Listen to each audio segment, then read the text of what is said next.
Indigenous peoples who since marked this territory for centuries, such as Cree, Dene, Sotu, Blackfoot, Nakora, Sioux, as well as Métis and Inuit, and now settlers from around the world. I'll do a roll call of council members. Councillor Wright. Good afternoon. Councillor Knack. Good afternoon. Councillor Principe. Good afternoon. Councillor Stevenson. Hello. Councillor Paquette. Councillor Paquette. Councillor Tang. Good afternoon. Councillor Hamilton. Good afternoon. Councillor Rutherford. Hello. Councillor Salvador. Good afternoon. And Councillor Cartmel will be joining us later. Councillor Rice. Councillor Rice. And Councillor Jans. Good afternoon. Okay. Adoption of the agenda. Councillor Hamilton. I'll move the adoption of the September 13th public hearing agenda. Thank you. We need a seconder. Second. Second by Councillor Salvador. Any questions on the adoption of the agenda? Seeing none, please vote. Madam Chair, I am a yes. Thank you, Councillor Principe. Yes for me. Thank you, Councillor Tang. I am also Madam Clerk, I'm a yes. Thank you, Councillor Hamilton. I'm a yes. Thank you, Councillor Wright. and Councillor Paquette is also a yes. We have all the votes. Display the votes, please.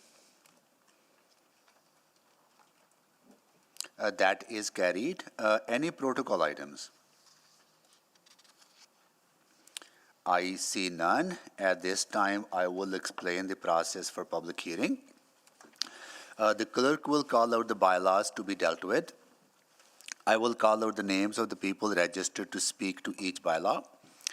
Next, council members will select the bylaws that they wish to discuss and vote on any bylaws that have not been selected for discussion. Council will then deal with each of the bylaws that were selected for discussion and debate. For each item, administration will first provide an overview of the bylaw. Members of the public who have registered to speak will then be invited to make their presentations. Those in favor will speak first in panels, followed by those opposed in panels. Each person will have 5 minutes to make comments. The clerk will run the official timer in the council chamber. The timer lights on the podiums will be green for the first 4 minutes, then turn yellow when there is 1 minute remaining, and flash red when the 5 minutes are up. If you're participating virtually, you may wish to use a timer of your own. When everyone in your panel has had the chance to present, members of the council may ask questions of you or other panel members. For this reason, you may wish to remain in the meeting until all questions have been asked of your panel. After comments from the public, council may ask questions of city administration. After all questions of administration have been concluded, I will ask council if they wish to ask any further questions to those who presented in the response to new information that may have arisen during the public hearing. Therefore, council may choose to close public hearing. Thereafter, council may choose to Thereafter, council may close to public hearing and debate the bylaw. If you're participating virtually, please remember to mute your microphone when you are not speaking and refrain from using the raise hand but function as it creates issues of fairness and decorum. If you're experiencing any technical difficulties, please reach out to the office of the city clerk using the contact information provided in your confirmation of registration or at city.clerk@edmonton.ca. If you're here with us in person, the clerk will guide you to your seat when it's your turn to speak. As Edmonton transitions from provincial mask mandates and city temporary mask bylaw, we ask visitors to council chamber to be kind and respectful to each other. You may wear a mask to protect yourself and those around you, and please respect people's personal decisions around wearing masks. In the event of an emergency, please follow the clerk's direction to evacuate. City staff will direct you to your muster point. Madam Clerk, may you please call the bylaws? Thank you, Mr. Mayor. Is there anyone to speak to item 3.1, Charter Bylaw 20258, to allow for small-scale infill development, Hazeldean? We have Chris Davis to answer questions only, and no one is in opposition. Chris Davis? Yes, I'm present. Thank you. Thank you, Mr. Mayor. Is there anyone to speak to item 3.2, Charter Bylaw 20257, to allow for a mix of small-scale housing, Kenora? We have Daniel Barcelona to make a presentation, Allison Rosland to make a presentation, and Chelsea Jersek to answer questions only. So Daniel, are you there? Hello, yes, I'm here. Thank you. Allison Hello, yes, I'm here. and Chelsea? I have a presentation, but I only need to present it if the item is selected for debate. Okay, got it. And how about Daniel Barcelona? Are you to make a presentation or to only make presentation if the item is selected? Yeah, only make a presentation if the item is selected. Got it. Okay, and Chelsea Jersek, I see you there, and to answer questions only. Got it. And no one is opposed. Thank you, Mr. Mayor. Is there anyone to speak to item 3.3, Charter Bylaw 20259, to allow for small-scale infill development, Park Allen? We have Brian Han to answer questions only, and no one is in opposition. Can we just confirm that we have Brian online? Oh, yes. sorry. Yes, I'm here. Thank you. Okay, thank you, Brian. Thank you, Mr. Mayor. Items 3.4 and 3.5 will be dealt with together. Is there anyone to speak to item 3.4, Bylaw 20260, to amend the Jasper Place Area Redevelopment Plan, and item 3.5, Charter Bylaw 20261, to allow for small-scale infill development, West Jasper Place? Okay, we have Jeff Booth. Jeff Booth, are you here to make a presentation if item is selected, or want to make a presentation? Anyways. Only if the item is selected. Okay, and Chelsea Jersek to answer questions only. I see Chelsea there. And Josh Cudmore. Josh Cudmore, are you there? Yes, sir, I can hear you, Mayor. And are you making a presentation or only making a presentation if item is selected? Only if it's selected. Got it. Okay, no one is in opposition. Thank you, Mr. Mayor. Is there anyone to speak to item 3.6, Charter Bylaw 20263, to allow for ground-oriented housing, Britannia, Youngston? Okay, we have Ryan Edick to answer questions only, and Andrew Olson to answer questions only. Ryan, are you there? You're there. And Andrew, you're there as well. And we have one person in opposition, Gordon Ruth, in person. Gordon Ruth, are you here? There you are. Thank you so much for being here. Thank you, Mr. Mayor. Is there anyone to speak to item 3.7, Charter Bylaw 20264, to allow for small-scale infill development, High Park? We have Mauricio Ochoa to answer questions only, joining us remotely. Are you there? Yes, present. And to answer questions. And Abdullah Emi Kiwari to answer questions only, remotely. Abdullah, are you there?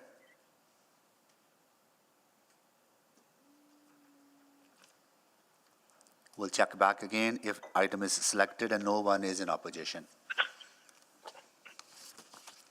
Thank you, Mr. Mayor. Is there anyone to speak to item 3.8, Charter Bylaw 20265, to allow for low-intensity commercial, office, and personal service uses, Kildare? We have Ryan Edick to make a presentation. Ryan, I just want to check, are you there? There you are. Are you making presentation if item is selected or only if selected? Okay, got it. So Ryan will only make presentation if item is selected, and Andrew Olson to answer questions only. And no one is in opposition. Thank you, Mr. Mayor. Is there anyone to speak to item 3.9, Charter Bylaw 20266, to rezone land to allow a variety of commercial uses near a major commercial corridor, Prince Rupert? We have Adam Farah to answer questions only. Adam, are you there in person or virtually? No. Yes, can you hear me? Are you, yes, we can hear you now. Thank you so much. To answer questions only, right? Yes, that's correct, Mayor. Okay, and no one is in opposition. Thank you, Mr. Mayor. Is there anyone to speak to item 3.10, Charter Bylaw 20024 to allow for businesses that require large sites and a location with good visibility and accessibility along major public roadways, Calgary Trail South. We have Marcelo Figueroa to answer questions only. Marcelo, are you there?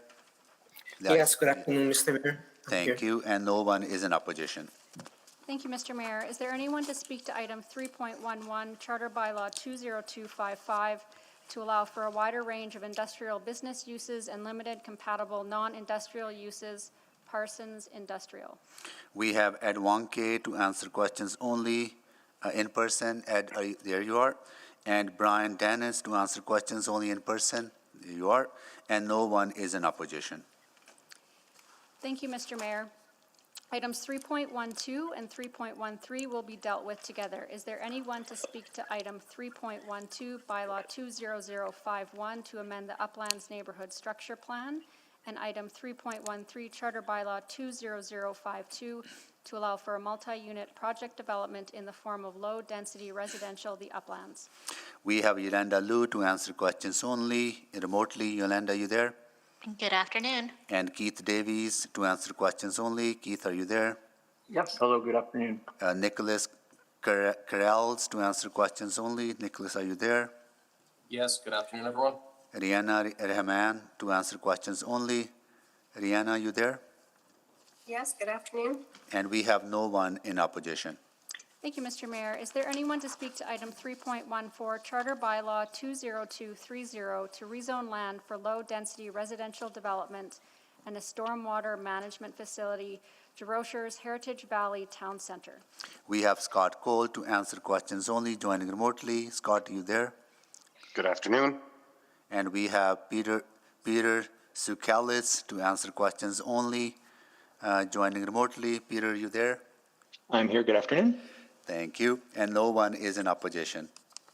Thank you, Mr. Mayor. Is there anyone to speak to item 3.15, Bylaw 20233, to amend the Eau Claire Neighborhood Structure Plan? We have Jenna Hutton to answer questions only. Jenna, are you there? Oh, you're in person? Here, okay. And Jenna Brown to answer questions only in person. Mark Bergman, in person. Mark Bergman? Not here. And we have one person in opposition, Ron Yakimishin. Yakimishin, Ron, are you there? So you're here to speak on the Eau Claire item, right? Item 3.15?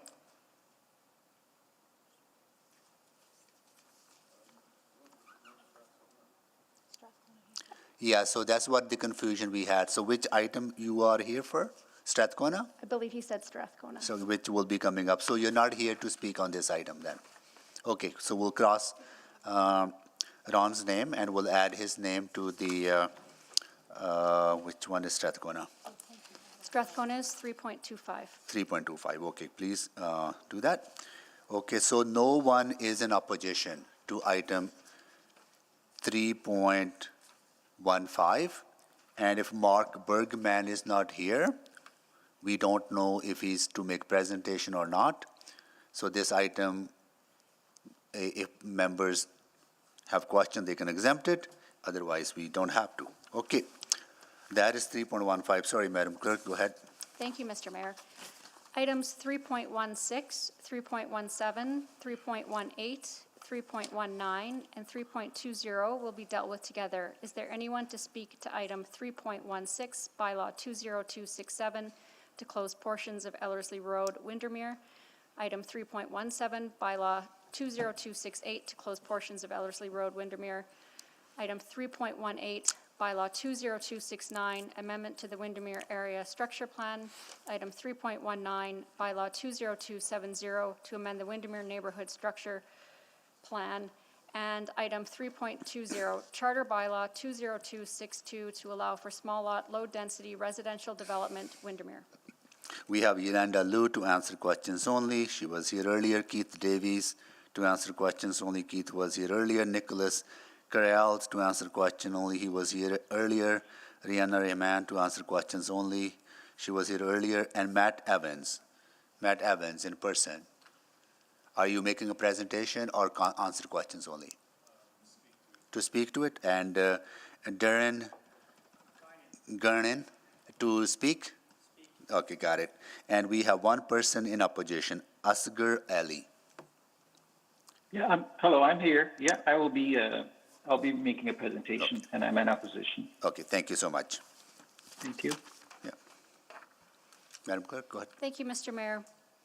Items 3.21, 3.22, 3.23, and 3.24 will be dealt with together. Is there anyone to speak to item 3.21, Bylaw 20246, to amend the McKernan-Belgravia Station Area Redevelopment Plan, item 3.22, Charter Bylaw 20247, to allow for 2 transit-oriented mid-rise residential building with limited commercial uses fronting on public open spaces, McKernan. Item 3.23, Bylaw 20244, to close portions of road right-of-way McKernan, and item 3.24, Bylaw 20245, to close a portion of road right-of-way McKernan. We have Donald John Valley Koche joining remotely. Donald, are you there? In person, okay.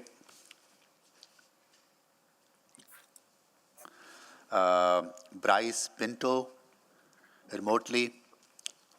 Yes, I'm here. Thank you. Dinesh Deshpande, joining remotely. Good afternoon, Mr. Mayor. Yes, I'm here. Thank you. Keith McIntyre, joining remotely. Keith, are you there? Sorry. Yes, I'm here. Thank you. Virender Paul, joining remotely. Afternoon, Mr. Mayor. Thank you. Gavin Hill, joining remotely. Good afternoon, Mr. Mayor. Thank you. Kirsten Goa, joining remotely. Kirsten, are you there? Yep. Hello, good afternoon, Mr. Mayor. Thank you. Marcelo Figueroa is here already, and Ryan Edick is here already. And then we have a number of people in opposition. Kevin Taft in person or remotely. Okay. Andrew Ma in person or remotely. Lynn Sutton Keo remotely. Lynn, you there? No. Scott McLean. Scott, you there? Thank you. Michael Cohen in person. You there, Michael? Ronnie Cruitt? Ronnie in person? Not yet. Jeff Bissans? Jeff Bissans in person? Not yet. I'm here remotely. Oh, remotely, okay. I will try to show up in person. No problem. Yeah, no problem. Marcel Hukulek in person? Thank you. Cameron Gertz? Cameron Gertz in person? No, not yet. Dilip Kem Bravi? Dilip Ken Bravi in person, not yet. Maria Sharp in person. Thank you. Herb Colston remotely. I'm here remotely. Thank you. Thank you. Louise Harrington in person. Not yet. Spencer Proctor joining us remotely. Not yet. Chris Martinek in person. Not yet. Stephen Cates in person. Not yet. Ariana Fielding in person. Not yet. This is the last item, so we can understand that people might not be here yet. We'll call their names again. We have 2 more items, Mr. Mayor. Oh, I thought we were done. Oh, 2 more items. Oh, here we go. I totally forgot about Chris. Here we go. All right, go ahead, Madam Clerk. Thank you, Mr. Mayor. Is there anyone to speak to item 3.25, Charter Bylaw 20223, to allow for a mid-rise mixed-use building, Strathcona? We have Chris Dulaba to answer questions only, and then we have the member of the public registered to speak on That's right, another item. Ron Yakimishin. Yeah, please, he's here on, Yaki Mission is in opposition to that item. Okay. Thank you, Mr. Mayor. Is there anyone to speak to item 3.26, Bylaw 20117, single-use items? We have Sean Stepchuk remotely. Sean, are you there? I am, thank you. And then we have one person in opposition, Daniel Metesiu? Daniel? Daniel is not here. Sean, I just want to check with you. Are you here to speak to this item or just only if it's selected for discussion? I can present only if it's selected for discussion. Do you have the name? It is a must select, right? Oh, yes, it has to be selected anyway, so. But you might have to wait quite a while for us before we get to that item. So I just want to let you know. Mr. Mayor, we did have an additional speaker registered in opposition for 3.8. That's just come in. The first name is Marlene and last name is Shapor. 3.8, that is Kildare? That's the item? Bylaw? Yes, Kildare. Kildare. Sorry, what was the name again? Marlene and Shapor is the last name, Chapor. Remote. Okay, Marlene Shapor, are you there for item 3.8?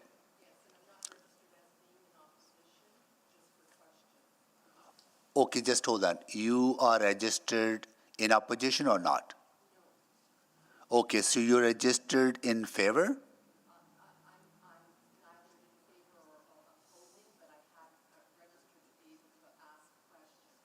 To ask questions. To whom? So during the council process, unfortunately, members of the public do not get to ask questions, but you're free to state your views and make a presentation. Then council members may have questions to you. So would you like to make a presentation? Yes, I suppose. Okay, got it. Okay, thank you. All right. So is that it, Madam Clerk? That is all we have to date.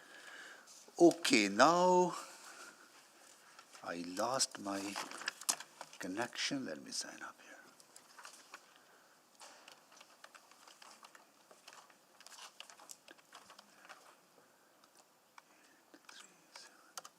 here. Oops.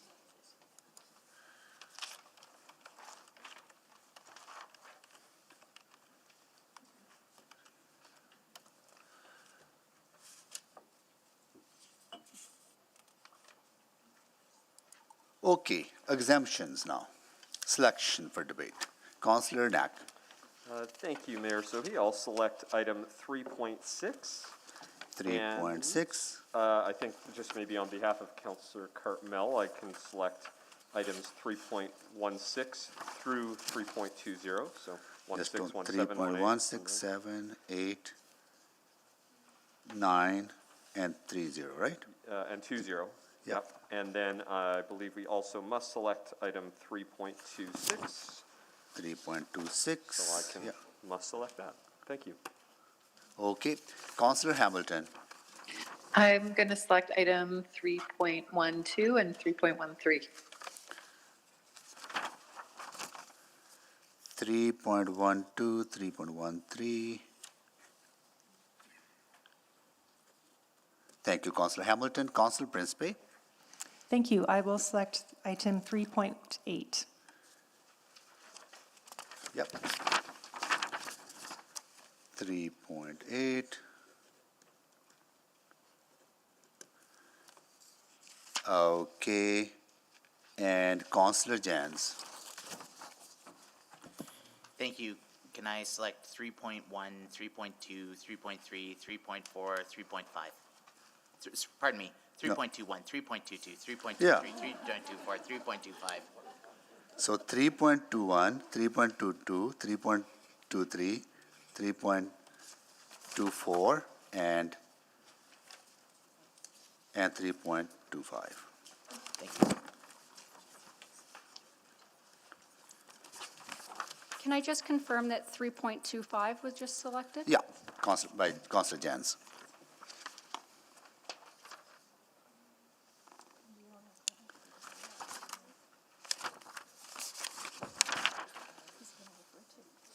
Okay. So we have 3.6 selected, 3.8 selected, 3.12 selected, 3.13 selected, 3.16 selected, 3.17 selected, 3.18, 3.19, 3.20, and 3.21, 3.22, 3.23, 3.24, 3.25, and 3.26. That is what I have as well. So we need someone to move the balance of the bylaws? Sure, I can, Councillor Knack? sure, let's do it. Okay. Let's see if I know how to do it. Yeah. I will move closure of the public hearing for items 3.1, 3.2, 3.3, 3.4, 3.5, 3.7, 3.9, 3.10. Just hold on. 3.9. 9. Yeah. 3.10, 3.11, 3.14, and 3.15. Second. Second by Councillor Paquette.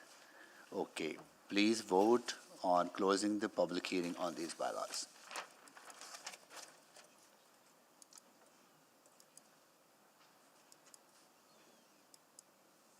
We have all the votes.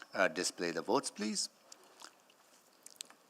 That is carried. All right, I think I'll move first reading of items 3.1, 3.2, 3.3, 3.4, 3.5, 3.7, 3.9, 3.10, 3.11, 3.14, and 3.15. Thank Second. you. Second by Councillor Paquette. Please vote.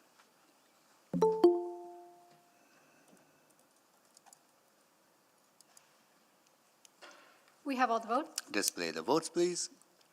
That is carried. I will move second reading of items 3.1, 3.2, 3.3, 3.4, 3.5, 3.7, 3.9, 3.10, 3.11, 3.14, and 3.15. Second. Second by Councillor Paquette. Please vote.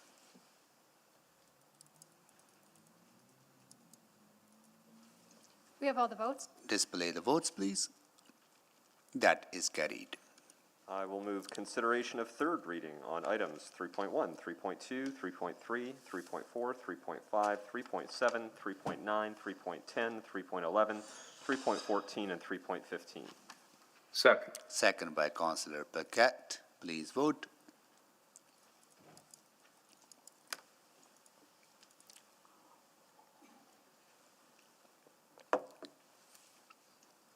We're just missing one vote. We have all the votes. Display the votes, please. That is carried.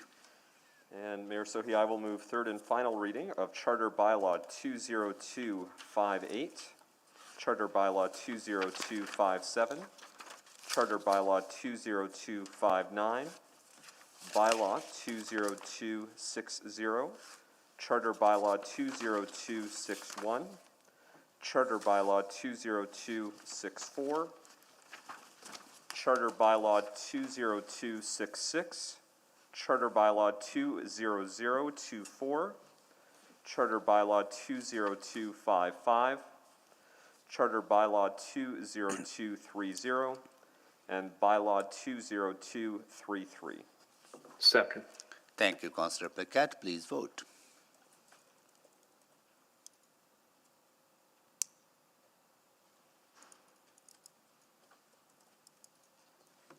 We have all the votes. Display the votes, please. That is carried.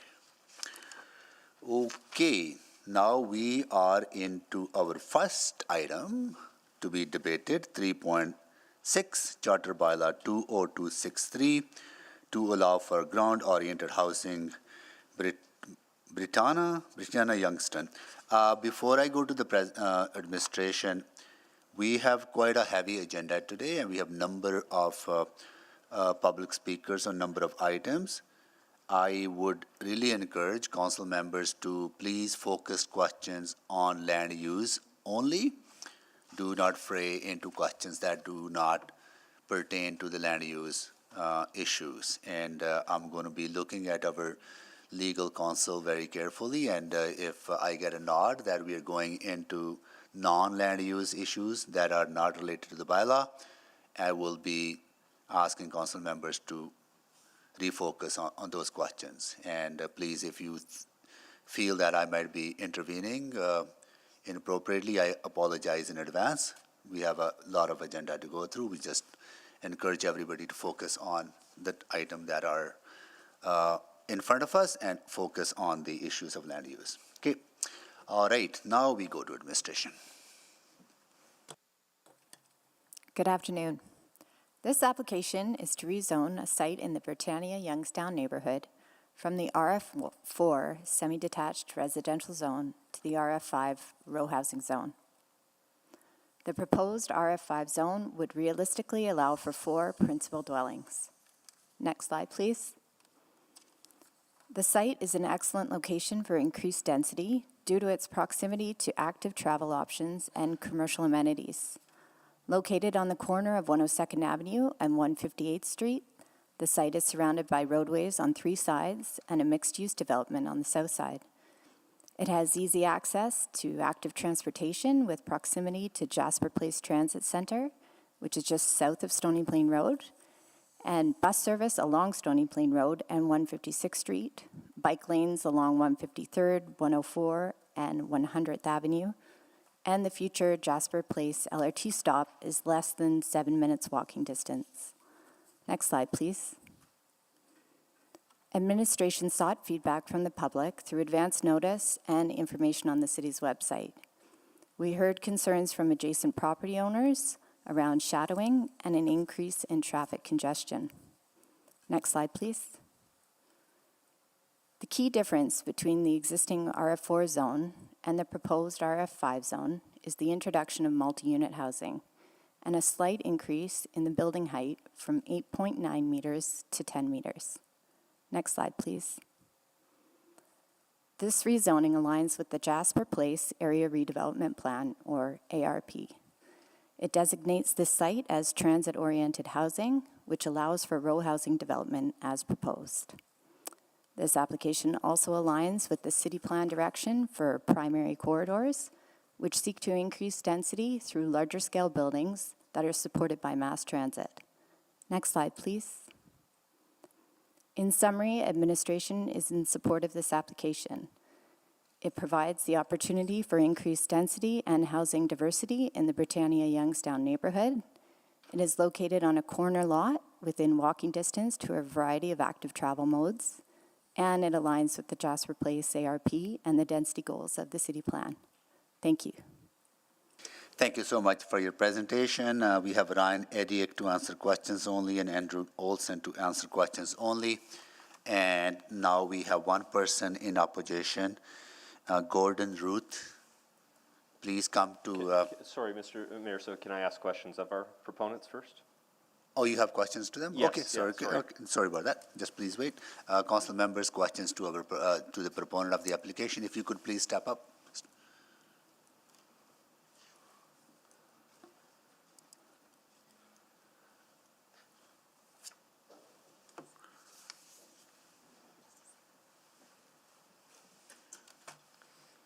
As the mic is being turned on, I'll start. Thanks for coming. The one question I have, and I imagine we'll hear it, I'm not sure what will come from the speaker today, but in almost every other zone, we actually have a larger setback requirement from the neighboring property. RF5 is one of the few that's still left that actually, outside of like RF1, RF2, or RF4, of those lower scale that has 1.2 meters. So over the last few years, row housing has typically been built about 3 meters away from the property line instead of 1.2. And I just wanted to get a sense of, is that, while it's not a requirement in this zone, is that still the expectation that you would be building further away? Would there be an openness to that? Because I imagine that's going to be a concern we'll hear from our neighbors here.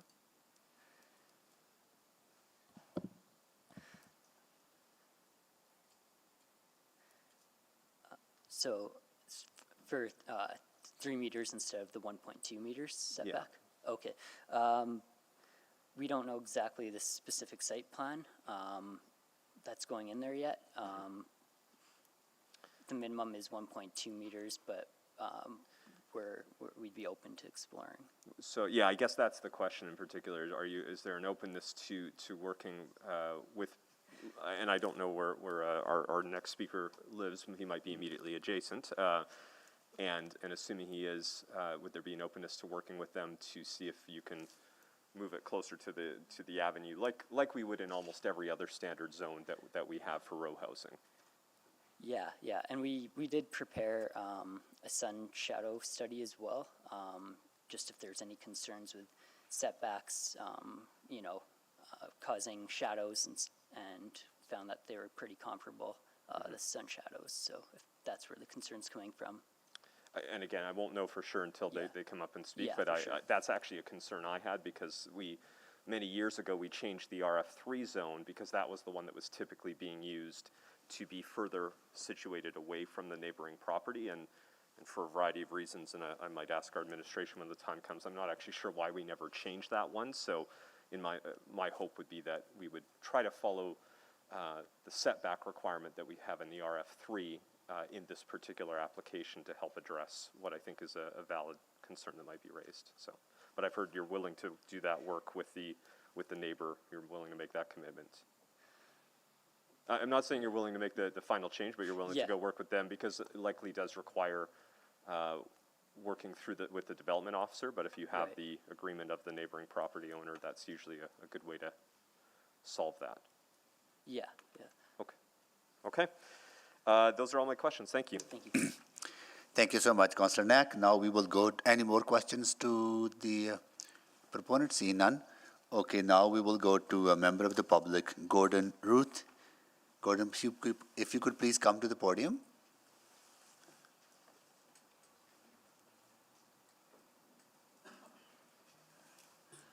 You will have 5 minutes to make your presentation. Yeah, yes, exactly. Go ahead, you have 5 minutes. Sorry, you'll have to excuse me, I've never spoken public here, so. No, take your time, no worries. I mean, take your time, take 5 minutes, right? But feel comfortable. Okay, so the biggest concern I have is the parking, which we've lost because a few years back, a few more, they changed it from to a RF4, so we lost the parking along the side of our house. So now we have to actually park on the street because back in 1949, when the house was built, it wasn't designed to be parking from the back alley, so we're kind of hooped. So now we're forced to park to the street. So with this place coming now, with that many, across the street south, there's a brand new business built in the apartment, which is for Taekwondo Karate.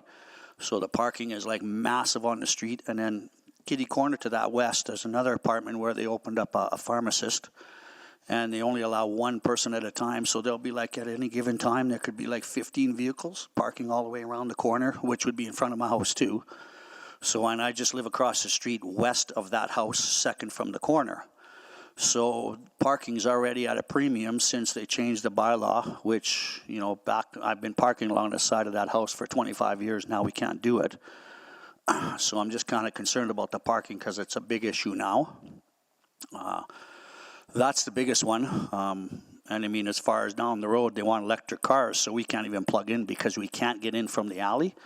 The trees that were built back there, they're like 50 years old. They're like 60 feet span, which according to the U of A, the roots would be 90 feet across the alley, the city's alley, across the parking lot. So there's no way we can it would just be too hard to take that tree down. So that's the biggest limit, the problem. And a lot of other houses along there are the same aspect. So that's the biggest concern, is the parking issue, which is going to get worse yet. So that's basically why I'm the opposition. The shadow part, I'm across the road, so it's not affecting me. It's the parking is the bad one. Other than that, that's really all I got to say. No, thank you so much for being here. Don't go away yet. We have questions yet. Councillor Knack? Thanks, Mayor Sohi, and excellent first time. I was always nervous when I was doing that. So I'm still nervous when I do it, to be perfectly honest. Just a quick question. So, and I'll ask our administration on this.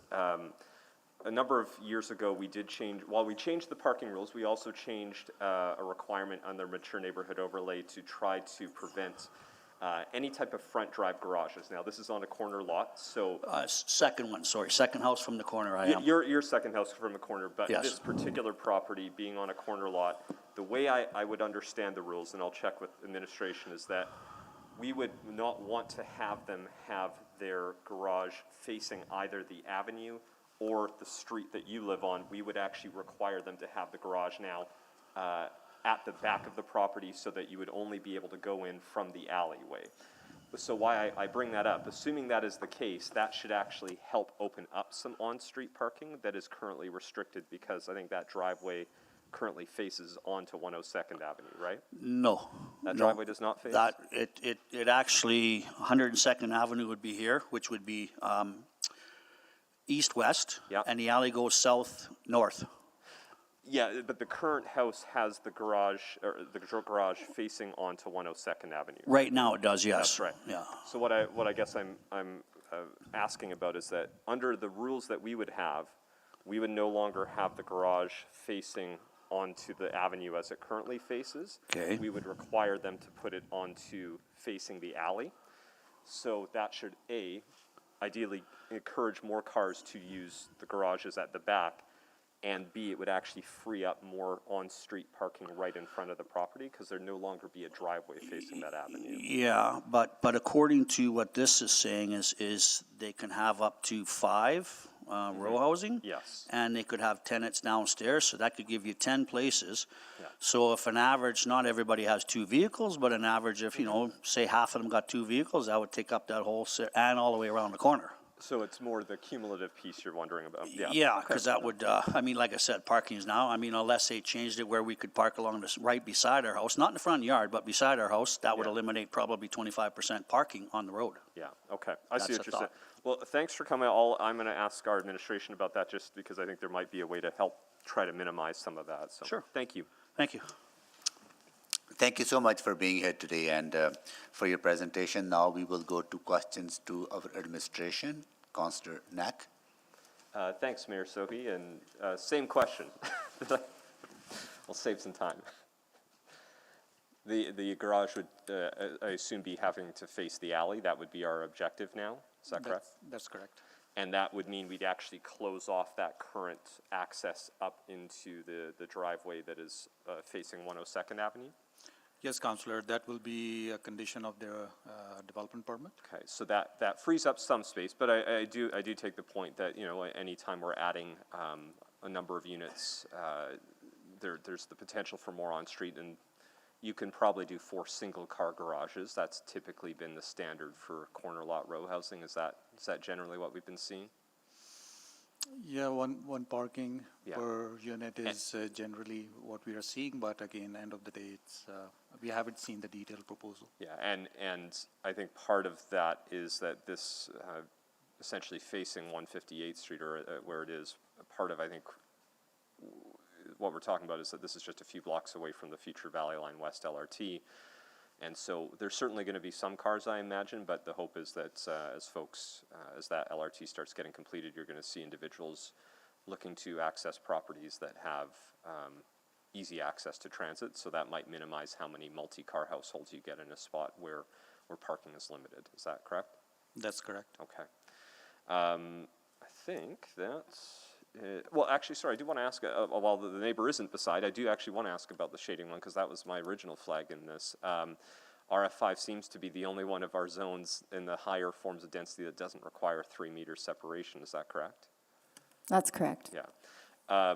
So while not here today, that's something that's sat in the back of my mind. Is that something that, again, we can't require under a standard zone, but something that can be worked on with a development officer, with the neighbors, if there is an openness and willingness to be situated closer to the avenue. We've done that in other properties in the past, but we can't require it here today. I just want to know and get a sense of. We can't require it, but if the development permit came in and had a greater setback, yeah, it could certainly be approved at that time. Yeah, it's interesting because this zone actually feels a little out of place now compared to everything else we have, because we actually want to get properties closer to the street front than closer to the back. And so I imagine that's something we're thinking about as part of the zoning bylaw renewal too. Yeah. Okay, great. I think those are all my questions. Thanks, Mayor Sohi. Thank you, Councillor Knack. Councillor Stevenson. Yeah, I just wanted to flag as well, just with parking concerns. My understanding is that there is a curbside management parking review happening. Would that be an opportunity to address some of these issues? Yes, that work did identify 3 action items, and one of them is to look at the residential parking program, modernize it, and look at some other tools that are available, not necessarily for the current areas that have those programs, but also to see other opportunities. Okay, that's great. So there will be that mechanism to help manage that moving forward. Great, thank you so much. Thank you, Councillor Stevenson. At this time, I will ask if council members have any questions to the members of the public, both in favor, in opposition, for information, or any new information arising out of the discussion so far. Seeing none, so Councillor Knack, you want to move? Certainly, Mayor Sohi. I'll move closure of the public hearing on Charter Bylaw 20263. Yeah. Need a second? Councillor Tang seconded it. Please vote.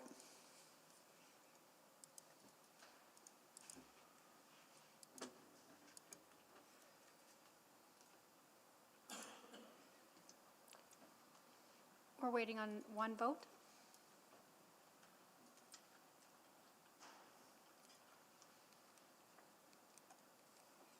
We have all the votes. Display the votes, please. That is carried. Councillor Knack. Mayor Sohi, I'll move first reading of Charter Bylaw 20263 and speak to it when I can. Second by Councillor Tang. Okay. We have first reading on the floor. Anyone to speak before I go to Councillor Knack? Seeing none, Councillor Knack to close. Thanks, Mayor Sohi. So I will be supporting this, but I want to share a few thoughts, in particular to our speaker in opposition today, just to provide a bit of context, since it is your first time, and thank you for joining. So first, at a high level, there was a plan that was approved back in 2015 called the Jasper Place Area Redevelopment Plan that set out sort of the vision of the 4 communities around Stony Plain Road: Kenora, Britannia, Youngstown, West Jasper Place, and Glenwood. In fact, it was worked on by not now our current councillor, Ann Stevenson, but at the time she was working very hard on that plan. It set out the plan of how these 4 areas would develop because of the LRT coming through. And so this rezoning application is in line with that plan, and I've been a very firm supporter of trying to stay within that plan because there was a lot of community time that went into the creation of it. So that's part of it, but appreciate the concern around parking. So just a few thoughts, and Councillor Stevenson rightfully identified one thing I wanted to flag, which is when we get closer to the LRT being completed, the LRT project team had committed to working with communities along the LRT route on different parking management programs. Ideally, what we want to try to avoid is a lot of parasitic parking, folks that might park there at the beginning of the day, jump on the LRT and go away. And that program is designed to work with communities to figure out what's the right local solution for your area around parking restrictions, parking programs, so whether that be a resident parking permit program or timed parking. That's a body of work that is going to come to all the neighborhoods surrounding the LRT, including yours. So I think that is a way to help try to mitigate concerns from higher forms of development, which are going to come because of the LRT. So we can chat more offline if you wanted another time about how that will work. But because that's coming, I think that's going to be the best way to help mitigate. The final comment, just because I know that was your biggest concern, part of why we removed the parking minimums a number of years ago was because, frankly, you can't force someone to use a parking spot even if you have it. So you could have a 5-car garage, and some people still don't park in their garage. And so we found that the parking management program, which we just talked about, is a better way to help address what could be constrained parking on local streets. So again, happy to chat at a later time. You can always just give me a shout anytime you like. We can go over the details of that. So I'll support this application, but no, always happy to work with anyone on any local concerns. So thanks for coming, and I'll encourage council to support it. Thank you. Thank you, Councillor Knack. All right, so please vote.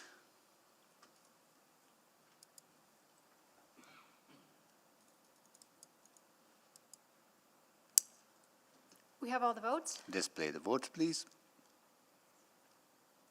That is carried. Mayor Sohi, I can move second reading of Charter Bylaw 20263. Second. Second by Councillor Tang. Please vote.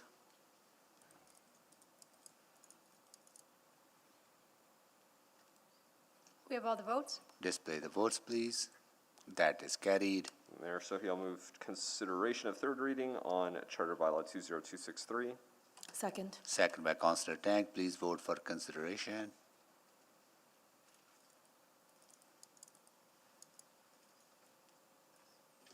We have all the votes. Display the votes. That is carried. And Mayor Sohi, I'll move third reading of Charter Bylaw 20263. Second by Councillor Tang. Please vote for the final reading.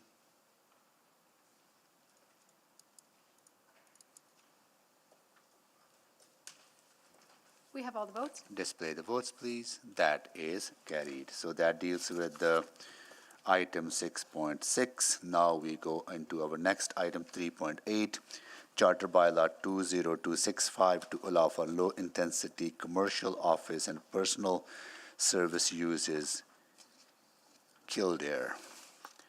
And we'll go to our administration for a presentation. Good afternoon, Mr. Mayors and members of council. This application proposes to rezone a 0.79 hectare site in the Kildare neighborhood from the RF4 semi-detached residential zone to the CB1 low-intensity business zone. Next slide, please. The site is 2 city lots which front 82nd Street Northwest, an arterial roadway, and represent the end of a block face of duplexes constructed under the RF4 zone. To the south of the site is St. Michael's Cemetery, and to the north are 2-story apartment buildings constructed under the RA7 zone. The city plan identifies 82nd Street as a secondary corridor, which is intended to be a vibrant residential and commercial street that serves as a local destination for supporting communities. Low-intensity commercial development, as proposed in the CB1 zone, aligns with this goal and supports the long-term evolution of 82nd Street. The CB1 zone is intended to accommodate commercial development. Sorry, next slide, please. The CB1 zone is intended to accommodate commercial development, which is both adjacent to arterial roadways or existing residential development. While the CB1 zone represents an increase in height compared to existing zoning, this increase is mitigated through larger setbacks and landscaping requirements to screen the commercial site from adjacent residential uses. While setbacks to St. Michael's are also reduced compared to existing zoning, potential commercial uses would be appropriately separated from the site as, in addition to required setbacks, the lane right-of-way directly to the south of the site provides ample separation between the two uses. As part of public engagement for this application, 83 notices were sent to surrounding landowners in June of 2020, and 4 comments were received with concerns including uncertainty regarding the potential scale of development proposed, impacts to traffic, parking, and vehicular noise, and concerns regarding potential uses allowed within the CB1 zone. Next slide. Administration recommends that Charter Bylaw 20265 be approved, as the proposed change will contribute to more efficient development in the neighborhood, is compatible with surrounding land uses, and conforms to the overall intent of the Eau Claire Neighborhood Structure Plan. Thank you, and this concludes my presentation. Thank you so much. And we have people in favor. Ryan Edick, I understand, to make a presentation, right? And so please come down. And then Andrew Olson to answer questions only. Then we'll go to Marlene Shapor for her presentation. Go ahead. Thank you. I'm just wondering if it makes more sense to have the member from the public come and ask her question. No, the process is the Great. Okay, I do have a copy of my presentation here then.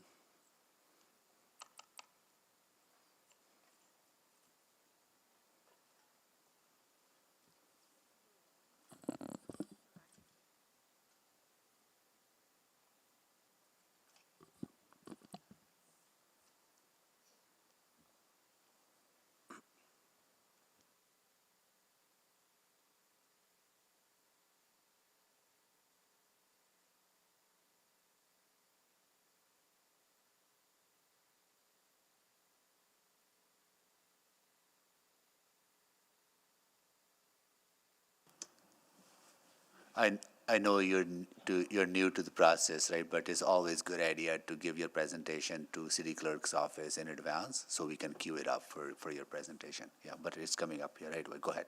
Yeah. Can you turn your mic on too, please? I'd love to. Is it on? Yeah, go ahead. Okay, good afternoon, Your Worship and Council. My name is Ryan Eidick. I'm the Director of Vines Consulting. We're the applicants for the file, so I don't really have too much to add outside of what administration presented. I'll just add a few additional items. Next slide, please. So there's quite a few development conditions that have been imposed as a result of this rezoning application if approved. So I just want to go through those a few because we conducted a fairly extensive public engagement process of our own in going through this process. So we wanted to kind of identify some of those issues and incorporate them. So regardless, there is no site design tentative yet. There's quite a bit of risk, as I'm sure you're aware, in doing that before you get through this stage. So, however, regardless of what those plans end up being, there will be improvements to the public realm quite significantly to this area that will result as a result of redevelopment. So this includes improvements to sightlines at the intersection, which we heard quite a bit of, pedestrian infrastructure, access, and then the water infrastructure. Next slide, please. This slide shows what a left-turning vehicle going from 141 Avenue onto 82nd Street would see. There's a gigantic spruce tree blocking the path. There's power infrastructure along that public right-of-way because it's been largely undeveloped for a long time. We heard quite a bit of feedback from residents when we were knocking on doors that this was an issue. As a result of redevelopment, we'll be working with city administration on improvements to this intersection, which will include improving these sightlines. Next slide, please.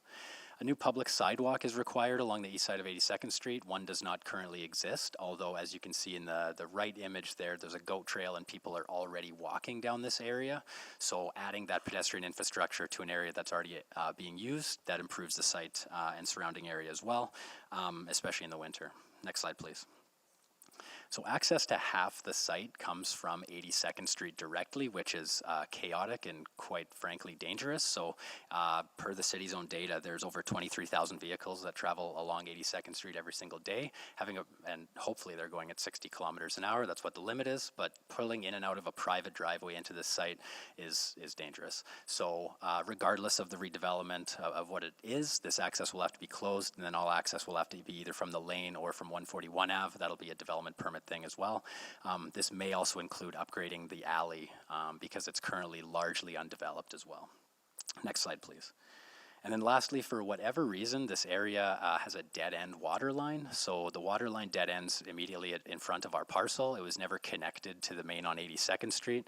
We heard from a few residents in our engagement efforts that sometimes there's inconsistent water pressures. We heard from Fire and Rescue Services that fire flows are adequate to support this development, but it needs to be looped. So as a condition of redevelopment, at the developer's cost, we'll have to upgrade the water main connected to 82nd Street, build a new hydrant, and then eliminate a lot of those concerns related to water flow issues, hopefully. And I just want to be clear, all of the improvements that I'm discussing so far are at the developer's cost, city requirement developer cost. Next slide, please. So I alluded to it a little bit, but we conducted our own engagement process in addition to what the city did. This included over a 3-day period going and knocking on 62 doors approximate to the site in question. Over the 3-day period that we were there, we met with 22 residents. And those that weren't home were provided a postcard with encouragement and information, but an encouragement to contact us afterwards. Next slide, please. That is what the postcard looks like. So 40 of the residents would have got that, and then 22 residents were home during our engagement efforts. You'll note on our table there, just under half were unconditionally supportive of a commercial site at this location, specifying that they wanted something within walking distance. There was literally nothing in walking distance. Less than half were conditionally supportive, so depending on the end uses that were proposed. 2 were opposed, and then 1 was fairly neutral. So I'm running out of time. Next slide, please. This is where the commercial areas proximate to the site are located, to the north, to the south, and everyone along 141 Ave is kind of in between what is considered a reasonable 5-minute walking distance. City plan's already been covered, so I'm just going to leave it at that, and I'm happy to answer any questions at this time. Thank you. Thank you so much for your presentation. I'll check if council members have any questions. Councillor Principe. Thank you, Mr. Mayor. Hi.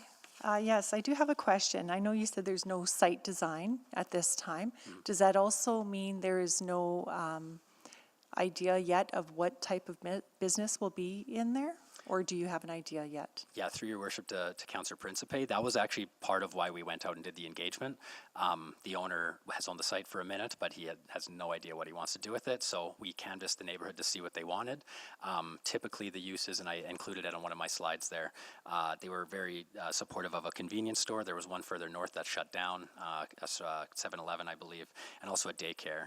They didn't want things like bars, nightclubs, 24-hour uses, but that was part of why we did the engagement. So that information's been passed on to our client, but at this time there's no decision. This is obviously step one.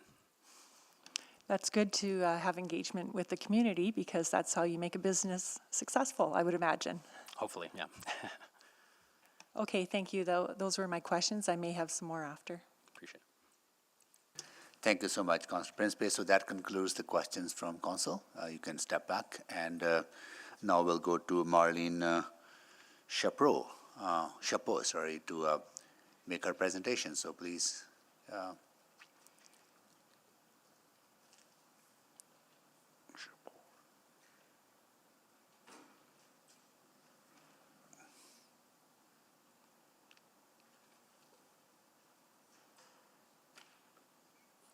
Go ahead. And, yeah, you will have 5 minutes to make your presentation. Go ahead. And it is Marlene Chapour. Chapour, thank you. I happen to be a resident of that neighborhood and affiliated with the neighborhood through ownership of a half duplex, just maybe 5 half duplexes away from the property. And it should be said that I previously owned the subject property as well at one time. And I've been affiliated with the neighborhood for more than 30 years. So I've seen minor changes transpire. I am one of those people that the engagement process missed, nor did I receive a copy of the form that they left in other people's doorstops. I'm sure that would have made a difference. I'm not registered as being opposed or in favor, perhaps a little bit neutral, and upon listening to some of the presentation information may have a little more concerns than I thought I did. The major concerns that I have would be the limited existing parking as it is now. At one time, the arterial roadway at 141 Avenue did allow for parking on both sides. It's been limited to one side only now, and it's very rare that I get an opportunity to park in front of my house because it's in much competition with the residents in the condo that borders that avenue. And one of my concerns with already having limited parking would be I guess all the more generated as to the type of business yet unstated. A personal office space would generate a whole lot less traffic than a convenience store.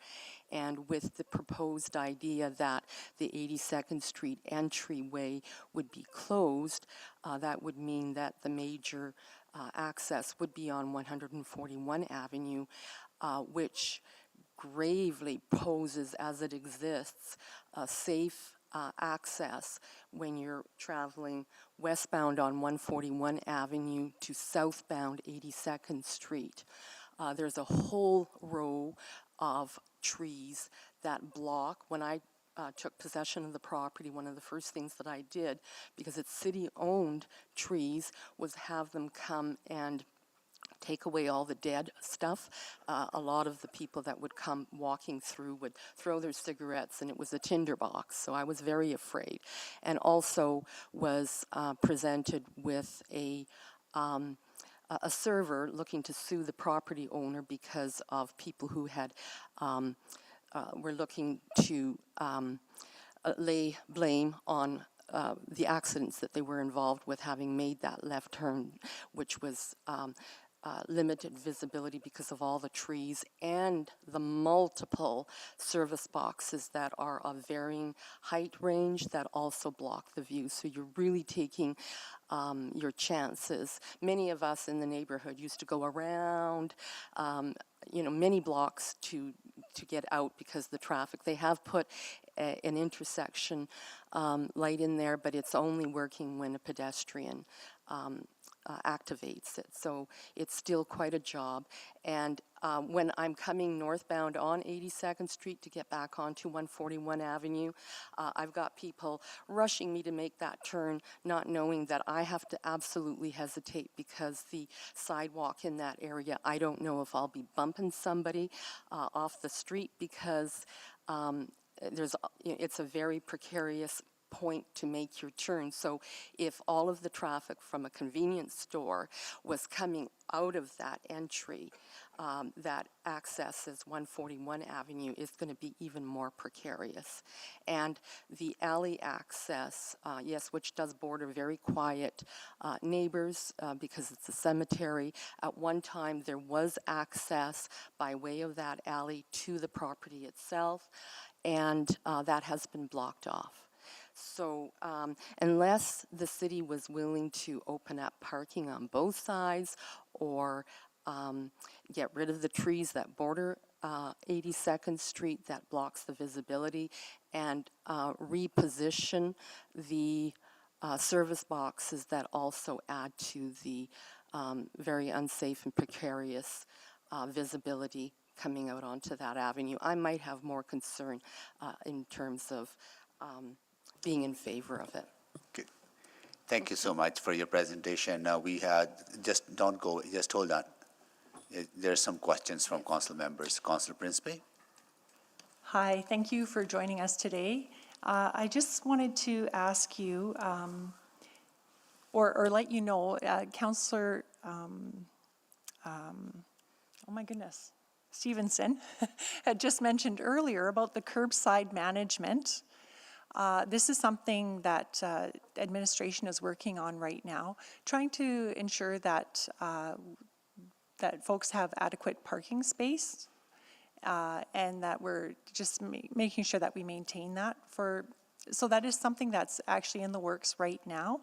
And that is something that I can look into, parking on both sides. I'm not really aware of that, but I'm very familiar with this area. I know it very well. My son's best friend lived right across the street from you, so I'm very familiar with it. Now, from listening to the proponent, he did say that the sight lines are going to be improved with the development.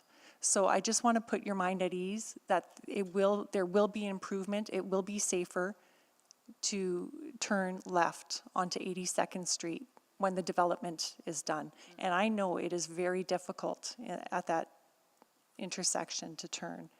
I do realize that that's a safety issue, and I will ask administration some questions on that. So I just wanted to assure you that the safety will actually improve with the development there. I will ask about the repositioning of the service boxes though, because that I'm not aware of. And how do you feel, if you feel that these issues were addressed, then you believe that you would be supportive of this? Well, it does generate a lot of questions in terms as to the type of business. The nature of business will also dictate the level of traffic and need for parking. And the busyness of the area as well. You know, I would hope that the business, I don't know if they're going to be tearing down the property. If they are, it's too bad. But if there was more on-site parking to the actual subject property that, you know, clients wouldn't have to be looking to park on the street, then that would also alleviate some of the concerns as well. Okay, great. That gives me some questions to ask administration and the proponent. So thank you very much. You're welcome. Thank you. Thank you so much for your presentation. Thank you, Councilor Principe. Now we'll go to our administration for questions, and I'll start with Councilor Principe. Thank you, Mr. Mayor. I guess I should sign up again there. So I do have questions about the parking on both sides of the road. I wasn't familiar that had changed. How long ago did that change? And is there any intention of going back to parking on both sides of the road? Councillor, I don't have that information at the moment. but we can look into that. Okay, will this be a part of the curbside management? That's my understanding, because looking at reintroducing parking is also, could be one of the tools that might fit in this context, rather than taking away. But I think important question is why it was restricted in the first place. If it was safety concern and other issues, then we'll have to revisit and reconfirm. Okay, and like Ms. Shapur was saying, it is true. It is very difficult turning left at that intersection. It is unsafe, or it appears unsafe right now, but I do believe that with the development, that would increase safety. Is there any traffic assessment or study done when development like this is occurring? When we review such developments, we do take a look at the adjacent roadways. So 141 Avenue does have about 800 to 900 vehicles per day, which is not, which is reaching the threshold for a typical local. 82 Street is an arterial, so this situation is very typical and challenging, because when local road intersects with an arterial, the priority is always for arterial traffic over the local. It does have half signal as part of regular monitoring of different intersections.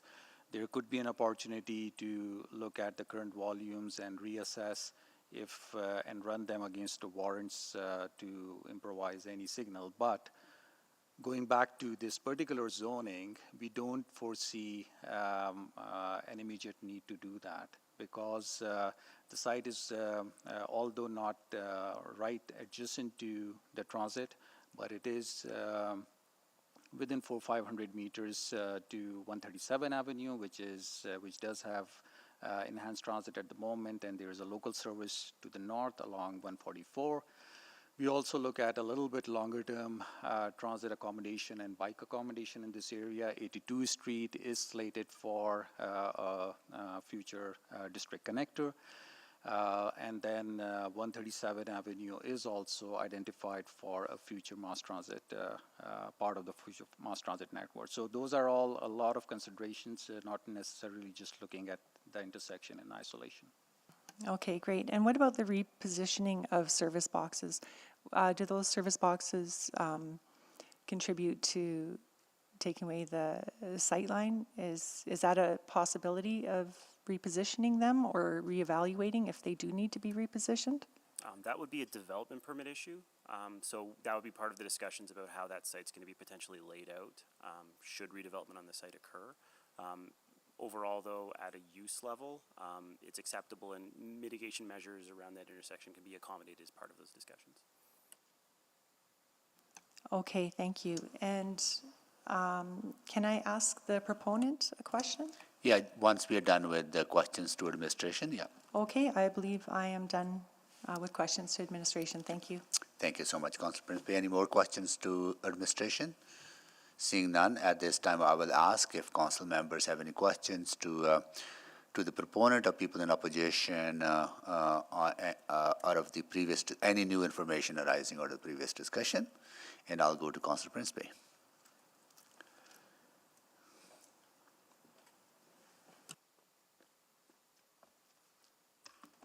Hi, so I just wanted to follow up with you about, first of all, the repositioning of the service boxes. Is that something you're aware of, possibly being an issue with the sightline? Through your worship to Councillor Principe, it's something we anticipated. Like Mr. Sherstone said, that'll be a development permit issue, but it's something that we were anticipating being part of the discussion. Depending on where that sidewalk that's required ends up going, they might have to move. So yeah, that's part of that discussion. Okay, great. And how about on-site parking? Are you planning on having on-site parking? Yeah, preliminary plans have on-site parking because that was the first thing. Even when we were doing our engagement, we found it very challenging to park only on one side of the street. With the amount of townhouses on that RA7 site to the north, it's chaos on the one side of the street. So it would be nice if there was parking on both sides of the street, but some level of on-site parking will likely be required to support the commercial development for sure, depending on the end uses, of course. Okay, great. And then I just would encourage you to keep up with the communication with the community. I appreciate that. Thank you. Appreciate it. Thank you, Councillor Principe. So that concludes the questions. Thank you so much. Seeing no further questions to administration or to the members of the public or person in opposition, at this time we are ready to close the public hearing on this bylaw. Yep. Councillor Principe. Thank you, Mr. Mayor. I will move that we close the bylaw 3 or item 3.8. Second. Thank you, Councillor Rutherford. So please vote to close the public hearing on this bylaw.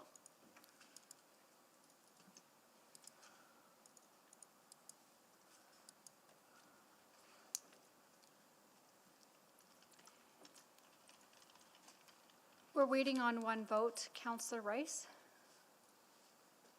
We have all the votes? Display the votes, please. That is carried. I would like to move first reading of item 3.8. Second. Second by Councillor Rutherford. So we have first reading on the floor. Anyone to speak before I go to Councillor Principe to close? Seeing none, Councillor Principe, go ahead. Thank you, Mr. Mayor. Thank you to the speaker who came in today. I see she's already busy speaking with the proponent. That's awesome. That's great to see. So I just wanted to say thank you for coming in and sharing your views and your concerns. And I will definitely be following up and staying in touch with the proponent to make sure that we're doing the best for our community. So thank you. And I encourage my colleagues to support this. Thank you. Thank you, Councillor Principe. Please vote.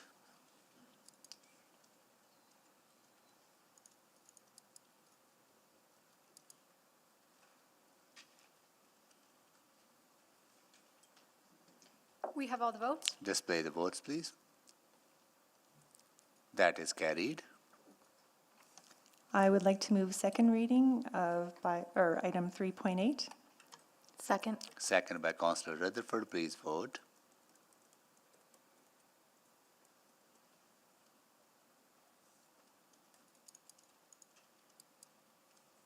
We have all the votes? Display the votes, please. That is carried. I would like to move consideration of third reading of item 3.8. Second. Second by Councillor Rutherford. Please vote for consideration.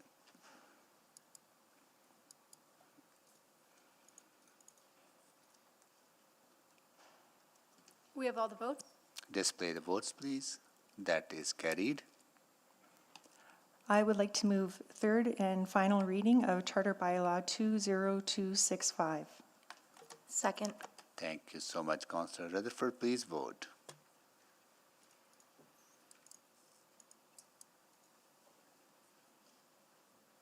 We have all the votes? Display the votes, please. That is carried. So that concludes item 3.8. Now we are on to item 3.12 and 3.13, Bylaw 20051 to amend the Uplands Neighborhood Structure Plan and Charter Bylaw 2005 to allow for a multi-unit project development in the form of low-density residential, the Uplands, exempted by Councillor Hamilton. This is 3.12, okay. Councillor Hamilton, you need a presentation? I don't need it, but I think it might be helpful for the benefit of some questions. No. Yeah, please, administration, go ahead. Thank you, Mr. Mayor. We'll just wait for it to be put on screen.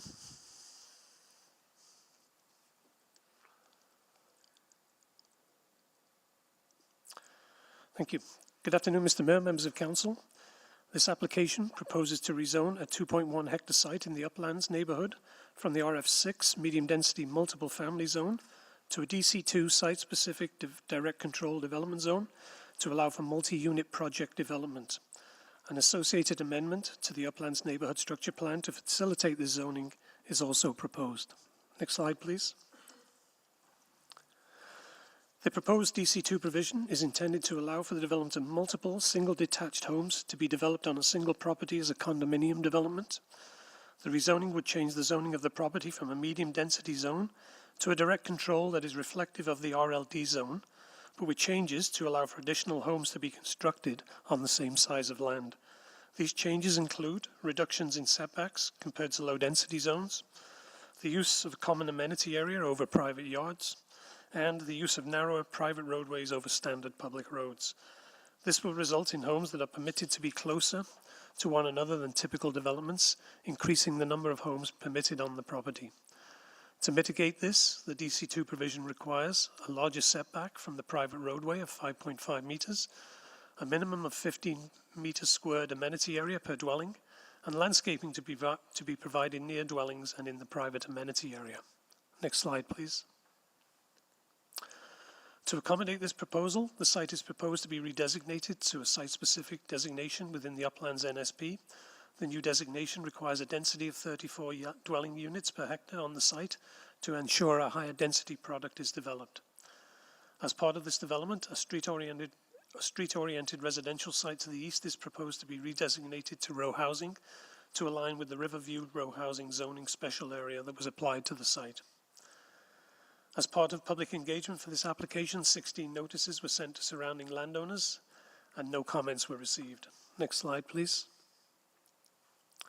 In summary, administration recommends that Charter Bylaws 20051 and 20052 be approved, as the proposed change facilitates the orderly development of the neighbourhood and is compatible with the existing and proposed surrounding land uses. Thank you. Thank you so much for your presentation. We have Yolanda Liu to answer questions only, Keith Davies to answer questions only, Nicholas Carrells to answer questions only, Rihanna Rahman to answer questions only. At this time, I will ask if council members have questions to the proponent. Seeing none. Sorry, go ahead. Councillor Hamilton, go ahead. Thank you. Maybe this is to Ms. Liu. There is, the administration put up a slide that showed sort of the intersection between the zone that you're looking to go into, the direct control zone, or the site-specific direct control zone, and the other standard zones. And I'm wondering what factored into your decision to move away from the RF6 and to not pursue the RLD. Thank you, Councillor Hamilton. The site is currently zoned RF6, which allows for a row housing type product. We did lay out the site in terms of seeing how it would work, and because of a loop road that would be required, it is difficult to lot row housing on corners where the interior units would have to be V-shaped, which makes it very difficult to build or to plan out. And so we did look at a different type of product to see how we can more efficiently lot out the site. And with the top of bank and some setbacks and everything, we did have to go to a DC2 to accommodate the most units possible on there. Okay, I know a lot of folks aren't familiar with the area, but there are, I think, some site constraints that do make it challenging. Or are there, I guess a way to frame it is, are there site constraints that make it challenging, not just with the specific layout as this area was planned, but the sort of location of the parcel with respect to the creek? Yes. Yeah, so there is a larger setback adjacent to the ravine, so that was increased to the 5 meters for the back there. The shape of the site also makes it difficult to fit on, like I said, the row housing around the corners and even some of the apartment buildings that are usually more rectangular in shape. It makes it difficult. There is also restrictive covenant on title in regards to the top of bank, just ensuring for stability and building setbacks that are also required. And we've got no access that's permitted on 199th Street, which is an arterial roadway. Okay,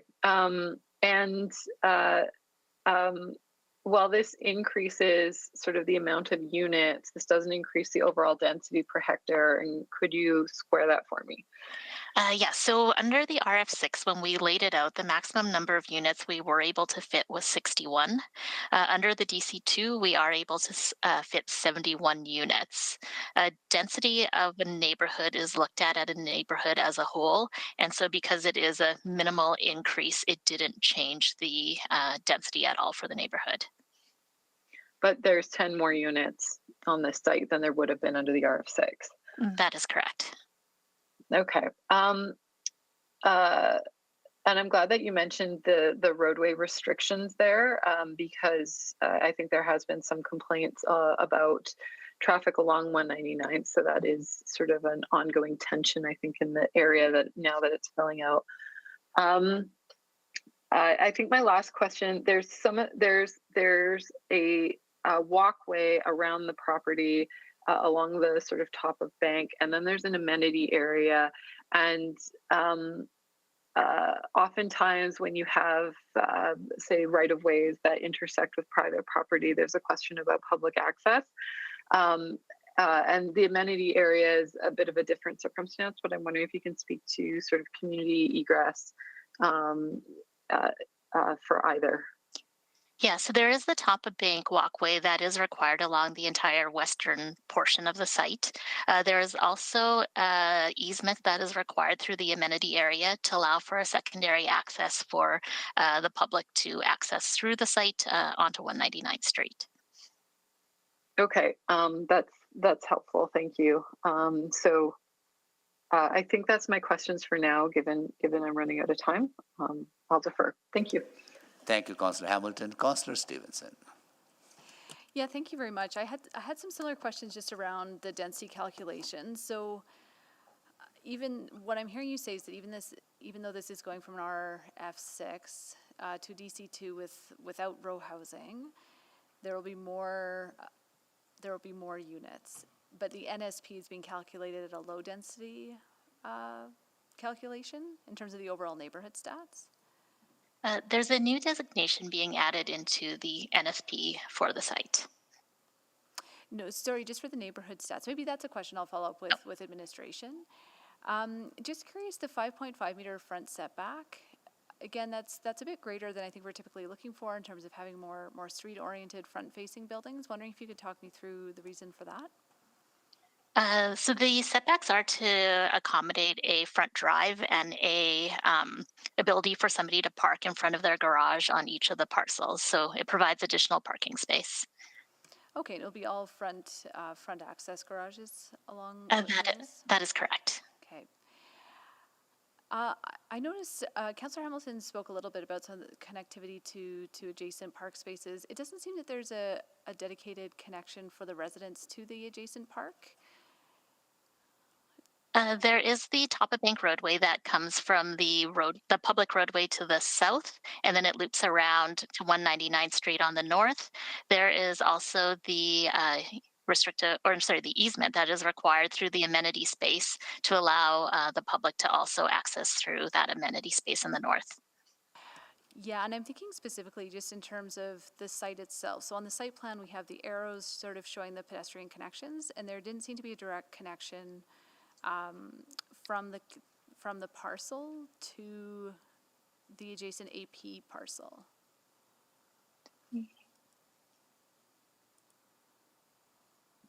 Sorry, I'm not quite sure in terms of which AP parcel you're referring to. To the southwest.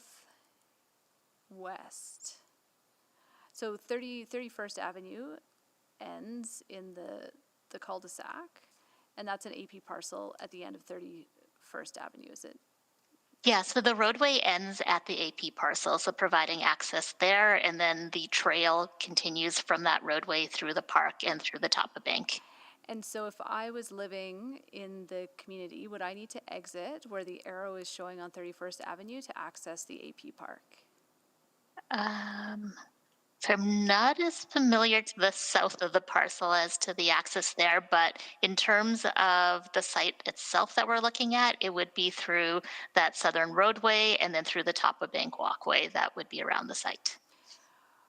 Okay. I'll maybe look for some more clarification there. And just wondering too, is the intent that this would be a gated community? Would there be private access only? No, through the DC2, there is the public access easement that is required through the site, which allows public access. Okay, perfect. Thank you. I missed that. Great. I'll just follow up with administration on the others. Thank you. Thank you. Thank you, Councillor Stevenson. So that concludes the questions to the folks in favor. No one is in opposition. And at this time, we will go to questions to administration. Councillor Hamilton? I have no questions to administration. Okay, Councillor Stevenson? Yeah, I did just want to follow up on the neighborhood statistics. So my understanding is that this is moving into a low-density residential sort of designation for the purpose of calculating. Nothing else is being upzoned, but we're changing the density expectation sort of outside of our NSP terms of reference numbers. Is that correct? That is correct, Councillor Stevenson. What we've noticed is under some of the row housing zones, and particularly in this area, we've done a special area zone, which allows for much greater site coverage and on more shallow lots. And we've seen that those densities have actually come in much higher than what we're seeing in the terms of reference. So we've made an adjustment here to recognize that. We also recognize the number of units that we're getting out of this site, which are low density, but at an increased density than what you would normally see. And is that something that we're considering? I guess, you know, the NSP terms of reference, I think, are meant to provide a consistent standard across all developments. So just wondering the implications of this one-off. That's a good question. We are monitoring it all the time. We know that those terms of reference were done about over 10 years ago now. I think when we get the census results out, and we're on part of the growth monitoring as well, we're also looking at what kind of densities are coming out of these neighborhoods. We do know the single family densities are much higher than what was originally forecast in the plan. But nevertheless, we made a decision here to recognize this one-off site and this new zoning that's gone into the neighborhood. Okay, and just curious around sort of the interface with the top of bank walkway. So again, I may be misreading, but are there any regulations in terms of, you know, overlook, maximum height of fences for that top of bank walkway? It's usually a subdivision requirement so when the site is created, we take the top of bank walkway, the upland setback, and usually we put I think it's a 1.2 or a 1.8 meter fence around the site as a private property, and that's more or less to delineate the public from private open space. And is the 1.8, because again, I think 1.8 is taller than I am, so just thinking about walking along that pathway, it might feel quite isolated, there would be no overlook. Typically the fences are not a screen fence, so they are open. They're more of a metal chain link or something similar, yeah. Okay, but that's not currently a requirement. No, that's actually a subdivision requirement that we take care of at subdivision, and we're consistent with all lots backing onto top of bank walkways. Okay, that's good to know. I just noticed the population per net residential hectare seems to be getting greater. Is that also been a change in the calculations? No, that's actually the straight numbers that come out. I think, you know, when you reduce the number of medium density single family houses tend to have a higher person per household. Yeah. Okay, and is that something else that we're going to be sort of truthing out when we update the NSP terms of reference? We would like to, because we haven't seen those numbers in 10 years. So I think it's important that we get a better feeling for them. Yeah. Great. Yeah, thank you. I think it's built on a lot of assumptions about who's living in what kind of unit. So that's great. Again, just maybe wanted to talk through, and I apologize if I'm being dense here, but I'm just thinking primarily about the connectivity for residents in that development to the surrounding top of bank and park space. So there will be more pedestrian access points than red arrows shown. The red arrows, the south one along the avenue, and then northeast corner to the top of bank. Those are the two access points. There's nothing else more than that. Okay, yeah, that just surprises me. It seems like people will be quite close to a park space, but will have to walk quite far to access it, even though they might be overlooking it even. That also protects, the future property owners here. That you don't want lots of access through the site as well from other people in the neighborhood wandering through. There is a public-private delineation between the sites, but it does have two accesses, particularly the one along 31st Avenue, lets the entire neighborhood get access to the Topper Bank Walk, and then at the north end of the site. Okay, well, thanks very much. I'll reflect on that. Thank you, Councillor Stevenson. Councillor Knack. Sorry, I have to ask, and just on that comment, don't we want people interacting more regularly? That just sort of threw me off. Why wouldn't we want people, crossing paths more often in terms of a safety perspective, in terms of a community vibrancy perspective? That felt like an odd answer to me. No, the intent was, if there's a fence, you delineate between the public and private. There is views on the Topper Bank walkway from the future residents of this site. Yeah.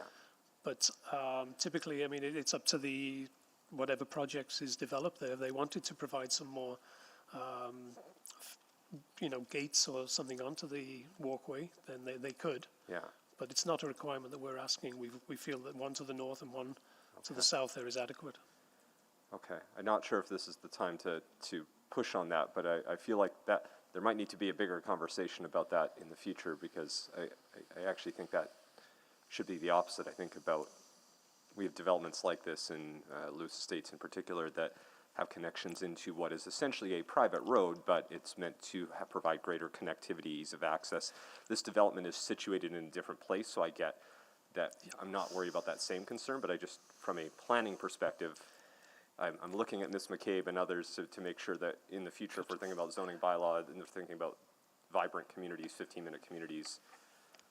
Council, we've also looked at it as well in terms of fire safety, so the length of a fire hose that you can get if you have a fire in the ravine. And where there are cul-de-sacs, we typically look at about 120 meter spacing along Topper Banks to get access. So okay. Yeah, Councillor Knack, we note the observation. We think it's a really good observation. There's not a body of work we're doing about that now, but we'll take a look at it. Yeah, and this might not be the one to make a fuss on, but I just generally that's fair. Okay, thank you. Thank you, Councillor Knack. Councillor Wright. I thank you. My question or concern was along the same line. Is that not public sort of land available? Or is it that the public can access? it's public land behind this property, so where it's delineated, yes, we've already taken that through subdivision, and we've put a Topper Bank walkway in, so the public, yes, can walk behind this parcel, and there are 2 points within vicinity of it where they can get access to the north and to the south. Okay. Councillor Wright, if I could add, generally we look to have a 1.2 meters screen fence, so a little bit of a lower height. I've just checked in with our subdivision team as well. We do try to provide walkway access every 120 meters. And so I don't know what the exact distance is between these 2 points, though. I don't know if someone from the team has that information. Does anybody have that information? Not at this time. It was, I'm sorry, Ms. Petrin, 120 meters access? That's what we, through the subdivision applications, we try to achieve a walkway. Okay. Okay, thank you very much. Thank you, Councillor Wright. Councillor Salvador. Yeah, thank you, Mr. Mayor.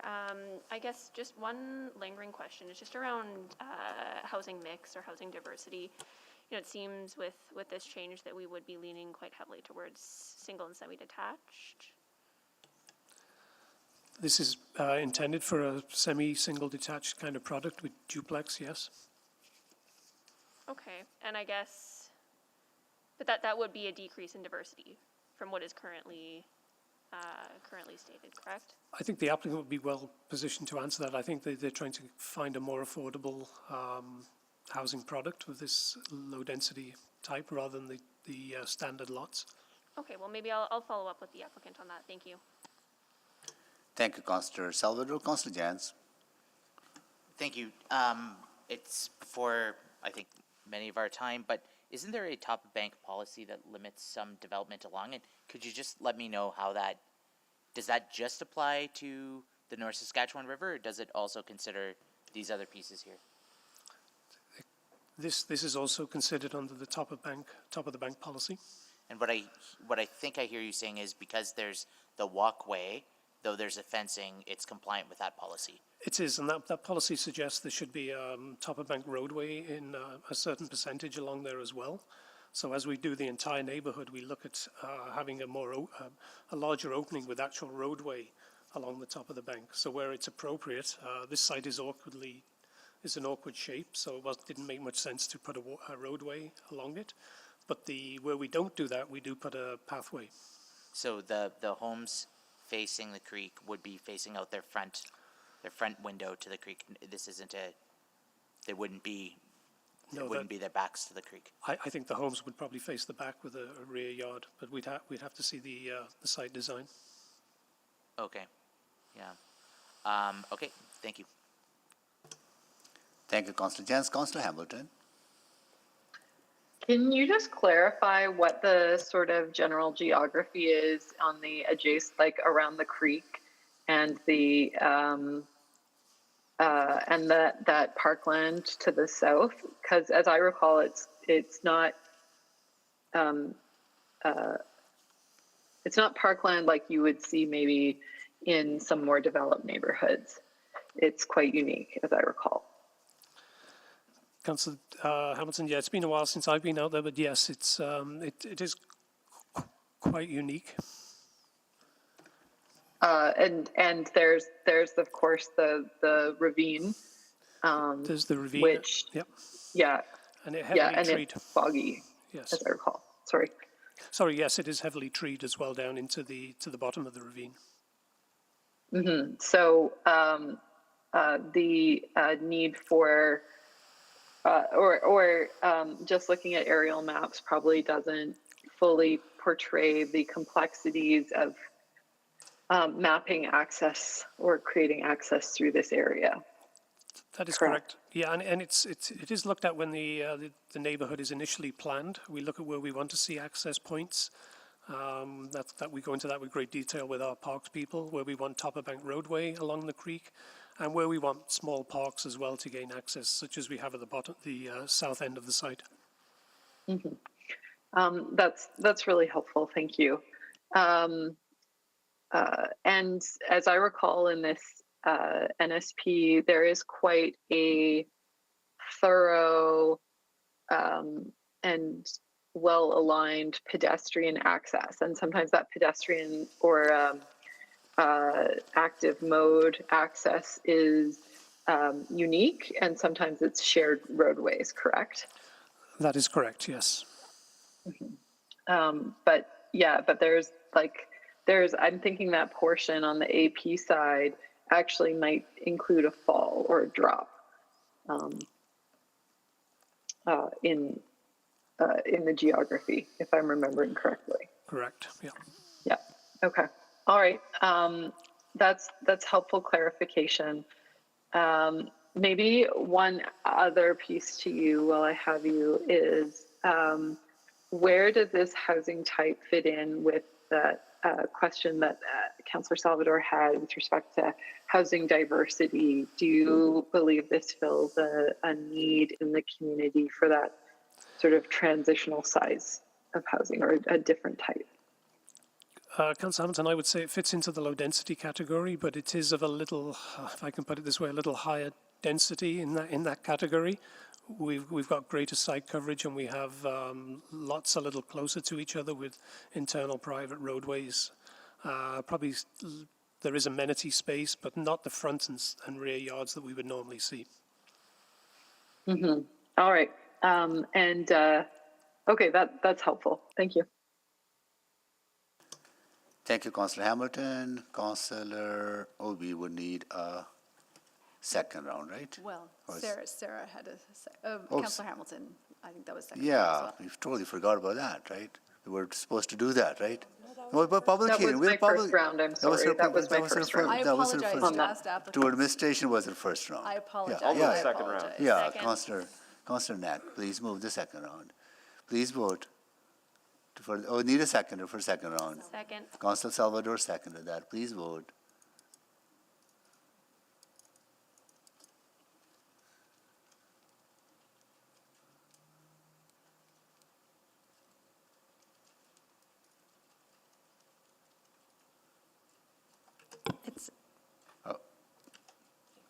just wait, we have all the votes. Display the votes, please.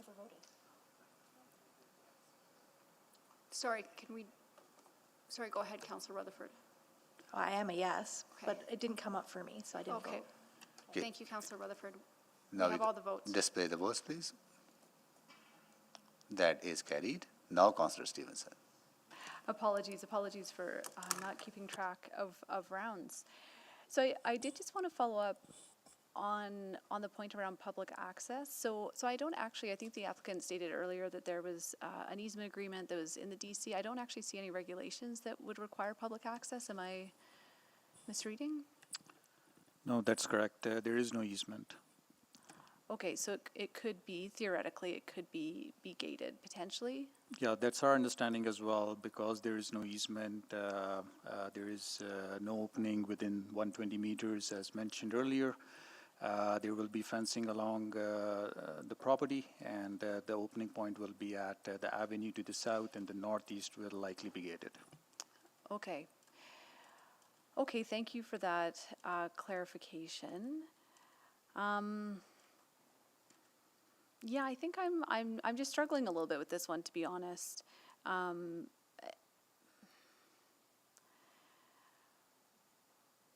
Yeah, I apologize. I know I'm spending time right now. Just again, sort of wondering, maybe just discussion about broader connections to city plan. I'm just not necessarily seeing how this is hitting the mark for our objectives. Housing diversity was a good point raised by Councillor Salvador. A lack of public connectivity. Yeah, just curious on some maybe more general thoughts. Councillor, I think it hits some and then misses on other points. On the housing diversity throughout the neighborhood, the housing diversity is decreased with the loss of the row housing. However, on the housing affordability, with the expected decrease in housing size, there would be possible increased affordability of a type of single family or a duplex housing. There is some connectivity to the larger ravine network through that access, but it isn't public access at the same time.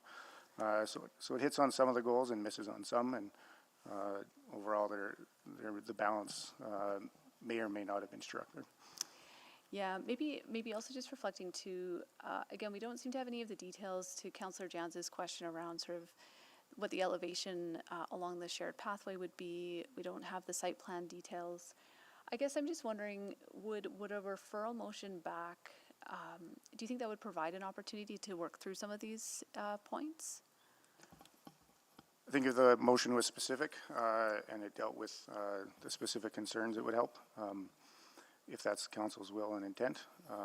But on some of the top of bank policy and the elevations and whatnot, most of that is completed at the subdivision phase, and that top of bank policy is always followed. You have that 10-meter setback from that urban development line, which is the top of bank, and you do have that pathway in there. So that portion of it, I'm not too certain that it needs further investigation of it. Okay, thank you for that. I know the time is now, but I do just need to give that a bit of thought. But thank you very much for the responses. And maybe we can follow up with some questions of the applicant. Thank you, Councillor Stevenson. Councillor Rutherford. Sorry, now I'm jumping in too. Again, this is not my area of expertise like my colleague to my right. But I did hear the proponent say that there was an easement for public. And then I heard administration say there wasn't an easement for public. So there is no easement, which means it can be a gated community. Is that correct? That is correct. There is no easement.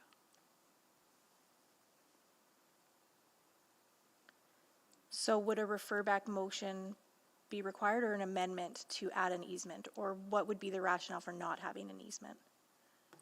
A referral would be required if the easement was added, I believe.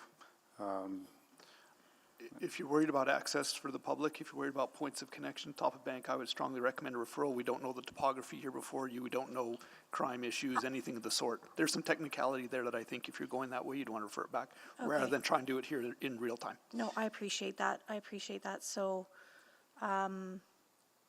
I will give that a think too. I'm guessing there may be some questions for the proponent based on the new information. And in the meantime, we'll think about that. Thank you.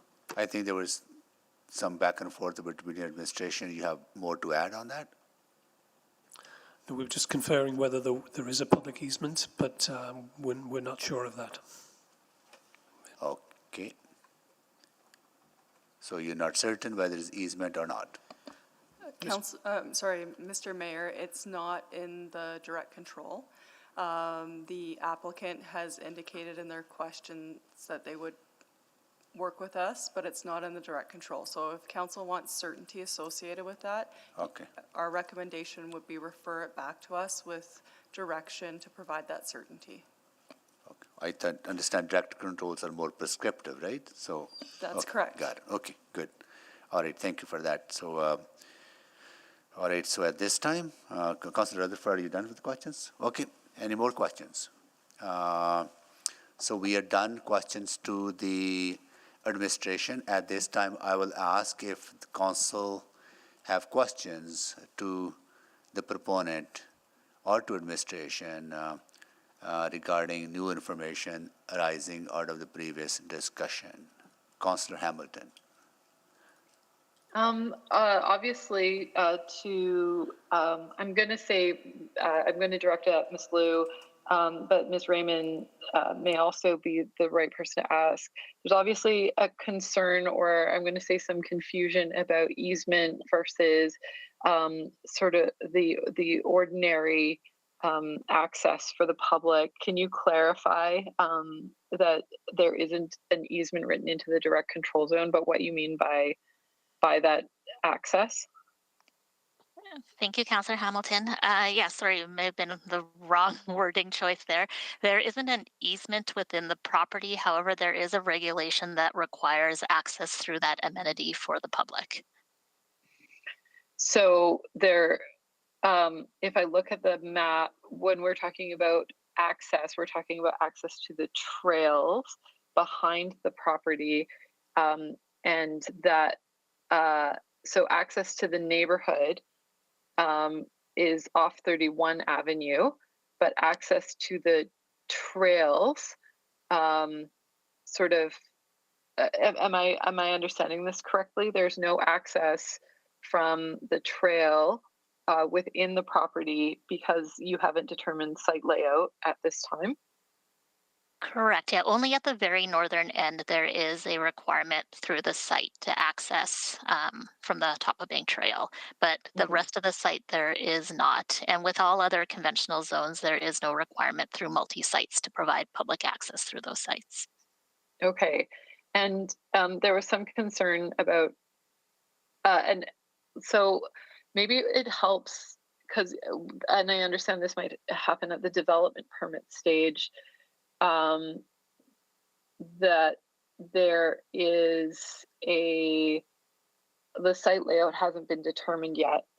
And there was some discussion about fencing as it relates to the trail. And maybe you could provide some clarification because even though the site layout isn't determined yet, you might have some notion of what that's going to look like. Yeah, so as administration mentioned, the subdivision for the site has been completed, and with subdivision, that's where the fencing requirements come in. It is a 1.2 meter kind of fence that requires permeability, and then everything that's required through both your top of bank walk, your slope stability reports through geotech, the portions that are undevelopable have all been dedicated to the city as environmental reserve already. This portion of the ravine is quite steep, so it is a larger setback than normal to accommodate the trail in this area. And that AP, am I remembering it correctly? That AP to the southwest is... It's a treed area, yeah. Yeah, like marshy treed area. Okay. So, and there's there's been issues, not in this specific development, but in similar developments along the ravine with fencing and wildlife, correct? Sorry, but I am not sure on that piece. Yeah, it's okay.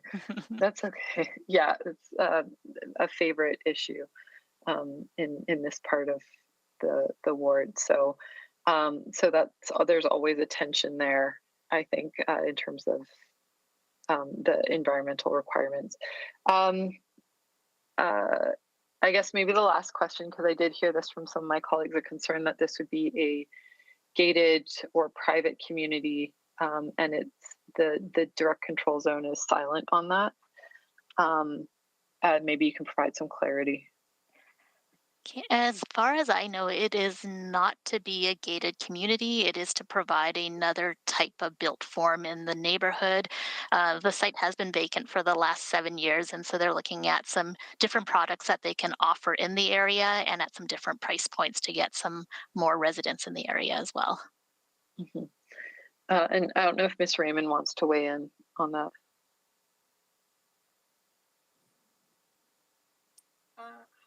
Hi, through your worship to Councillor Hamilton. Yes, from our understanding, this is not intended to be a gated community at all. Through the existing and approved subdivision, which actually established this multifamily site, which was approved with the original RF6 zoning, all of the access requirements were provided. So we have access from 31st Ave into the top of Bank. We have access off of 199th Street. So as Yolanda had actually mentioned, in an RF6 conventional zone, there's actually no requirement for a multifamily site to provide internal access to the top of Bank. This direct control actually offers additional opportunity to provide additional connectivity to the top of Bank that already exists. All of the infrastructure is in place, so the fencing and everything per the approved subdivision. As stated, this site has been developed for quite some time, and we have an end user now with a product that we think will be very successful in the community. So. All right, thank you. That's my time. Thank you, Councillor Hamilton. Councillor Salvador. Yep, thank you. Just wanted to close the loop on my question around housing diversity, recognizing that, yeah, this change overall would decrease some of those opportunities for row housing. Just looking for your comments on that, just knowing that we want to have lots of opportunity for housing choice within our neighborhoods. And sorry, I'll direct that to Ms. Liu. Thank you, Councillor Salvador. Yeah, when they were looking at some different products to offer within the neighborhood, they looked at providing some smaller kind of ground-oriented type units. And so it is a mix of single and semi-detached dwellings. Nicholas is also here from Streetside, who is developing some of these sites, and he might be able to provide you some more details in terms of pricing differences between the different build forms. Yes, please. Certainly. Good afternoon, everyone. If I may touch on the comment on diversity, I would suggest that the diversity of the offering on the site is going to be more so to do with the ownership format rather than the buildings themselves. So our goal with this was to provide a smaller low density home on a smaller low density lot. And then using some of the remnant land that's specifically in the northern tip of the site, which would normally not be very developable for homes given the dimension, and create a family-oriented shared amenity. And that's something we can do through the Condominium Act by selling these as bare land condominium lots. So effectively, we've taken the opportunity where a lot of people would develop amenity space in their backyards and centralize that in a part of the site where we can do something that offers something unique to families where they may not need a larger single-family home or a semi-detached home, but they're looking for something with some shared amenity, something that brings the community a little closer together. So the uniqueness may not be so much in the build forms themselves, rather the ownership model, and that there's condominium tools available to a different form of housing that would normally be found. Okay. Well, I appreciate that answer. I think most of my questions around some of the public access concerns have been asked. I still personally have some concerns around that, and yeah, I would be interested if others are contemplating referral, just so that we can get some really good certainty around that. But that's it for me. Thank you. Thank you, Councillor Salvador. Councillor Stevenson. Yeah, maybe just following on that, Mr. Carroll's, I appreciate that idea of the smaller units, doing something a bit innovative with the condoization and making use of that constrained site. I really appreciate that. Do you think there would be an opportunity to accommodate at least some row housing throughout the site? What we've done actually, and it refers to the earlier Riverview row housing zone that was referenced, we've almost done a swap, if I can say, in Riverview by providing a high density row house in a non-condominium format. And there we have homes, I'll say, as narrow as 14 feet to create that density and that format that would normally be found on RF6. We've provided that in a street-oriented format to really help the affordability equation for those first-time buyers that are trying to get into a townhome, where the condominium fee often becomes a hurdle for qualification with their lender. So we've pushed the density and the format that would normally be found in RF6 into a street-oriented format. And to this date, I think we've constructed just over 100 of those homes in the area. And in turn have given a low-density format the option of having the shared condominium services through using this parcel that quite frankly has been stagnant just based on the economics of building these sites as townhome condominiums for sale. I'd say we're the largest provider of townhomes in the Edmonton market now, and the townhome equation on multifamily sites has become a very, very difficult one, as townhomes without the condominium fee have become the preferred ownership style of the majority of the market. Okay, and just while I have you as well, and apologies, just wondering what is the intent for the interface with 199th Street? Are buildings fronting or backing onto that? The intent, although not finalized at this point, would likely be to back 199th Street, similar to the homes that are built to the south of the site. Okay. I appreciate that clarity. I think that's something. Yeah. Again, I think maybe working a bit against having that street interface and overlook and connectivity. But maybe flipping back, Ms. Liu, I apologize, and if you could just point me to the right place in the DC, I just don't see any reference to public access. I see reference to connecting to the public sidewalk, but just wondering if. Okay, thank you, Councillor Stevenson. It is Regulation 11 that talks in terms of providing sidewalks to provide pedestrian access through the site to connect to the public sidewalk along 31st, and a pedestrian connection shall be constructed through the common amenity area to provide a connection to 199th Street. Okay, but those aren't. But it doesn't specify a public sidewalk. Yeah, it doesn't say specifically public, but it is meant to be for public access. Okay, are we allowed to ask administration from questions arising of new information? So sorry. New information, yes, you can. Yeah. So maybe just to administration. No, it's all together It's all to together, public and administration. Yeah. Right. I mean, a sidewalk can be internal to a site. That doesn't necessarily. Does that speak to the public or non-publicness of it? So that regulation has specifically been written to ensure that we have pedestrian access for the residents. That doesn't necessarily contemplate public access. Okay, thank you for that clarity. I'll let my colleagues finish with their questions, or yeah, I'll leave it there. Thank you. Okay, all right. We're going to take a break here, 3:34 now, and we will be back at 3:50 for 50.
And we'll do a roll call. Councillor Wright, Good afternoon.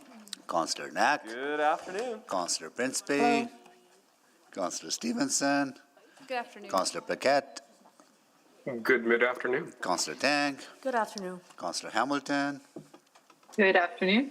Councillor Rutherford, Councillor Hello. Councillor Salvador, Good afternoon. Councillor Cartmill will be joining us shortly, and Councillor Rice, and Councillor Jans. Good afternoon. Okay, so Councillor Rutherford, you haven't had a first round on questions on the new information. Go ahead. Yeah, so this question is to Mr. Corrals. Can you just paint me a little bit more of a picture of this, unique and innovative product? I wanted to start with understanding kind of what the square foot, the anticipated square footage is going to be. Certainly, I'd be happy to. So our home will be smaller than what would be typically found in similar formats. The range will be around 1,300 to 1,600 square feet. So that's like the same as a skinny home, though? Similar to, but a fair bit, I'd say 300 to 400 square feet smaller than the similar structures in the same build formats in that area. In that area, but I'm just trying to get a visual of what this is comparable to. And so I did have a skinny home that was 1,500 square feet. So I'm just trying to get a sense. Sure. Is that fair? I'd say a little bit smaller than that. I'd say they're similar size square footage wise as a typical townhome. Okay.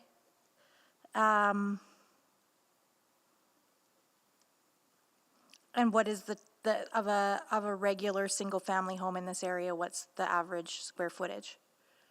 I'd say typically for a lane access home or an RPL style home, you would see something around the 1,600 to 1,700 square foot range. And for a front attached garage home, that would, I say, more closely, replicate the front attached garage homes we would plan on building on these sites. Those typically start at 1,900 square feet and go up, of course, as high as maybe 3,000 or beyond that. So I was really intrigued about the innovative housing, but I'm not seeing the innovation in this. Can you elaborate a little bit for me on it? Certainly. What makes these unique or different? And is it different from just this specific neighborhood, or is it different from built homes that we have in Edmonton? I'd say the biggest difference is twofold. If one I could say would be the value statement or the overall price. By building a lower density format on a multifamily site, we're able to use far less land than would normally be used for similar formats built on city service lots, if I may call them that. So accordingly, by building these smaller homes on land that's designed to fit around them, so not overbuilding the land, we're able to offer a price that's in the neighborhood of $40,000 to $50,000 less than the same build form if it were built on a regular city service lot using the traditional format to build those homes. So for one, I'd say it's difference by affordability, and that someone can get into a lower density home for a more affordable price because they're not buying as big of a home on as big of a lot. In our opinion, this also goes a long way in terms of our corporate responsibility to live in our carbon footprint and our environmental impact. A lot of folks that want a lower density home don't necessarily need or want a big lot or a big home. They just want that living format. Then further, in terms of the uniqueness, it really comes down to the ownership format. Normally, if you want shared condo amenities, you can find that in Edmonton, but it's in the form of a townhome or a high rise or say a 4-story or 6-story wood frame building. You don't really find shared family-oriented amenities in a lower density form of housing. So as I mentioned earlier, we'd flipped our ownership model and given the high density townhomes a better chance of affordability by putting them on a city service lot and not having a condominium fee, and given families another choice of housing and that they can have family-oriented shared amenities by these being built as part of a condominium association, and then adding affordability through that by making the home smaller on smaller lots. Great, very interesting. So again, just to make sure I understand. So this is kind of a unique thing for the city as a whole, doing this built form with the sort of the shared, I guess, condo structure on the public space and the amenity space. Is that correct? Is my understanding correct? I'd certainly say so. The only other one I know of its kind is the one that we're already building in the community of Trumpeter. So we have 21 homes underway. On that particular site, we built it on an RF5 zone site.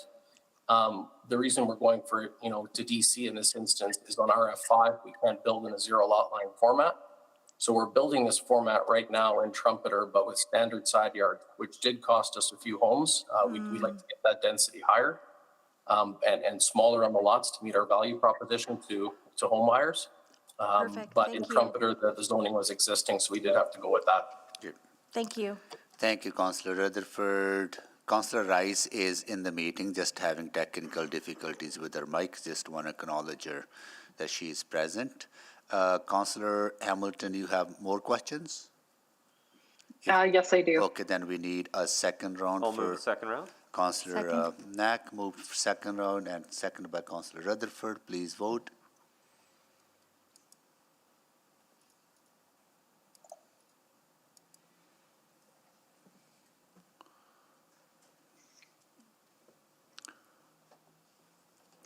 We're just waiting on one vote.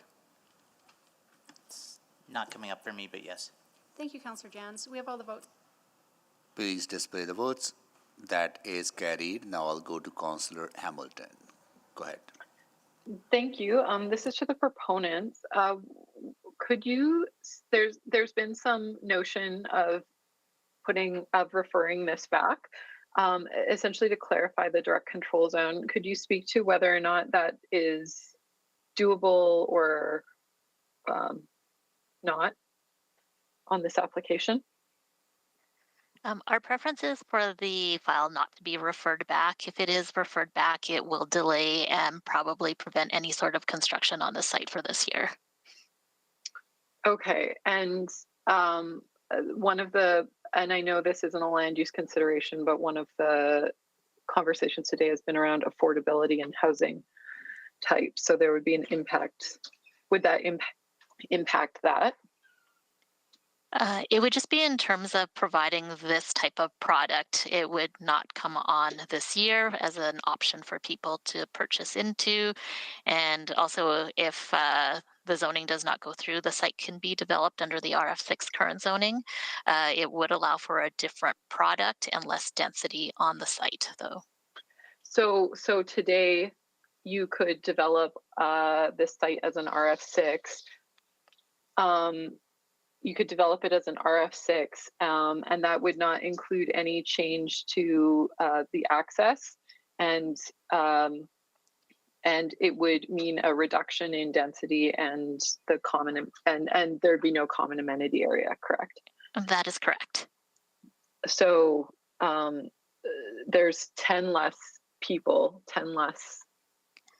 There'd be 10 less homes for people today than there would be for this to carry. Yeah, 10 less units. And so with an average of, I think it's about 2.8 people per unit. So it would be substantially less people. And no additional access, actually less access, because you wouldn't be required to have that northern access portion, correct? That is correct. Yeah, on a typical multifamily site, there are no requirements for public access in and through those sites. Okay, that's helpful. The last thing, and I heard Councillor Stevenson address this, but if you're not familiar with 199th Street, I don't think you know the nature of 199th Street. Do you recall what the speed limit is on 199th Street at 31st Avenue? Oh, I don't know the exact speed limit, sorry. It is an arterial road, so I'm assuming it's either 50 or 60. Yeah, you're right. That is the case. It's 60. Is there any other street-facing homes on 199th Street? Typically, there isn't on an arterial roadway. The city does require berm and fence requirements for noise attenuation, and so any homes fronting would be facing a massive berm and fence. And they would not be able to access they wouldn't have front drive garage access based on the speeds of the roads there. Yeah, there is no access permitted from the arterial road onto the site. Yeah, and as Ms. Raymond can probably attest, what's the number one complaint that we hear, or that my office forwards to your to you on the operations side regarding this portion of road? Definitely speed and noise. Mm-hmm. So, and as I recall, there are no front-facing there's no houses facing onto 199th. Even up around the Lessard Road area, where there is more density, multifamily, mixed use, it all kind of backs on to 199th, correct? Correct. Yeah. All right. That's very helpful. Given that, I would not support a referral motion, and I can speak to that if one's put forward. Thank you. Thank you, Councillor Hamilton. Can you also take the chair? I have the chair. Thank you. So just to administration, is there any other way of dealing with this access issue to the back or to the ravine other than referral? Mr. Mayor, I think if you're looking for additional certainty related to that, referring it back to administration to work with the applicant on options and what that would look like in terms of updating the direct control would be best. Is that the only option? I guess the applicant could perhaps propose another option, but in terms of the certainty for council, what's in the direct control now would be what the certainty we could provide. Yeah, because I understand the reason that if we refer, you delay the construction, you lose the construction season, that adds to more cost. So maybe to the proponent, like what is the option of dealing with the concern from council on the access? What other options do you see other than referral?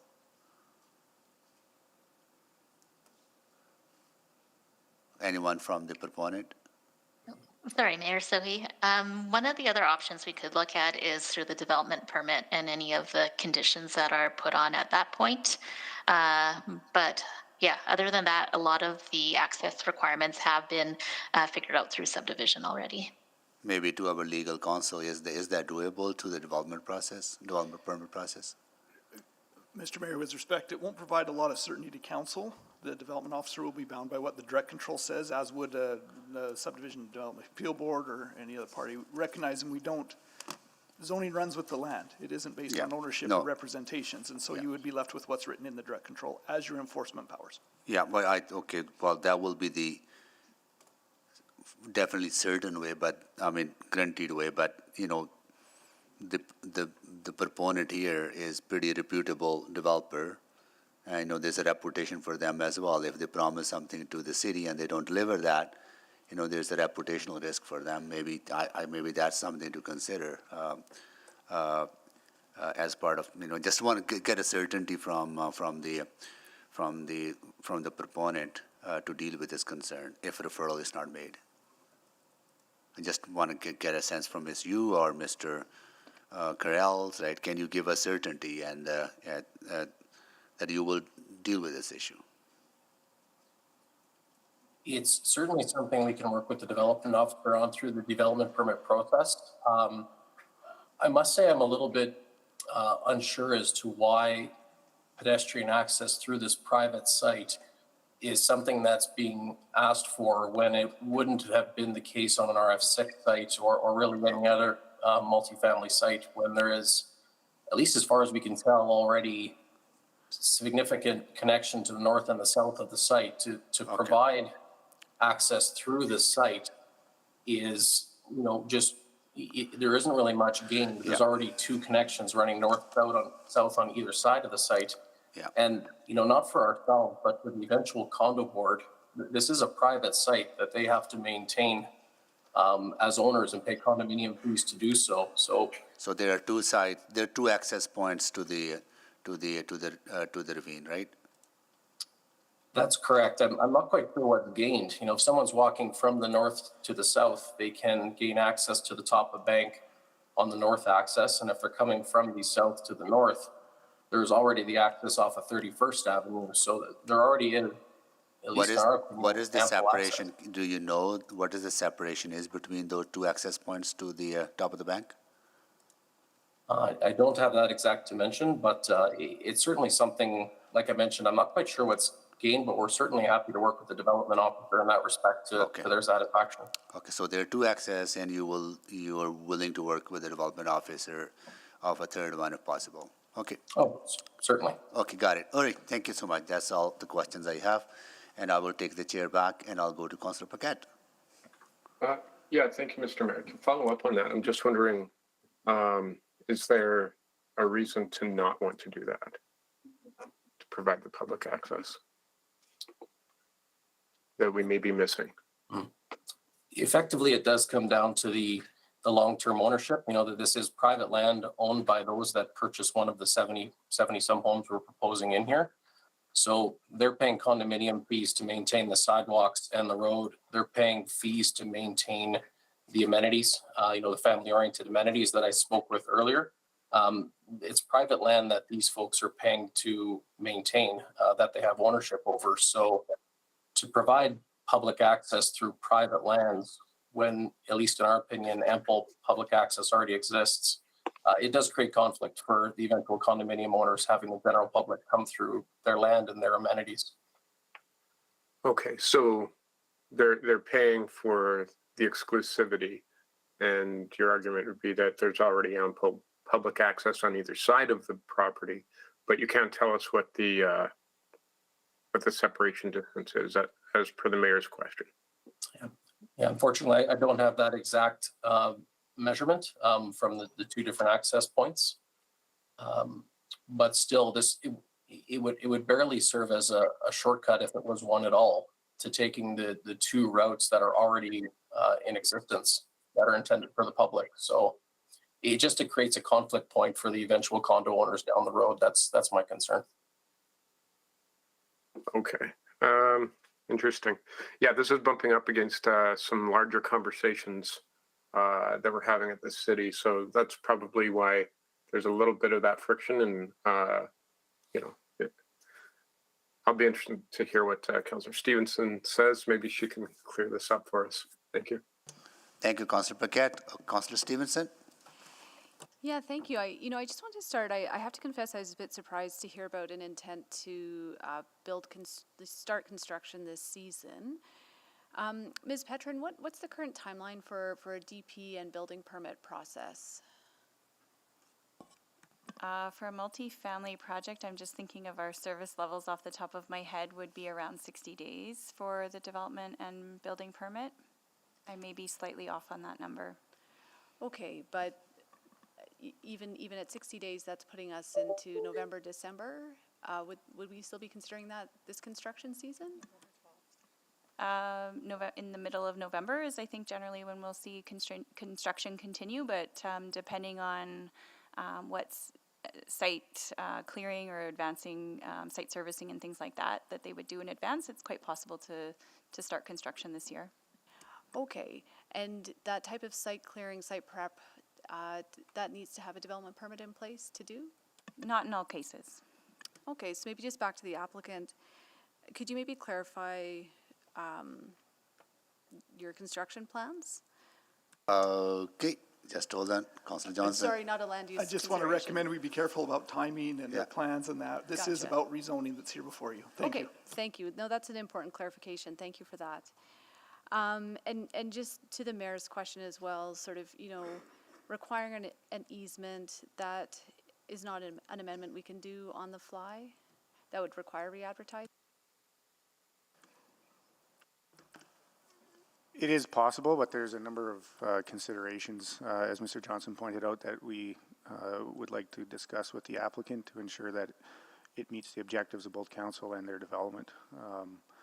Is it at the 2 points only? Is it for the whole road or the private road, or is there an additional access between those two already proposed ones, et cetera? Great. And do you happen to have that number in terms of the distance between the two access points along the corridor? We did get that, and it's about over 300 meters. Okay, so well in excess of the 120-meter access point Correct. policies. Okay, well, thanks very much. With that understanding, yes, I will move forward with putting a referral motion on the table so that bylaw 20051 and charter bylaw 20052 be referred back to administration to work with the applicant to provide certainty on public pedestrian access through the site and to the adjacent top of Bank Trail, and return to a future City Council public hearing. Second. Okay, seconded by Councillor Salvador. All right, we have a referral motion on the floor, and I will ask council members to focus questions on the referral motion. Councillor Knack.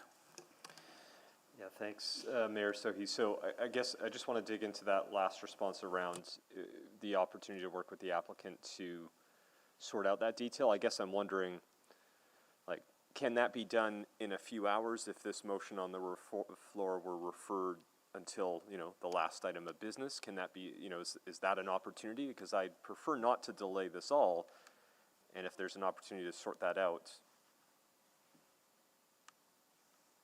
I'm getting some shakes on the heads in terms Is that a no shake? Yeah, just to no make sure. shake. Just okay. Yeah. Okay, that's a no shake. And then Mr. Johnson, it's a DC, a change like this likely isn't creating, because I think there's always a threshold about what needs to be re-advertised, and it would feel like this would probably be not in that level of re-advertisement. So could this come back as early as the next public hearing? Is that possible? If the motion includes a date in it, then yes, it could come without advertising. This Okay. isn't an advertising question, this is a technical Okay, issue of complexity, that's all. Then in which case, I guess to the mover or to the mayor, can we put a due date of the next public hearing based off the answer I got? I would find that very friendly. No, Okay. no concerns there at all. If administration is amenable to that, if that gives adequate time. It does, thank you. Then yes, if that change can be made to the next public hearing, then I think I would feel a lot more comfortable than on that. So it sounds like that change is being made. Councillor, just to be clear, if we could put the actual date in the motion? Yes. Because that's our argument, or our defense against the public if there's a concern. Yeah, so essentially, I'd make an amendment, unless it's friendly, that it would come back to the October 4th, 2022 City Council public hearing. Okay, that seems friendly. Okay, that's it. That's it then. Okay, Councillor Hamilton, questions on the referral? Nope, just to speak. Okay, all right, we have a referral, sorry, Councillor Salvador to speak or? to speak. To speak? Okay, I will go to Councillor Hamilton to speak first.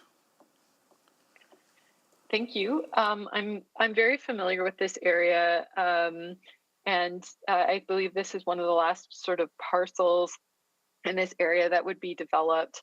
There's some geological complexity in the area that isn't immediately apparent on the topographical maps. But nonetheless, I think one of the things residents in the area have told me they really enjoy is the existing and planned connectivity. I appreciate that there's concern about public egress through private land, but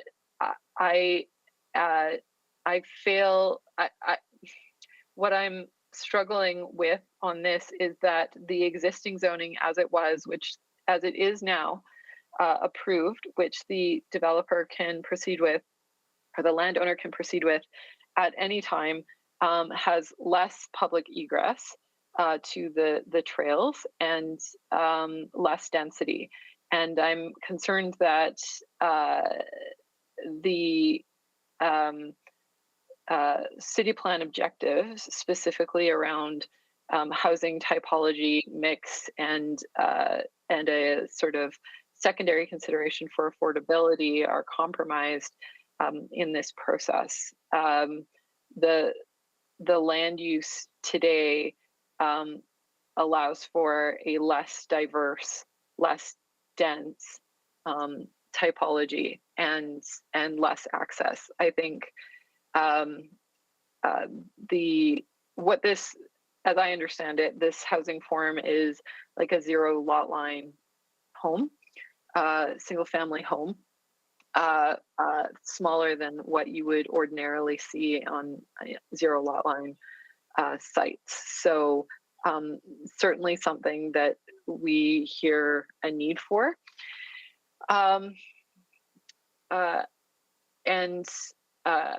Yeah, I have concerns about the delay, and I'm not sure that on the egress points we're going to get a substantially different understanding out of it. And I believe that the certainty provided through the access points on the north and south sides are reasonable. So I'm not going to support this. Thank you. Councillor Salvador. Yeah, thank you, Mr. Mayor. And I'll just be very brief. I think I made my concerns known. But ultimately, you know, we're talking about certainty here, and when it comes to certainty, we have to look at what's written in the DC. So I think that this referral allows room for the applicant to work with administration to provide greater certainty around public access. And from a sort of zoom back perspective, ensuring public pedestrian access through this site, I think, is in better alignment with the types of connected communities we're trying to build and what's envisioned in the city plan. And just regarding the concerns that were raised around timing, which I'm very alive to, this is going to be coming back October 4th. So that seems very fair, very reasonable, and I do not believe that will compromise the viability or affordability of this project. So for those reasons, I'll be supporting referral. Thanks so much for bringing it forward. Thank you, Councillor Salvador. Councillor Hamilton, can you take the chair, please? I have the chair. Thank you. I am not going to support the referral. You know, we already have two access points, 300 meters apart. That's not a huge distance for people to walk. In many of other requirements for walking distances, we ask people to walk longer distances. You know, for transit, for example, we ask people a minimum stop difference between stops is about 500 meters, right? So if developer can create another access, they're willing to work with the development officers to explore that. You know, we should be looking for every opportunity to make doing business in city easy, affordable, and convenient. And even 2 weeks delay adds to the cost. People have their capital tied up into projects, and affordability is a big factor, and for those reasons it's not going to achieve much, and with those reasons I will not be supporting the referral, and I will take the chair back, and I'll go to Councillor Dack. Thanks, Mayor Sohi. Yeah, I've gone back and forth on this. So I think where my head is at is that I'll ultimately go similar down the path you've said, and I probably won't support this, even though this is coming back in 3 weeks. But I do want to dispute the fact that 300 meters is not a long distance. I do think we need to remind ourselves there's lots of folks with different abilities, and when we've talked about, you know, distance between bus stops, you know, 400 meters, 800 meters, you're adding a lot of space and time, and we have some rules that we've set as a city that we try to do it every 120 meters. Nevertheless, why I won't support referral is I've heard a commitment from the applicant to address that. And I'm going to take them at their word on this, because I actually do think it is important to have access points.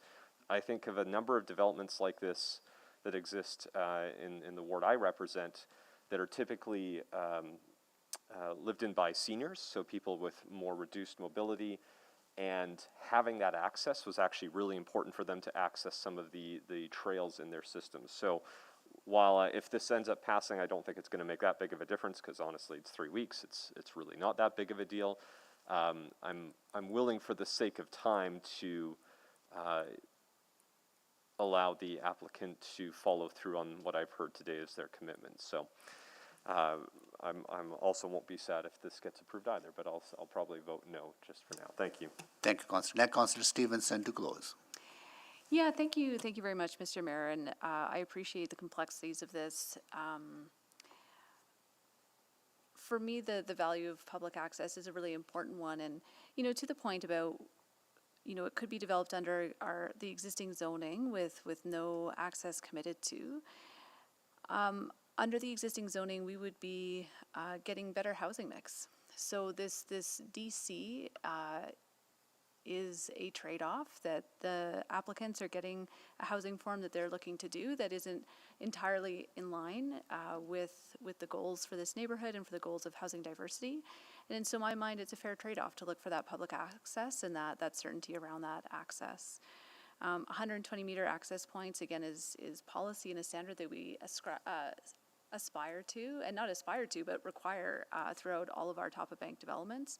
And when we have an opportunity to require that through a DC, I think it's really important that we do take those opportunities. Again, in terms of the timeline, I do recognize that you know, delays do cost, and I don't mean to minimize that at all. I think this speaks to, if nothing else, if this is not a successful motion, I think this speaks to the importance of you know, applicants and administration working together on these items before they come before us at public hearing. If the intent is there, which I certainly trust from the applicant to have provided that easement, there could have been an opportunity through the initial rezoning process to have that done. So I do encourage my colleagues to support this. Again, it's a moderate delay. And if we think about the lifespan, this is a development that will be there for decades and will have an ongoing impact for the accessibility of this community for years to come. So thank you so much, Mr. Mayor. Thank you, Councillor Stevenson. So please vote.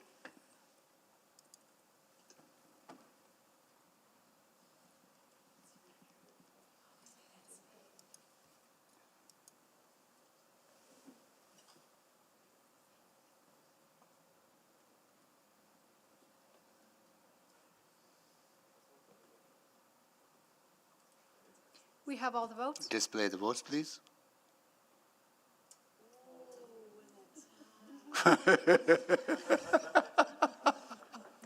Okay, it is defeated on a tie. Okay. It's the first one. Is the second one? There was another one. Oh, maybe I wasn't there then for that one. Oh, I was the missing one. Okay. Okay. All right. Okay.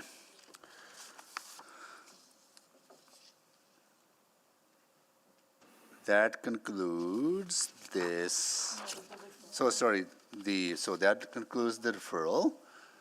And we're back to the speaking order was, all right, we concluded all the questions. Any more questions to the administration or to the proponents or to the, there's no one from the public, from opposition. Further question. Councillor Hamilton, you have more question or you're ready to close the bylaw? Ready to close. Okay, please do move the closing of the bylaw. I'll move closure of items 3.12 and 3.13. Second. Second by Councillor Paquette. Okay, please vote.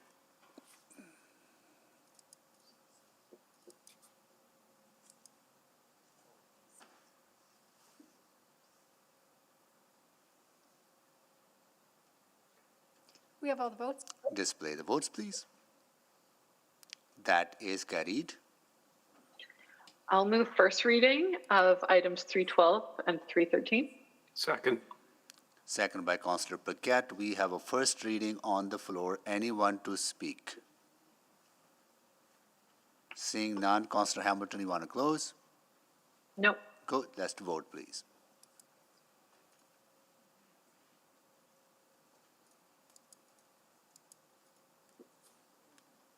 We have all the votes.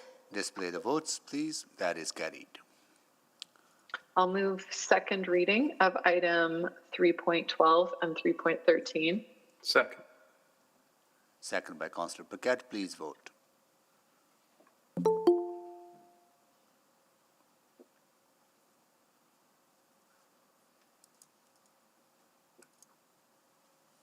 We have all the votes. Display the votes, please. That is carried. I will move consideration of third reading of items 3.12 and 3.13. Second. Second by Councillor Paquette. Please vote for the consideration.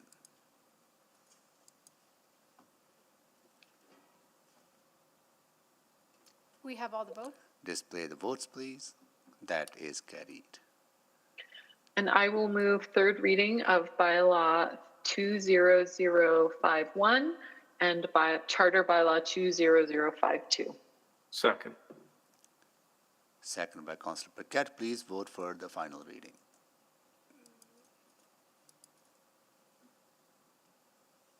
We have all the votes. Display the votes, please. That is carried. Okay. So that concludes 3.12, 3.13.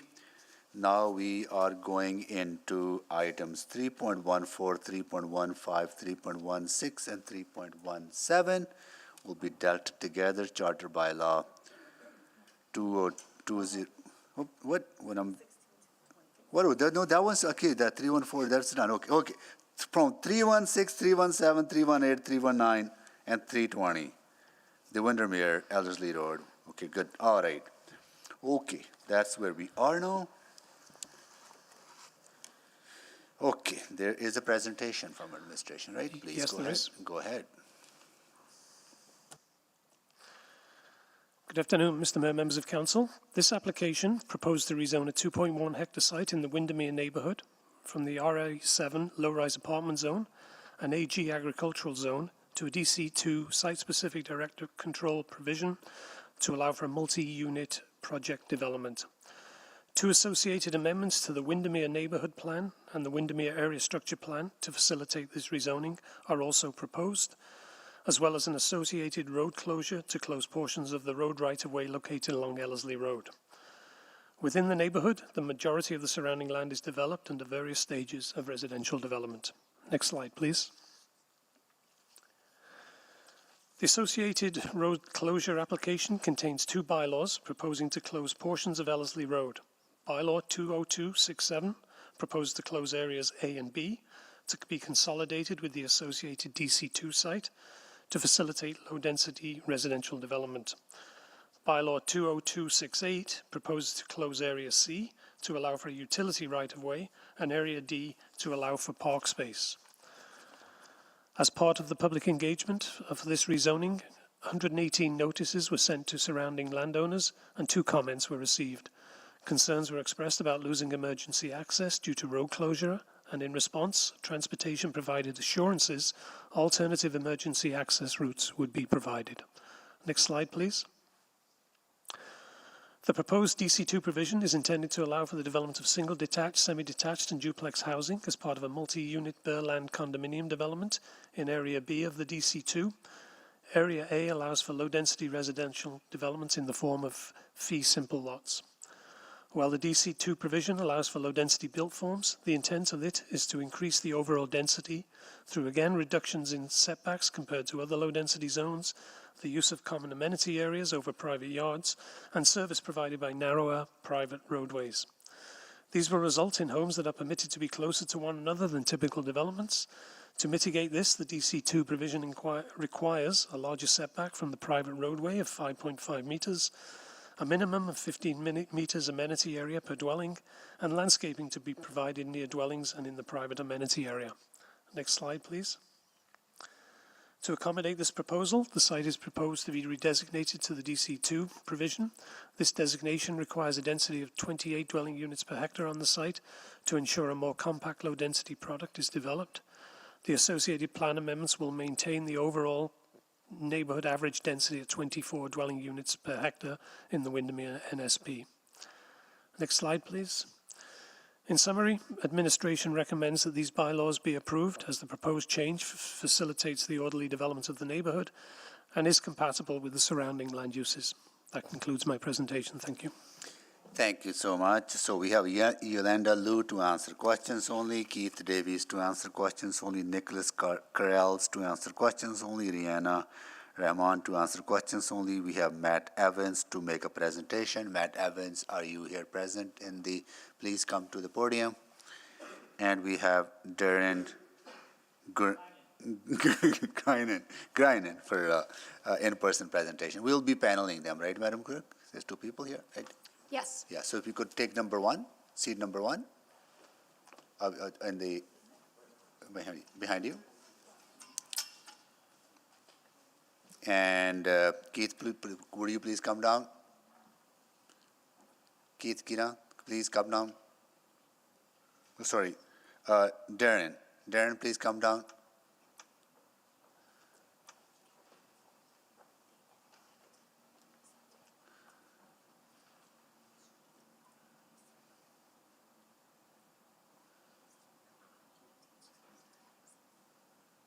Okay. Each of you will have 5 minutes to make your presentations, and then council members may have questions to you. Go ahead, please. We'll start with Matt Evans. Thank you very much. Hello, Mr. Mayor and members of council. Thank you for allowing me to speak here today and be respectful of all our time. I've prepared a brief statement. My name is Matthew Evans, and I am a small business owner and resident of the Langdale community. I stand before you, or sit before you today, to speak in favor of the proposed changes of the closure of Ellerslie Road from 170th Street west to Wright Drive. And even though, as many others, may be mildly inconvenienced as a result of these changes, I feel that is only a small price to pay for the safety of my neighbors, their children, and their families. The intersection at 170th Street and Ellerslie Road is a continual place of accidents and daily near misses. On top of the constant congestion and regular accidents, I witness near misses on a regular basis as drivers traveling south swerve into the east lane with little to no notice, as they are either unaware or unprepared for the lane to end. Anyone heading either direction, north or south, from Ellerslie Road onto 170th Street is at risk because of poor visibility mixed with high traffic on 170th Street. But this isn't the main reason that I come before you today. The main reason I have taken time out of my busy schedule to come here in person is to try and convey a message of concern and frustration that is commonplace in our community. Many families in this community not only purchased houses for hundreds of thousands of dollars, but purchased homes to raise their children and enjoy with their loved ones in safety. Our concern, comes from a place of safety and the fact that these homes were purchased on the contingent that this road would be closed. Not if, but when, and council, now is the time.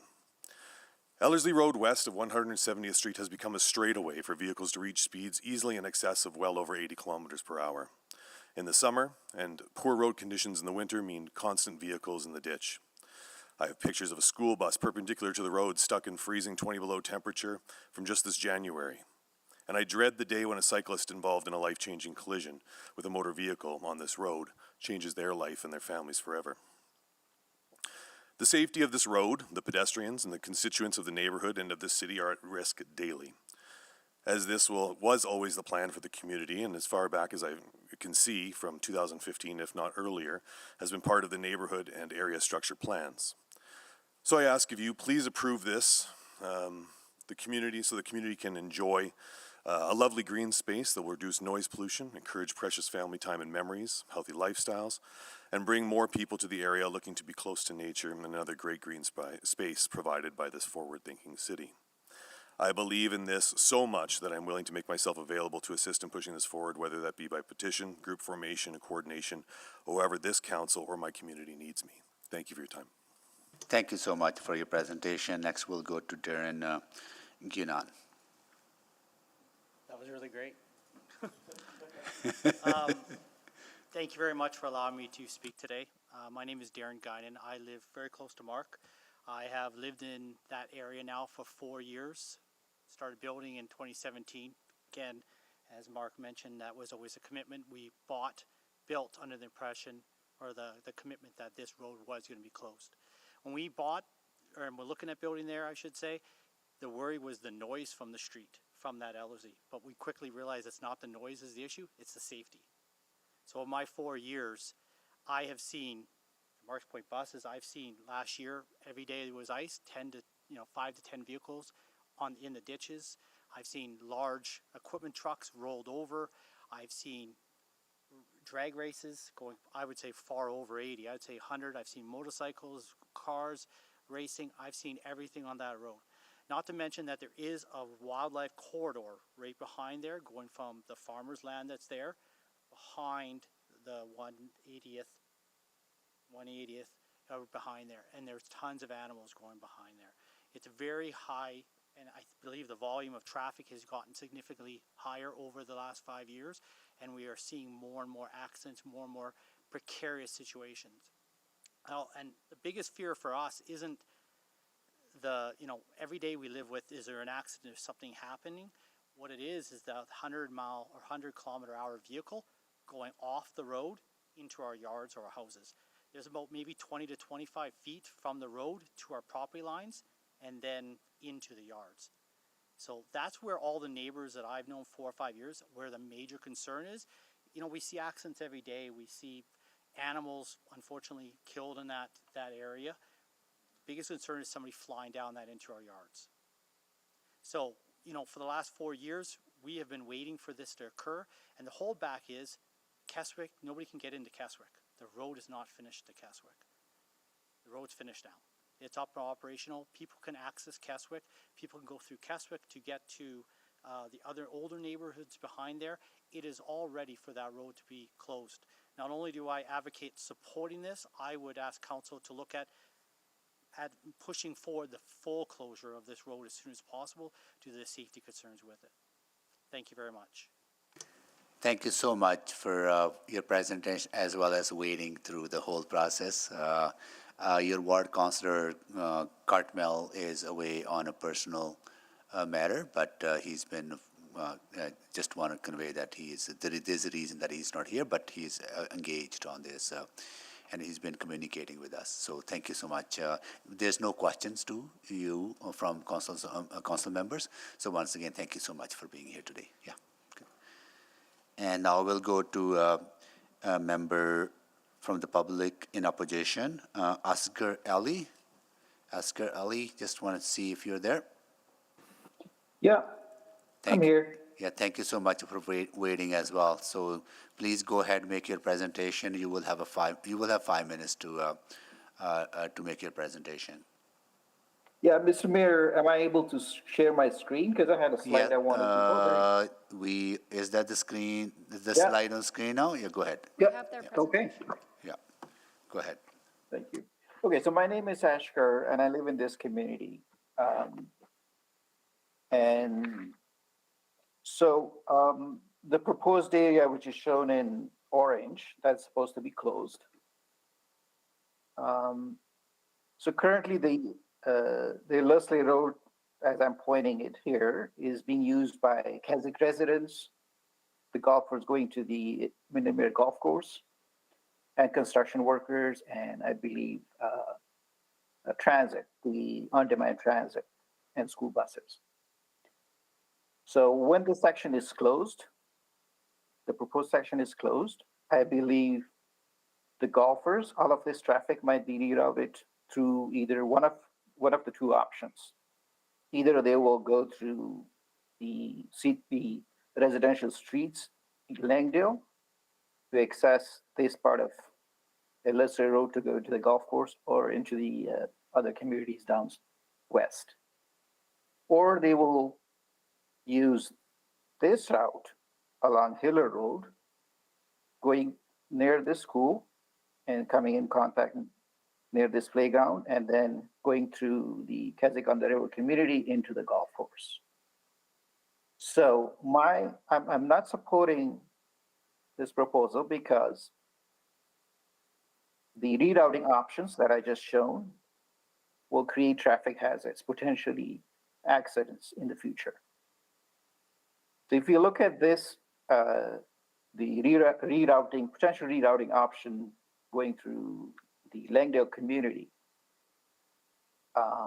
it will see increased traffic going through residential streets and then making a sharp turn onto the Leslie Road.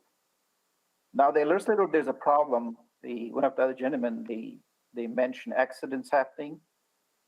And because the Leslie Road has an elevation issue, it's quite elevated compared to, for instance, the Wright Drive. So in winter, there are a lot of problems for drivers to go through this intersection, and some of the cars can get stuck here because it's elevated, and if you are to make a turn, that will make it even worse. This corner also has a blind sight because there is a house right in the corner, and you, when making a turn into, let's say, going towards the golf course, you won't be able to see if there is an oncoming traffic. Also, if you were to use the Keswick neighborhood to go into the golf course, for instance, or coming into Keswick, you are increasing traffic around school zone and this playground area. So currently this is a new school, K-9 school, Joy Mouse K-9 school that's operational, and kids go between these communities into the school, into the playground, and this increased traffic might come in contact with kids going to their home through in the lunch break or early morning, or going back homes from the school. So it will create potentially unsafe conditions by closing off sections of Ellerslie Road. And I would support keeping the entire Ellerslie Road west of 170th Street open until we have our plan, until Keswick on the River has its plan entryway going to the farm, which is shown by this dotted area. Which is part of the plan Windermere NSP. And that's it. Thank you. Thank you so much, Askarali, for your presentation. Really appreciate your time, and thank you so much for waiting. As well as there are no questions to you from members of council, but we do appreciate your input. At this time, we'll go ask council members if they have any questions to administration. Council question. Yep. Councillor Stevenson. Yes, thanks, Mr. Mayor. Just to stay on the theme of connectivity. So I really appreciated and sorry, this is questions to administration? Yep. Yes, thank you. I really appreciate seeing the comments from urban design in this report. And I just didn't feel that they didn't seem to have been addressed. So just in terms of the connectivity to the open space, there was just sort of a comment that there was an existing fence, and so that wouldn't be provided. It seems like the walking distance to even get to the corner, to get anywhere, it seems like that's not really available.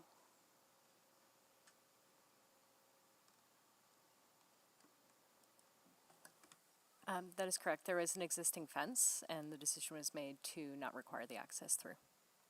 And could you tell me a bit about that fence? Like, is it brick? Like, is there some sort of constraint to why it can be opened? I actually don't know the material it's made of, Councillor. Okay. Maybe that's something I can follow up with the applicants. And maybe just a transportation. I mean, to that point, would a crossing be considered sort of further north from the main intersection there, a pedestrian crossing into the park area? Yes, if I can have a slide up that shows the overall NSP. There is a greenway that is identified, planned along the southern boundary of the subject site. And that's the reason why this road closure is happening, to basically transform this road to a greenway. So that's where not only that, but also some interim connections north and south on either side of the Ellerslie Road are contemplated as part of NSP, and all that will be part and parcel of this closure exercise. Yes, but again, there wouldn't be any access provided from the site to that new greenway. Directly not, but through the local roadways and then coming on. So it's kind of adjacent, but I don't believe there is a direct access from the site. Okay.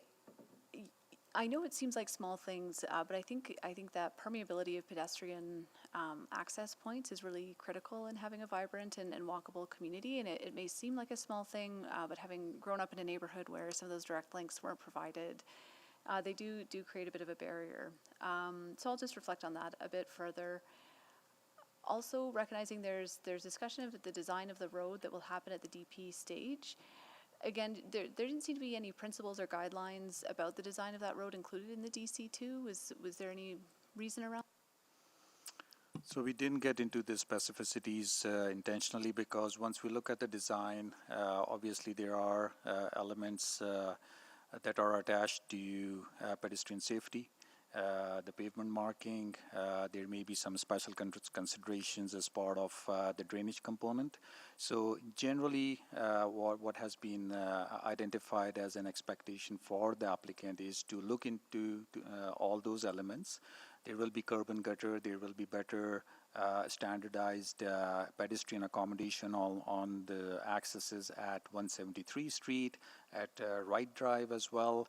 170 Street itself will be closed and will be again upgraded to the point that it accommodates the greenway. Okay, and then there's also a comment from the urban design team that there are concerns with the design of the buildings. And again, we don't seem to have elevations on that. I was just wondering if there could be a bit of elaboration, and I don't know if anyone here can speak to that. But again, just wondering what those concerns were and if they had been addressed. Councillor, we did take that into consideration and did ask for some of those more design considerations. They just weren't available at the time from the applicant, and they're still working on the more detailed site layout. Okay, so there's an expectation that that detail can be addressed at the development permit stage? Yes, indeed. Okay, well, thanks. I'll yield the rest of my time. Thank you, Councillor Hamilton. Thank you. I believe that there was a concern that with the road closure, the existing roadways would not be able to handle the volume of traffic. Can you speak to the TIA and the road capacity? Yeah, for sure. If we can have slide 7 on the screen, please. So, as I mentioned, the road closure is in alignment with the road network identified in the neighborhood structure plan, and that plan, at the time of approval, a transportation assessment was done to basically look at what sort of network is needed for this NSP. So what we are doing today is primarily bringing the current network in alignment as planned through the NSP. We didn't want have to go back and look at the capacity for the road closure specifically, but we looked at what roadways have been constructed to date. So as you can see on the slide, with the construction of Hiller Road to the south and north-south connections along 173 Street and Wright Drive, there is that accessibility through the neighborhood that doesn't pose any challenges, whether from FRS perspective or from the residents' perspective. Mm-hmm. So that's really helpful. Thank you.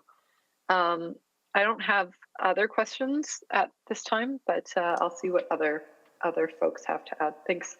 Thank you, Councillor Hamilton. Councillor Wright. Hi, I'm just wondering about the safety concerns that the residents expressed. Does this just, by closing Ellerslie, does it just shift it over to maybe Hillier Road or what is it, Washbaum Drive? Short answer is no. Actually, we are, because Hiller Road is constructed up to the current standards. It does have accommodation for pedestrian as per the arterial standards. So this, we could not invest too much money on this road, knowing that it's needed to be closed. It was just the timing issue, development in the area. So as far as alternative is concerned, it's up to the standard and should not have any issues. Okay, and nothing with that Washbaum Drive. I'm just looking if I'm coming south on 170, and if I could turn off there. Yeah, those intersections are in place and constructed as per the standards as well. Those are all permanent locations. But I'm thinking the speeding.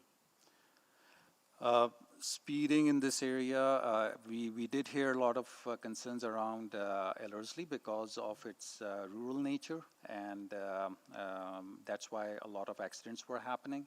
170 Street does have a speed limit assigned to it. It is a busy road, so speeding, I think that's more on monitoring side of things, we can continue to look at it. If there are any specific issues, then we can look at it. But at this time, I'm not aware of anything along 170th Street. I know that's not a rezoning thing, but it is an issue, and that's, I guess, why Ellerslie is being closed, is the safety concerns too, right?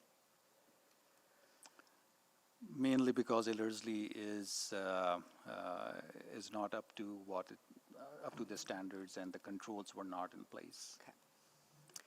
Okay, thank you.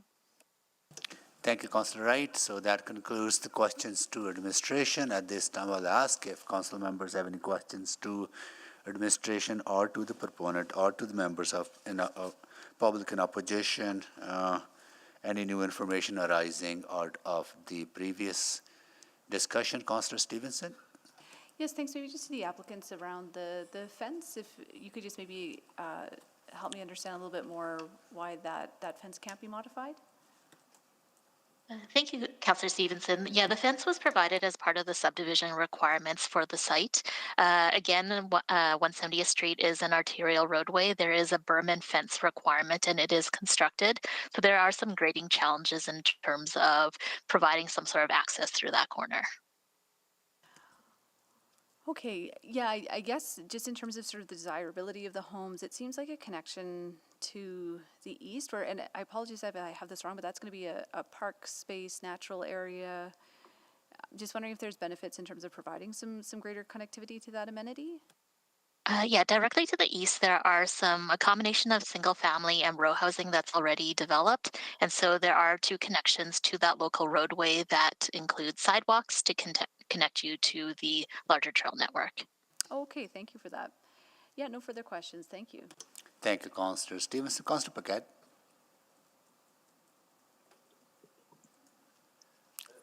There we go. That's my unmute button. Thank you. Actually, you know what? I'm going to defer to Councillor Knack. I think we're going to Okay, have some good. more All questions. right. Thank you, Councillor Paquette. Councillor Knack, you going to defer to someone else? I was just debating asking questions, but it appears the ward councillor has arrived, so I don't need to be on the board anymore. I have delayed the coordinator. Give him, I'm gonna ask a couple of questions and just let gonna him catch his breath. And I don't really have a good filler question. Okay. I'm just taking a 1 minute recess till they're brief. There we go. All right, so Councillor, just we are at new information at this time. So do anyone else have any questions?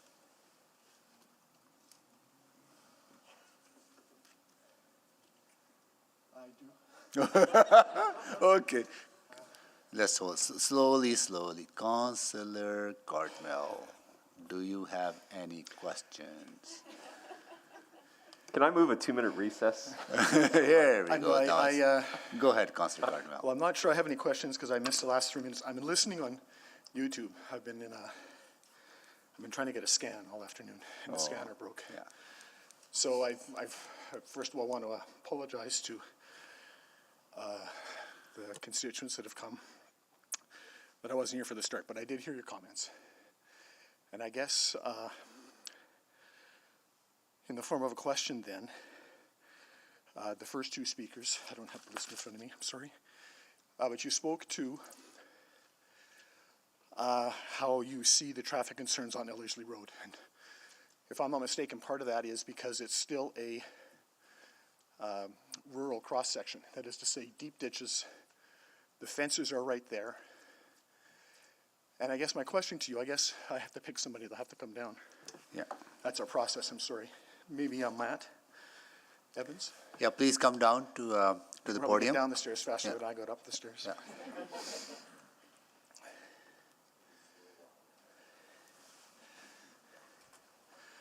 Thank you. Yeah.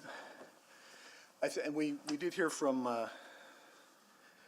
Mr. Ali about, that we lose that conduit to Keswick on the river to the golf course and that kind of a thing. But is that not part of the concern, actually, that over time the city has grown to encapsulate this area, and what used to be a rural road with a golf course access is now in the heart of the city? And it's essentially an arterial road that has no capacity to operate as an arterial road.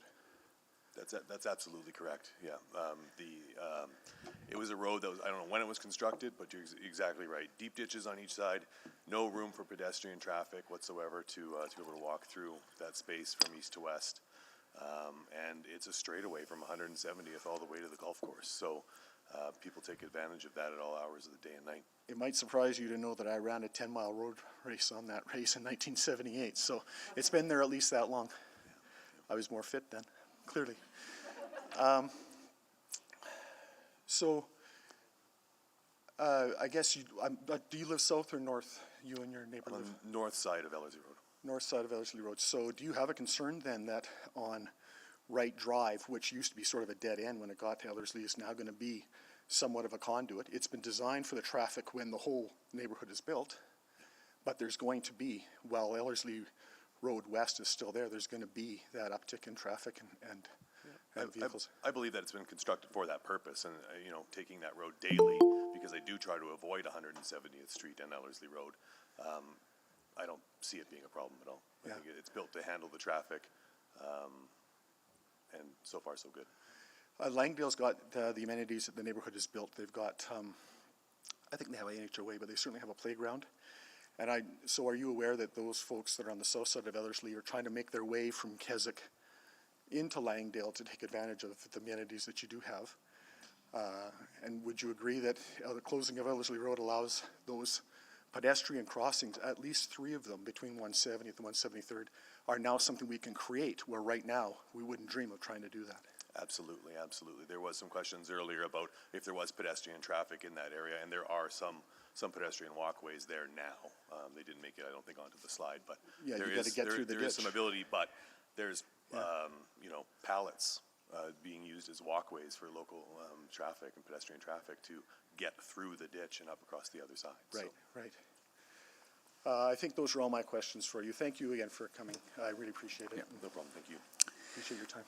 Thank you so much, and thank you, Councillor Cartmel. So that concludes the questions on new information. At this time, we are ready to move to close the public hearing on this bylaw. So, Councillor Cartmel. Thank you, Mayor Sohi. I'll move closure of the public hearing on items 316, 317, 318, 319, and 320. Second. Second by Councillor Knack. Please vote. I'm a yes. Thank you, Councillor Cartmel. I'm also a yes. Sorry, was that Councillor Salvador? Thank you. We have all the votes. Display the votes, please. That is carried. Mayor Sohi, I'll move, first reading of items 316, 317, 318, 319, and 320. Thank you. Second by Councillor Knack. We have a first reading on the floor. Anyone to speak? Before I go to Councillor Cartmel, anyone else to speak? No. Councillor Cartmel to close. Thank you, Mayor Sohi. So, again, my apologies for the unusualness of my sudden appearance here, but I was listening along. This has been a problem, as our guests have said today. This has been a question, an open question for this community for years. We got a little bit of help from some of our developer partners last year when they built Keeping Way, which did provide the connection that the speaker spoke to about actually building a proper city road between the one subdivision that's right on the river to the rest of Keswick, which allows us to start diminishing the use of Ellerslie Road for traffic. This is the first step. I don't know if it came up in conversation, but ultimately 182nd Street will swoop to the west and become the replacement for Ellerslie Road, that second entrance exit to Keswick on the river. But we have a non-participating landowner there, and that we don't know when that's going to happen. So for those that are saying and asking about when do we close from 173 to the rest of the way, it's when that situation changes. We really just cannot do anything until that landowner makes at least some of that land available and we can finish building the rest of the roadway network. So understanding your apprehension around any part of Ellerslie Road being open, this is essentially as far as this can be taken at this point in time. So I just offer that. But we've been talking about finding a way to get the pedestrian connectivity that I just mentioned from south to north across this road. And it's virtually impossible, particularly in the winter when you've got vehicles that are doing well in excess of 80 kilometers an hour on slippery streets. There's no way in the world they're stopping for young kids or a kid in a stroller or a parent trying to take their toddlers from one side to the other. It's just not going to happen. This allows it to happen. The parts of this neighborhood that are already built, that have been there for several years, this can happen now, and it is a solid next step that will allow these neighborhoods to connect. The other thing to note too is that 2 K-9 schools opened in the Keswick neighborhood south of Ellerslie Road, and I'm certain that they are drawing students from those homes north of the road. So again, this pedestrian connectivity is absolutely key. So there is no way in the world we should not proceed with closing this stretch of road as fast as we possibly can. There's a few other pieces I know that are with it, but key to this is closing that road and filling in a couple of the gaps. So thank you very much for your patience. I'll leave it there. And I'd like to see support of these passage of these bylaws. Thank you. Thank you, Councillor Cartmel. So please vote.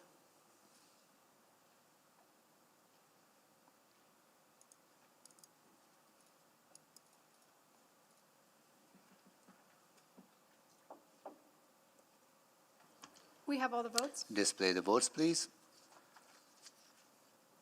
That is carried. Mayor Sohi, I'll move second reading of items 316, 317, 318, 319, and 320. Second. Second by Councillor Knack. Please vote.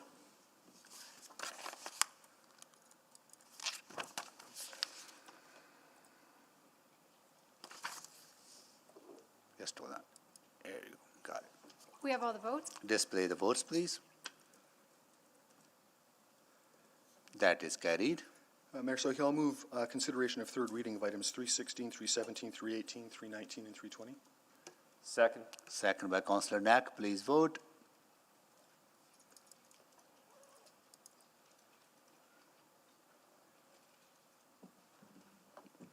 We have all the votes. Display the votes, please.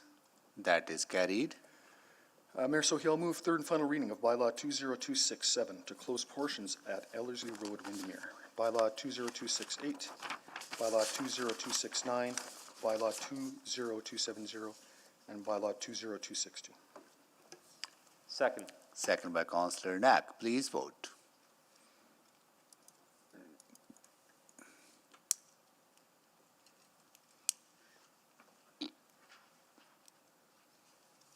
We have all the votes. Display the votes, please. That is carried.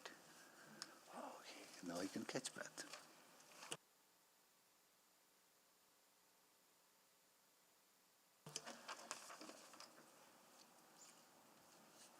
Next.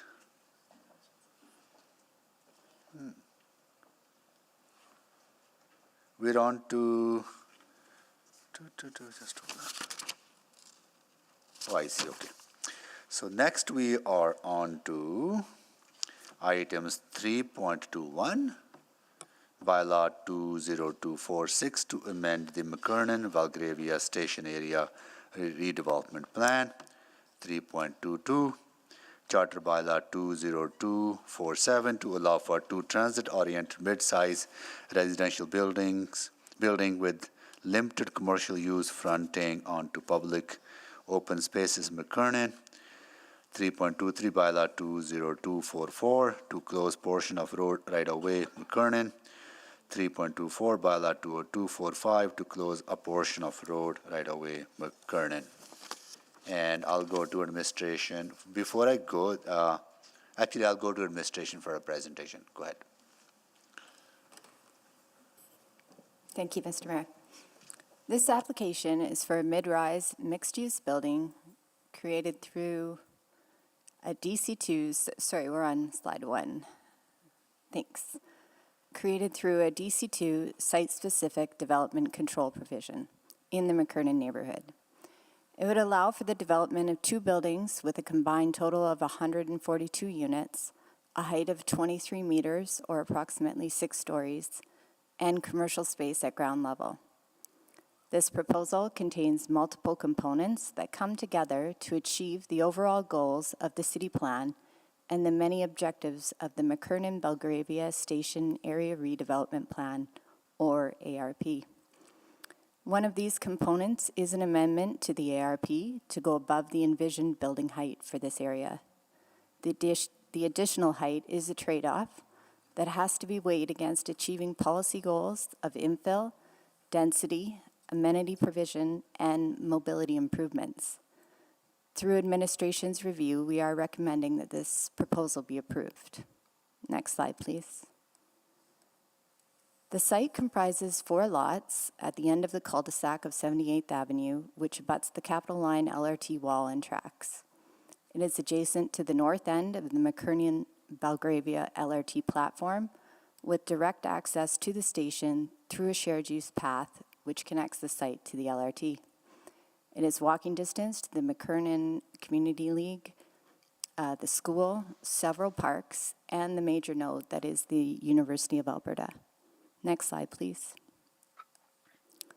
This application uses a DC2 to customize zoning regulations that respond to the existing context while meeting the goals of the ARP and providing public benefits. This includes regulations that establish a large public plaza and active transportation connection in place of the cul-de-sac, that provide well-designed, thoughtful architecture with interest and articulation, that activate the ground level with residential and commercial entryways, which front the plaza and the green spine. This orientation creates a more attractive streetscape that better frames and defines the community and provides eyes on the street. And the regulations set the building way well back from the existing smaller scale buildings, creating a generous separation space that mitigates the additional height. Next slide, please. Administration sought feedback from the public through Engaged Edmonton, mailed notifications, on-site signage, information shared by the Community League, and through continued communication with the Belmac Group. Over 120 people have provided feedback about this proposal. Overall, the majority were opposed and had concerns related to the density, the scale, the height, privacy and shadow impacts, compatibility with existing houses, parking and traffic impacts, traffic safety, a loss of green space, and not meeting the intent of the ARP. People in support noted that the proposed height and density are appropriately located right beside the McKernan-Belgravia LRT station, and that the buildings and public areas were well designed. Administration understands both the perspectives shared in opposition and support. It has been a long application, and throughout the process, we have worked with community members in regular meetings to answer questions, communicate changes, and resolve concerns. We recognize that this application represents a change and will have impacts at a local level.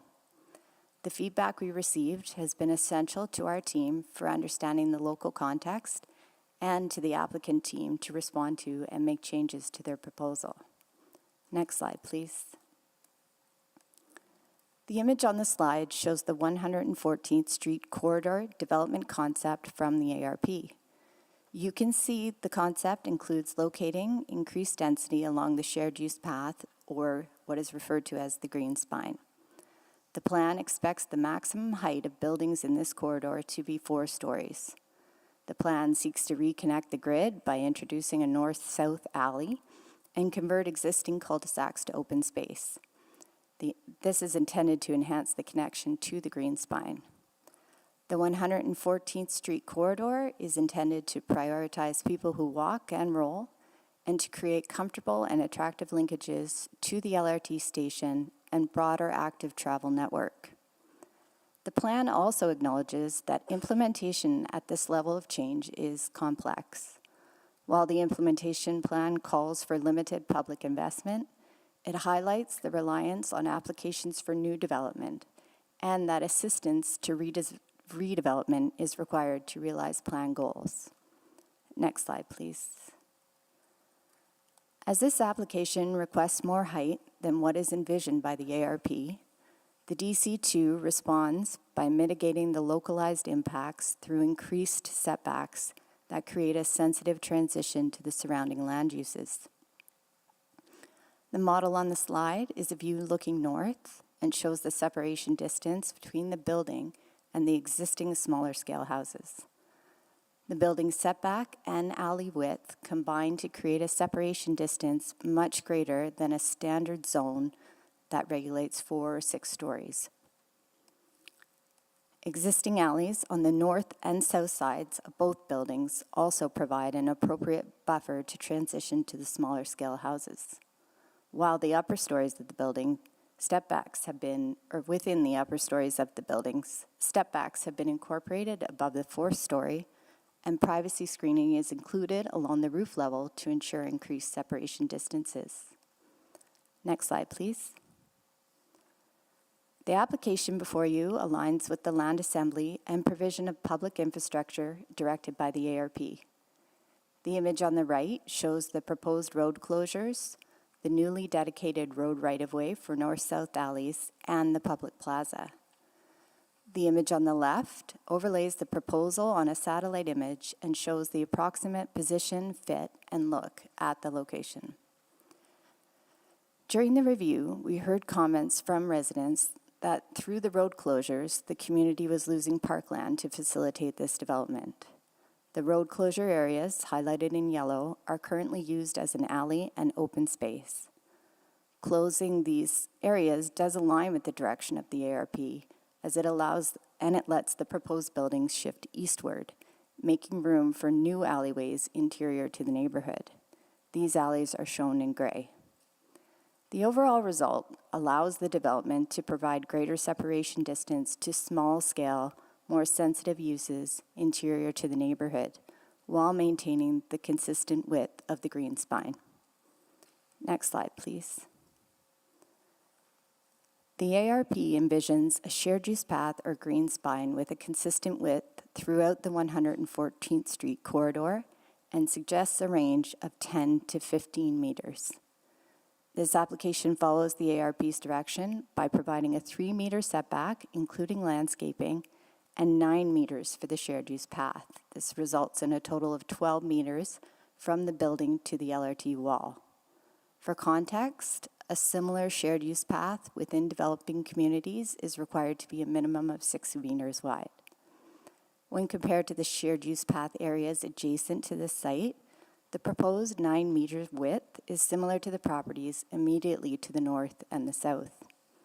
Overall, this application proposes an appropriate frontage along the green spine and conforms with the ARP's intent for a consistent width. Next slide, please. As the application is proposing an increase in density, policy C599 applies. This application meets the policy by contributing features that achieve the ARP vision for new alleys, a public plaza, and family-friendly units. The proposal will also contribute cash for improvements to the McKernan's Charles Simmons Park.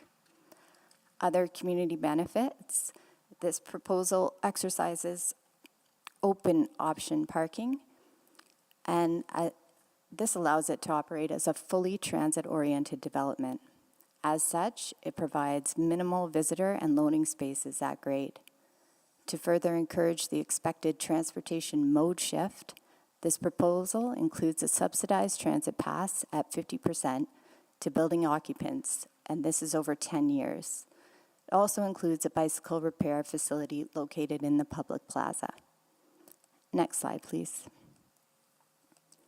The city plan directs increased density at key nodes and corridors, such as 114th Street and the McKernan-Belgravia LRT station. 114th Street is a secondary corridor, which is seen as a vibrant, prominent urban street designed for living, working, and moving. The typical built form in these corridors are low and mid-rise buildings.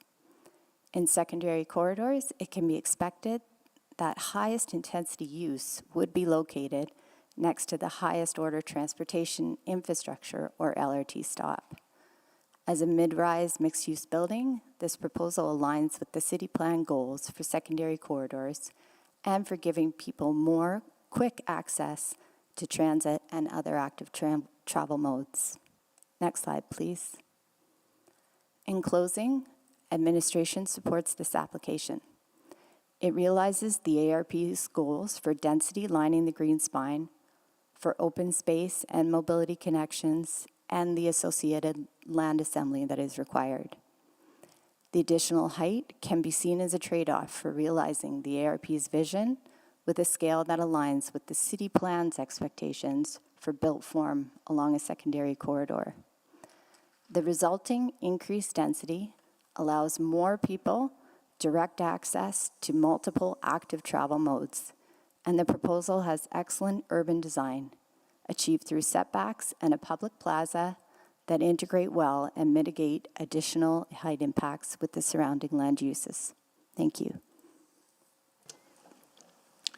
Thank you so much for your presentation.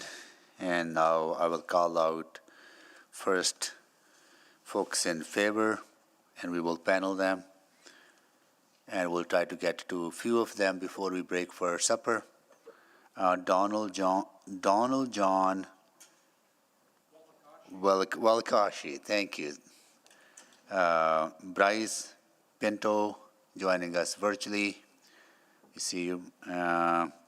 Dinesh Deshpande, you're there, I see you there. Yes. Keith McIntyre. Keith McIntyre, are you there? Sorry, yes. You name are? says Frank Hilbeck, but it's me. Okay, got it. Virender Paul. Here, Mr. Mayor.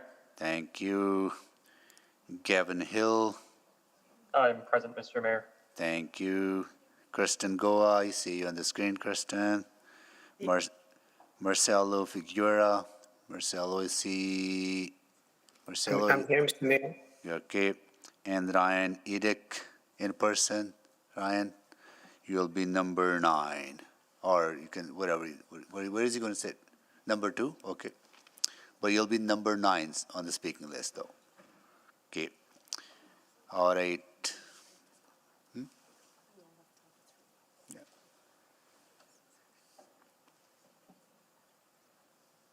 Are we ready, Madam Clerk? Yes. Okay, we will, each of you will have 5 minutes to speak. We will hear from all of you first, then we'll go to questions from council, and I will start with Walichoki, question. Yeah. Well in caution. Okay, go ahead, sir. Am I on? Okay. Good afternoon, Honorable Mr. Mayor and council members.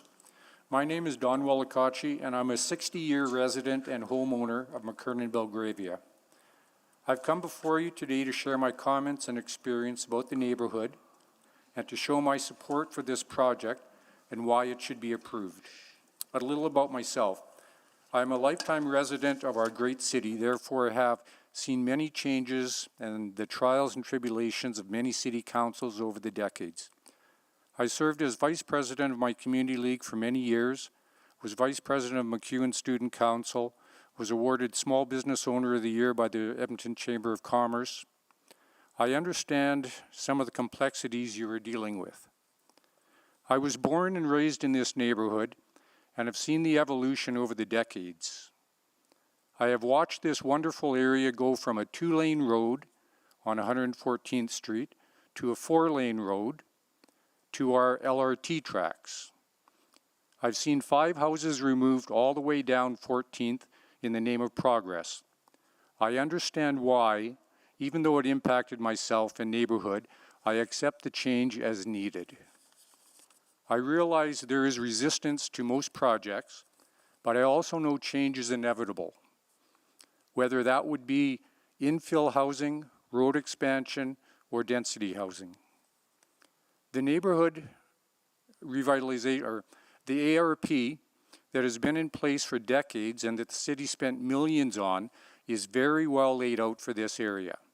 I applaud you and past councils for being forward-looking, knowing you will get blowback. I remember when this LRT project first got legs. The community was up in arms and wanted it all underground. After going round and round, a good compromise was reached, and the neighborhood got its LRT station. We all know stations are expensive, and there needs to be growth around them. I had many opportunities to sell to out-of-town developers. They would have come in, put up infill houses and left. Only 1 or 2 people would have benefited. These developers are contributing members of our community and the city. Their vision will see a lot of people benefit, and this speaks to the original vision of the ARP. You put the LRT station where you did with the intention of density housing. Belgravia wanted a station. You gave it to them, and now it's time for them to fulfill the deal. This is the vision your predecessors had, and hopefully you still agree with this vision. The development plans around expensive LRT stations is in the ARP for decades, and it only makes sense to maximize usage by increasing population, especially around high usage and density destinations like the university. Your development approvals for projects on University Avenue proves to me your understanding that these areas need medium and high density housing. There is already, for decades, an extremely high number of rental homes in this area. The demand is extremely high, and projects such as this are just another cog in urban stabilization that needs to happen instead of urban sprawl. I believe we need to slow down the sprawl and help developers maximize land inventory to increase population density around our higher usage areas, such as the university footprint. My understanding of this project is it is a compact development, carless, with a community park component. When I first started talking with Bryce, his vision intrigued me. He and his wife Dorothy were in Europe and saw this concept for density housing that would have a low impact on the community. I love the idea and vision for the site. This, I believe, is one aspect of the urban stabilization we need. Pinto Development started community involvement meetings years ago to get this right. They listened and adapted their development with the people in the community. I've never seen a developer as transparent and understanding as this group. They will do everything and more that is required to accommodate each view as much as possible. This project is an excellent fit for this location. It brings very little car traffic into the neighborhood. It is bike friendly in a bike lane area. It is pedestrian friendly.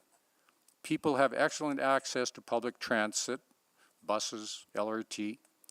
It has an environmentally friendly footprint. It has attractive amenities for neighbors, and I believe fulfills the goals and vision of the ARP for density housing. In closing, each and every one of you is smart. I may not always agree with your politics, but you're smart. Sorry about that. Time is over. Sorry. Okay. I started wrong. I got part of that smart. Yeah, no. Not a bad place to end that. We don't hear that praise often, but thank you so much for that. Okay, we go to next, Mr. Bryce Pinto. Go ahead, sir. Good afternoon, Mr. Mayor and councillors. My name is Bryce Pinto, and I'm the owner of Pinto Properties, the developer of this project, Metro 78. I got the idea from the McKernan and Belgrave ARP in 2018 to build an attractive mid-rise rental building right next to the LRT station. I acquired land and met with the community for the first time in the fall of 2019. My youngest daughter was 1 at the time, and this September has now started kindergarten. Getting this project before you today has taken longer and had a greater financial impact than I ever imagined. 2 DC2 rezonings that I started later than this one were approved last year. One is currently in construction and the other is in the DP phase. This was a complex project. We considered a broad range of opinions and design configurations before arriving at this design. The city has invested significantly in LRT and biking infrastructure. This project is perfectly positioned to increase the city's return on investment by increasing transit ridership, use of city bike paths, and moving us towards a more sustainable Edmonton. Metro 78 is what smart density is all about, with the benefit of making living in this exclusive neighborhood adjacent to the U of A and River Valley possible for more Edmontonians. If not here, then where? We are not looking for variances or special treatment for this project. Our team has worked hard over the last 3 years to meet city standards and code requirements while balancing community requests, infrastructure requirements, and ensuring that we still, at the end of the day, have a viable project to build. The project before you today is the result of our engagement with community members since 2019. There are many residents from the community of McKernan and Belgravia that I'd like to personally thank for working with us to realize this project.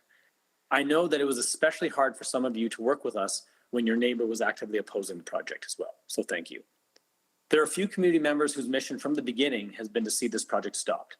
They have spread misinformation to try to achieve this goal. No matter how many improvements or changes we made, their attitude was, I like your ideas, but not in my backyard. With my remaining time, I'd like to present some highlights of how we got here today. Our initial design proposed a setback of 3 meters from the shared use path and a 5-meter back lane. This did not satisfy city administration, and they would not support the project. They requested a 6-meter setback from the shared use path and a wider 6-meter back lane. It was difficult, but in 2020, we purchased 2 more lots to meet these requirements. This project is a combination of the RA7 and RA8 zones. To mitigate massing and shadow impacts, we incorporated step backs above the RA7 height on all sides of the building. We worked with the sanitation department and provided multiple sweep path analysis simulations to ensure our design accommodated the large turning radiuses of all new garbage, recycle, and compost trucks. The city sanitation operations department then conducted a 4-month comprehensive internal review to ensure our design met city standards. A rumor was spread that the process was rushed, though, putting kids' lives at risk. As a parent, those rumors, I'll say, are frustrating to say the least. We had to design a solution that provided emergency vehicles multiple options to turn around to address the concerns of the emergency response group, which also took months. Another rumor being circulated was that the garbage trucks would be entering the plaza regularly. This is simply not true. The plaza is available for emergency vehicles only as one option that they have at their disposal to turn around. 25% of all units in this development will be 2 or 3 bedrooms. This is 36 family dwellings in total. One concern we heard from the community from the beginning was about existing traffic congestion in the neighborhood, especially exiting the community on 76th Avenue. Our building is a car-free development. A car-free building like this would not be practical in many parts of the city, but this location is the perfect spot to provide Edmontonians with this choice. Steps from the LRT, bus stop, multi-use bike paths, river valley trails. If you need to own a car, there are plenty of other buildings to choose from. We need to provide Edmontonians with choice if they want to live car-free for personal, financial, or social and environmental reasons. Even if you can't see yourself living without a car, it is a choice that many make. With car share, cargo bikes, electric bikes, transit, and long-term car rentals, owning a car is not essential for everyone. To encourage transit ridership, we are subsidizing 50% of our town's transit passes for 10 years. We're using CMHC financing to build this project. Therefore, 15% of the units in this development will be affordable housing, and the building will be designed to be 20% more energy efficient than the 2017 National Energy Code. The legacy of Metro 78 is about what we can achieve together through meaningful community engagement. Out of 26 specific community requests, we were able to change our design over the years to make 19 of those asks a reality, including a $100,000 donation to Charles Simmons Park for a new playground, space for a cafe and childcare on the main floor facing the plaza, and a diverse range of unit sizes, including 1, 2, and 3 bedroom units. Through our engagement efforts, we were successful in signing a good neighbor agreement for this project with both the McKernan and Belgravia community leads this year. If we can't build density here, then where? Thank you very much for your attention. Thank you so much. So we will stop here, and I'm going to get a sense from council that if we shorten our dinner break to come back at 6:30, are we okay with that? I will be a little bit late coming back. I have another commitment, but we need a motion to do so. So can someone move a motion that we start back at 6:30? Okay, yep. Councillor Knack, second by Councillor Jans. Okay, please vote.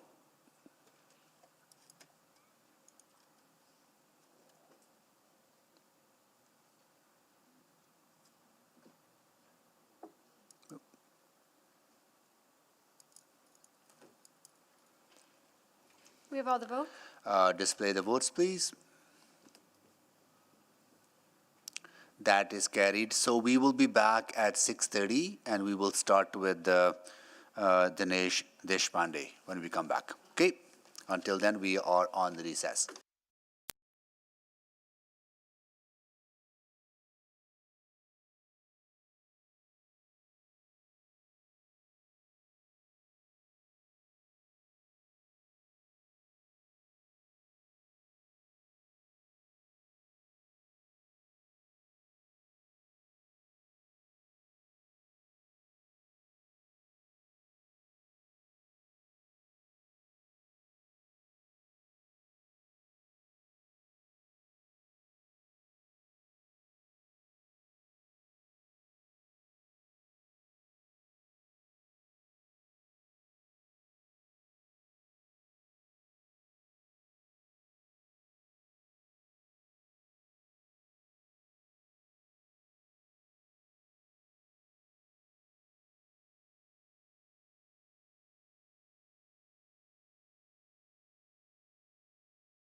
So we're live. We're returning to items, the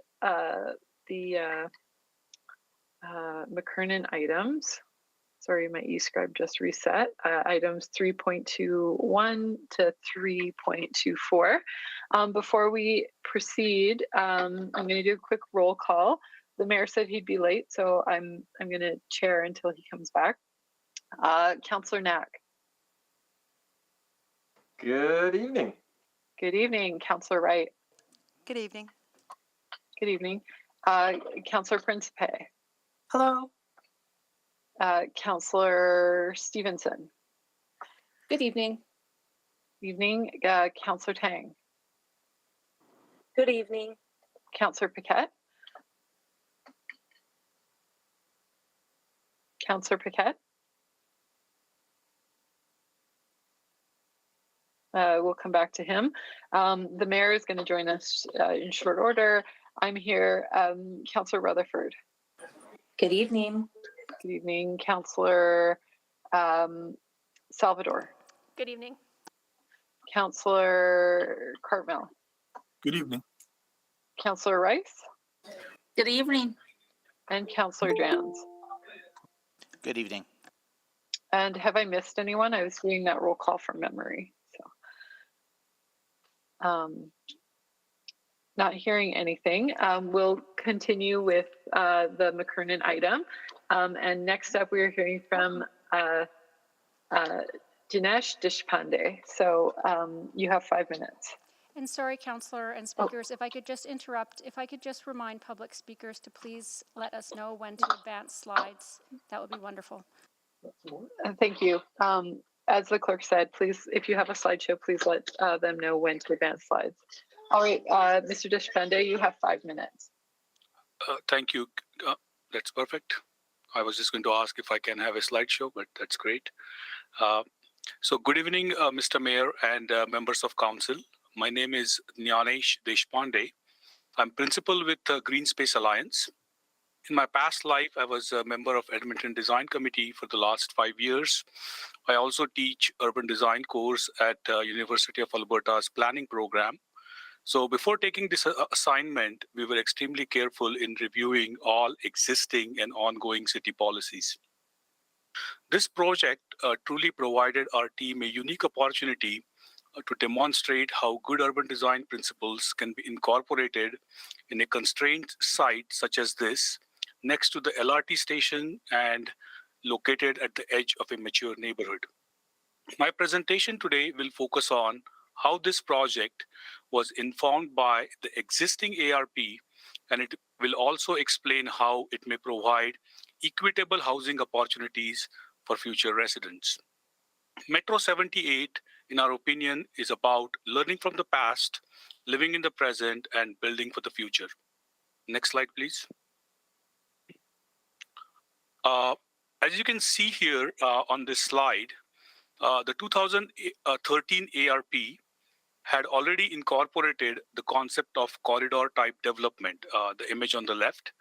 114th Street is part of a secondary corridor as established in the city plan and the draft district plan. Metro 78 project shown on your right, the two images, is the first project that aims to implement the vision established for the 114th Street corridor. Next slide, please. This slide shows some illustrations directly from the ARP. The ARP vision identifies 3 key aspects for sites similar to these along 114th Street corridor. It requires consolidation of existing lots to enable redevelopment. It requires buildings to face towards 114th Street, and it also requires creation of a rear alley to separate new buildings from existing houses.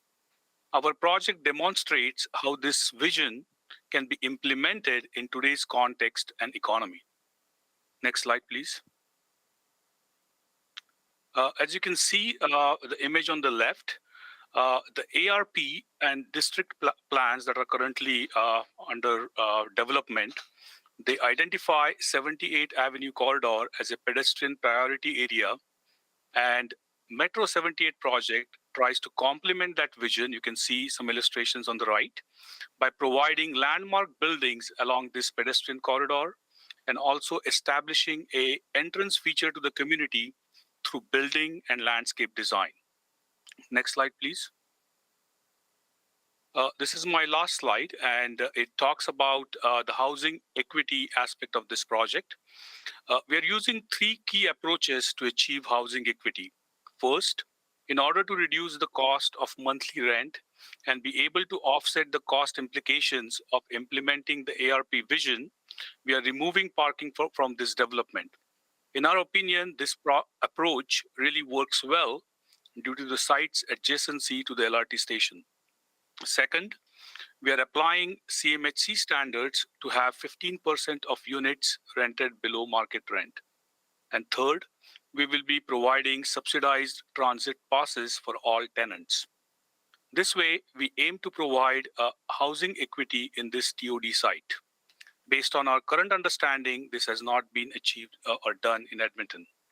To conclude, in our opinion, Metro 78 is a legacy project that is well suited for the location adjacent to LRT station, and it supports city's broader goals related to corridor development, transit-oriented development, and achieving housing equity.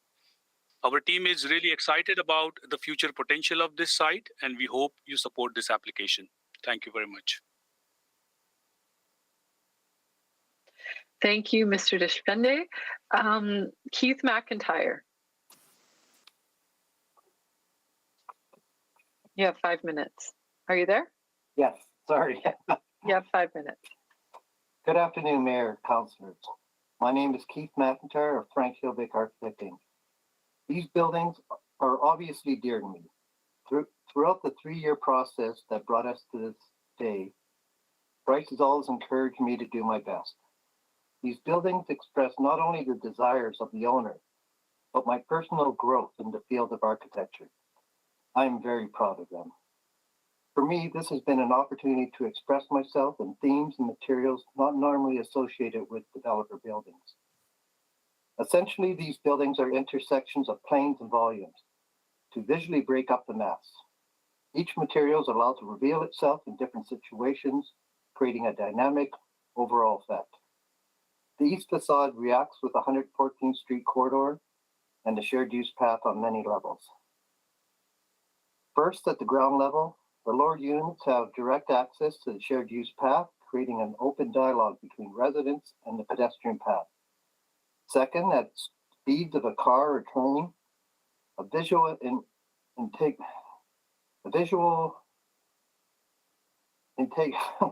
display of forms and materials are presented to the viewer. As the facade pulls in and out, it reveals the different materials while attempting to balance horizontal and vertical elements of the building. Next slide, please. On the west facade, it's a very different reaction to the surrounding communities. Here, the facade is much calmer, more formal, as it engages 78th Avenue and the community. The grand entrance features signal a visual engagement with the road and the neighborhood. Here, the buildings create a gateway to and from the community, with rooftop amenities creating a more interest in the fifth facade. Next slide. By pushing and pulling the facades, the visual massing is reduced, creating more space at ground level and lessening the perceived mass near the top. As seen in the lower image, with additional canopies and battens, it creates a dynamic facade where vertical elements seem to dominate when looking down the 114th, but relax once the facade is viewed in elevation. Next slide, please. In contrast, these similar pushes and pulls moves create a very different result, yet effectively reducing the mass of the building. There's a formal aspect to this facade, an attempt to reduce the visual impact of what normally would be the back of the building. A lot of effort was put into not having the requirements of parking, garbage pickup, power supplies spoil this facade. All are hidden as much as possible. The main entrances are grand in scale and act as a visual signal to guide the viewer and engage the community. Next slide. One overarching theme has been accessibility and connectivity of the residents and the general public. All ground floor units and stairwells are focused on the shared use path, meaning the distance from the building is reduced, allowing ease of access. These multiple entrances contribute to the unique appearance of the facade at ground level. It's not a coincidence that this building functions in this way. It is an essential aspect of the design. I can't tell you how many times I've rode a train or drove by the site, maybe get off the train and walk towards the site to imagine it built. As you can see in this image, the buffer between 114th Street corridor and the road, the train, the shared use path, and the building is substantial, creating front yards and a green spine not present today. It is intended that the street furniture of the existing path system be continued into the plaza to invite those to use the path to also engage the community. At this time, I'd like to thank you, the mayor and councillors, for their time. And if you have any questions, I'm open to answer them. Thank you. Thank you, Mr. McIntyre. Verinder Paul, are you here? I am, Councillor. Great. You have 5 minutes. Thank you. Good evening, Council. I believe Mr. Mayor isn't back yet. I hope you all had a good dinner. My name is Virender Paul. I am a planner with the Green Space Alliance, and I've been fortunate enough to work on the Metro 78 project. Today, I will be speaking about the project in terms of transit-oriented development. Next slide, please. The proposed development is within 30 meters of the McKernan-Belgravia station platform on the Capital LRT line. This is well within the 400-meter threshold of increased commercial and residential densification known as a station hub. A station hub is a key aspect of TOD focusing on a pedestrian priority area. Metro 78's proposed plaza and ground-oriented commercial and residential units complement this pedestrian priority area. This area is also an objective of the McKernan-Belgravia Station ARP, and Metro 78 achieves this objective. This makes the project very unique when it comes to TOD, as it is the first site in Edmonton to take full advantage of transit to this degree. Next slide, please. Now I would like to talk a little bit about the trend of TOD in the city up until now. Edmonton has historically seen friction when it comes to TOD development. Most TOD sites up until now focused on the center and neighborhood station types and are often found in more suburban areas. These, by their nature, are large sites. This has led to many developers taking a phased approach and built larger developments such as towers. The phased approach relies on completing the development in phases dependent on market demands, but this leads to most projects being implemented and finished in a generation's time, leaving sites undeveloped and vacant for a prolonged period of time. Next slide, please. Metro 78 is unique as it is a single-phase infill project with no towers. This is analogous with a granular transit-oriented development approach. Granular TOD is more suited for infill projects in mature neighborhoods as it is more context-sensitive. It also fuels development progress throughout the corridor rather than one large site. Granular TOD is unique to Edmonton and to the area, with Metro 78 is setting a positive precedent for the future TOD. There is no right or wrong when it comes to granular TOD versus generational TOD. Both projects have their place in the city. We believe granular TOD is just better suited to achieve the development goals for our city in its secondary corridors, especially in these more mature neighborhoods. Importantly, granular TOD makes the difference now, not later. Next slide, please. GSA project team conducted its own engagement as part of this. It was a website and a survey implemented. The results of these pointed positively to the fact that the share use path at the 114th Street crossing at 78 Avenue was utilized by residents daily or multiple times a week. This was used for both walking and biking in terms of commuting and recreation. Majority of the respondents also stated that they use the gate on north side of the LRT platform to access the LRT station daily or multiple times a week. This proves to us the feasibility of the area to serve as car-free living. Metro 78, through its exceptional urban design, has ensured that this east-west connection on 78 Avenue is only enhanced with the addition of a public plaza. Not only this, as previously mentioned, the Metro 78 buildings themselves create a landmark entrance to this gateway and pedestrian priority area. Next slide, please. Currently, there are many intentional and unintentional barriers to a car-free lifestyle in Edmonton. These barriers include poor connections for transit and active uses, as well as car-centric development patterns. Even when good active use and transit trips are feasible, these barriers make car trips the most efficient option. Cars and their infrastructure is expensive, which makes it unaffordable for many across all demographics. Transit, as many of you are intimately aware, is where mobility is most equitable. This is also evident by the diversity of people I see on the Capitol line every morning on my way to work. This makes mobility unequitable, and Metro 78 is overcoming this problem by providing a variety of units for all who may choose a car-free lifestyle. The geographic location of the site, as well as the transportation demand management strategies, such as subsidized transit passes provided to all residents for the next 10 years, combined with ample active use bike parking and car share parking, make this possible. The innovation corridor per the city plan, which is where the site currently sits, is also, in my opinion, the most connected part of Edmonton. This is where the intentional mobility barriers are feasible to overcome and provide equity and mobility for Edmontonians choosing or unable to drive. Thank you. That'll be all my time today. I'm happy to answer any questions at the end Council or Mr. Mayor may have. Thanks. Thank you so much for your presentation, and Councillor Hamilton, thank you so much for starting the meeting. Next, we will go to Gavin Hill. All right. Good evening, Council and Mr. Mayor. My name is Gavin Hill, and I'm a planner with Green Space Alliance. Today, we'll be speaking in support of Metro 78. I want to discuss 880 inclusion, multi-generational diversity, and the positive role I believe this proposed development will have in the McKernan community as a resident myself. Next slide, please. Metro 78 is designed to be an accessible and inclusive place to live for everyone, and was designed around 880 inclusion principles. 880 revolves around the idea that spaces which are built for both an 8-year-old and an 80-year-old to enjoy are also well suited for everyone else. Young children and older adults can feel welcomed and that they all have a place in Metro 78. A direct walking path from the proposed development to the McKernan-Belgravia LRT stop means having quick and easy access to catch a train anywhere in the city. This same path will directly connect to shared use paths running along both 76th Avenue and 114th Street, allowing for active transportation modes. Next slide, please. As part of the development, there will be a rooftop amenity area and a ground floor plaza, which are intended to be places to play, socialize, and relax. The rooftop amenity area will foster connection among residents of the building, offer shelter from the elements, a seating area, and room to play for children. Next slide, please.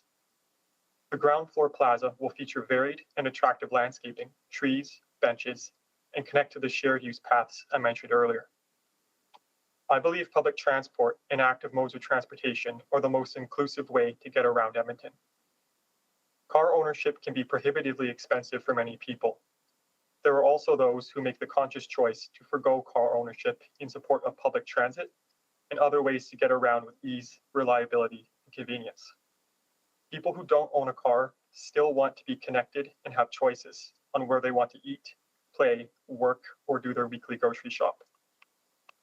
Metro 78 is fortunate to be so well connected to White Avenue, 109th Street, and many other major destinations, such as the University of Alberta, City Centre, and Southgate Mall, to name a few.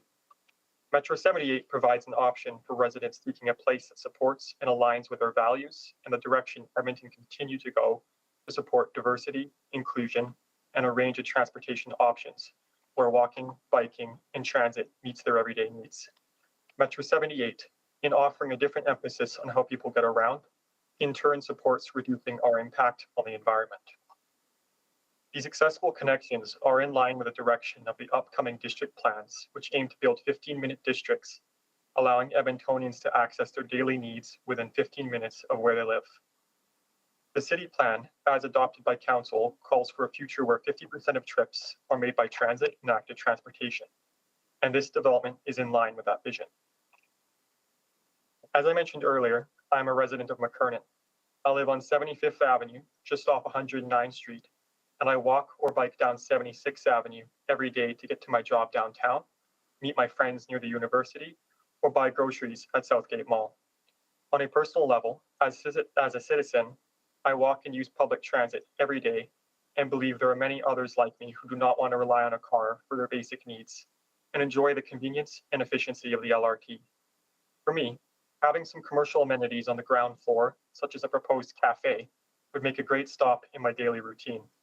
I might see the train is not coming for 5 minutes and have time to grab a quick coffee before work. I can see that Metro 78 supports this vision of inclusivity and accessibility in transit and living.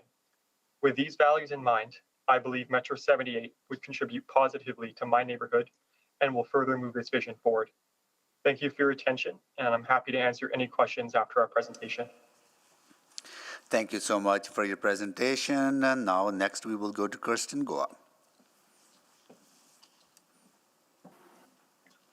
All right. Good evening. Oh, I've got quite an echo. Okay, try it again. Good evening, Mayor Sohi and Council. I first got involved in this project in November 2019 when neighbors asked for my help. Its evolution over that time is remarkable. I'm proud of the advocacy on behalf of community to achieve what you see here today. Unlike projects where we brought multiple amendments to council to get specific improvements, Bryce and his team listened, and with the support of Green Space Alliance, they overhauled their original proposal, centering community and city priorities well ahead of today's public hearing. This slide is the list of their engagement activities over that time, and I supported the community through many of them. They weren't easy or perfect, but they made a concrete difference to the final result. It does not include my workshops, meetings, analysis, or strategic advice to the community. Over the past decade, communities across the city have asked for my help with over 50 rezoning applications, mostly direct controls. When I'm asked to help stop a project, I tell them it is rare to do so and that I rarely believe we should. But I will help navigate the process, clarify values, and negotiate for feasible changes that reflect those priorities. And I will support and advocate for projects that follow through. This approach has made a visible difference to the quality of development in our city. When I first met with Pinto and viewed initial documents, I was deeply concerned. However, over the course of the application, they listened, learned, and sought out helpful expertise. They not only did better, they've elevated the conversation about what is possible in transit-oriented development, child-friendly development, mobility, housing equity, and public realm investments and engagement. They stepped up. After initial challenges, they went far beyond expectations regarding early and meaningful engagement. I've heard from many, including a former civics director for this area, that Pinto and GSA's collaborative approach went far beyond what they normally see. This was particularly difficult given that it was the middle of the pandemic. Despite the stress and isolation, they hosted multiple workshops online, including elements of design charrette processes and significant discussion. Many of the features you see today came out of those conversations. You have a full list of the community requests and what was done to address them. I can add detail if you have any questions. Today, I don't have any amendments. I'm proud to support an excellent project.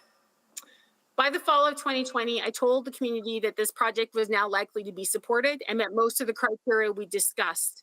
There was still work to do, but those who wanted to simply stop the project continued to pursue that objective instead. Unfortunately, with almost any meaningful change, there is a divide. Change where we live is disruptive and upsetting. Everyone involved has responsibility to keep calm and to provide more anticipatory guidance, set clearer expectations, and help reduce the stress and anxiety these circumstances create. This is work I've advocated for in community, industry, administration, and with council, but we need to do it together.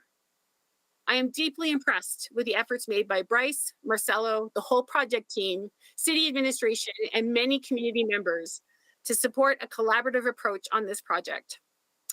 Unfortunately, when controversy is sown, it becomes even harder to hear the voices who support a change where they live. The single largest demographic in McKernan is between 20 and 29.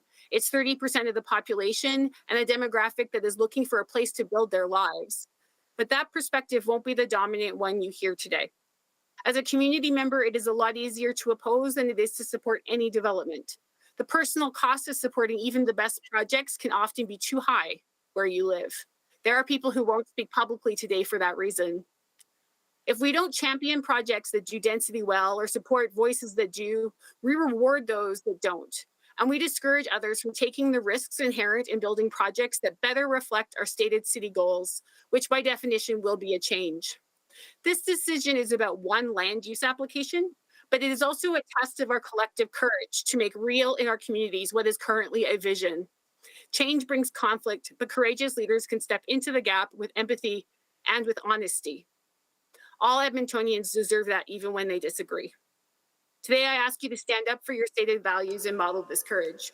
Whether you care most about the climate crisis, housing equity and diversity, transit ridership, or our city's budget and tax base and economic viability, this decision is a reflection of your values and your vision for our city. Thank you. Thank you so much for your presentation. Next, we will go to Marcelo Figueroa.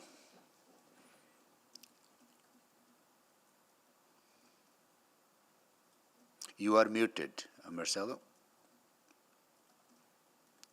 Here we go. Go ahead.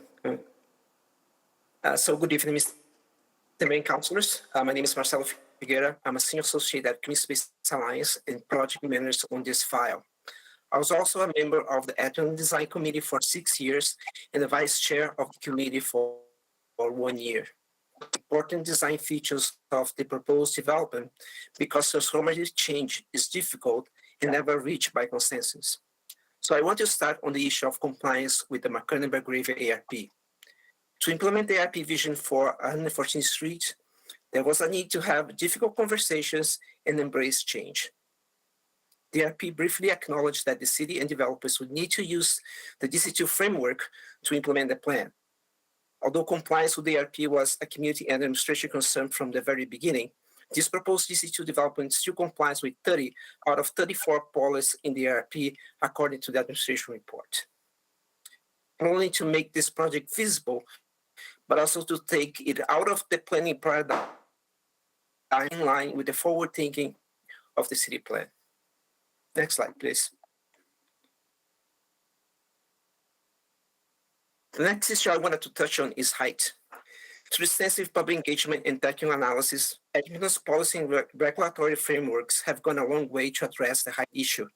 From the early days of the infill roadmap, comprehensive amendments to our zoning bylaw, and finally the city plan, it took probably 8 to 10 years to get where we are at today. We have reached a point where RA7 and RA8 zones are the most used zones for low mid-rise development in Edmonton. Therefore, our starting point for this DC2 project was those two zones. We used them to set the height of the podium at 14.5 meters and the maximum height of the buildings at 23 meters, respectively the height standards of the RA7 and the RA8. Next slide, please. I also want to make a few comments about setbacks. So do the setbacks in the DC2 align 100% with the setbacks in the RA7 and the RA8? Of course not. But this DC2 provides much better setbacks where needed on the west side of the development to provide a better, in this case, 7.5 meters instead of 6 meters as per the RA8 zone, and also provides excellent urban design features to mitigate potential impacts where setbacks are slightly different from those zones. I'm specifically referring to the green spine on the east side of the adjacent LRT, where we are providing familiar units and enhancing landscaping facing the green spine. So this is how urban design is applied to this DC2. It calibrates development standards to site-specific situations where needed to meet.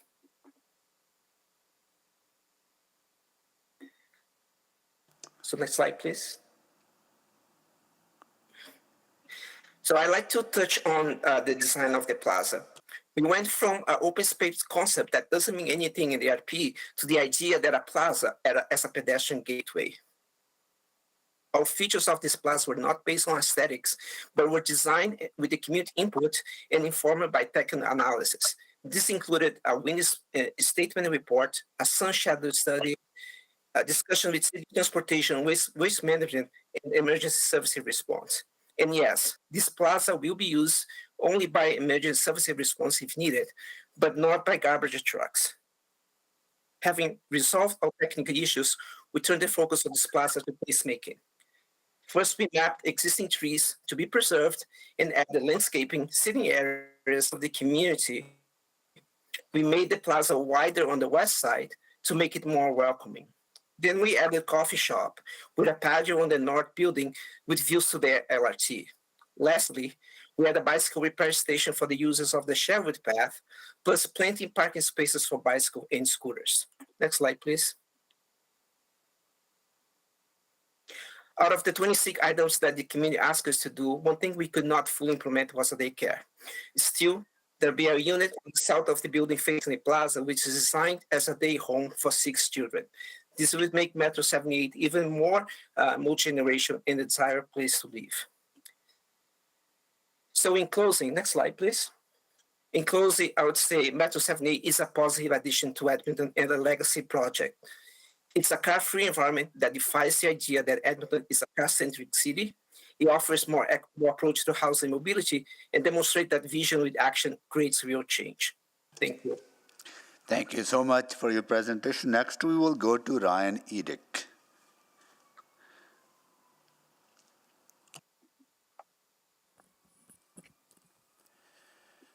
Good evening once again, Your Worship and Council. My name is Ryan Eidick. I'm a resident of McKernan, so I took off my jacket so you can see that I'm not in urban planner mode anymore, but I want to start off by saying that I don't live immediately next door to the proposed project. I empathize with those that do, but most of my comments are going to be macro scaled. I've lived in McKernan since 2020. My wife and I used to live in Ritchie, but when we needed more space, we were unable to afford what we wanted in Ritchie or many of the other central neighborhoods. We lucked out. Our desire was to stay South Central, and we lucked out and found a unit in a semi-detached building in McKernan, which we moved into after, we could not find a place in that perfect middle of the Venn diagram within our price range and as much space as we wanted in other neighborhoods. McKernan's a very low-density neighborhood, and that contributes to the affordability issue that my wife and I faced when we were looking for places in and around this area. Homes near me for sale currently are ranging between 50 to 70-year-old homes that are $500,000 to newer million-dollar homes. There's some in between, and there's very, very few that's cheaper than that. There's only, off the top of my head, I can only think of one apartment building in McKernan. There's one on a 3-story walk-up on 112 and 76. I think there's one that's being under construction on University Ave. So there's very little housing diversity in the area.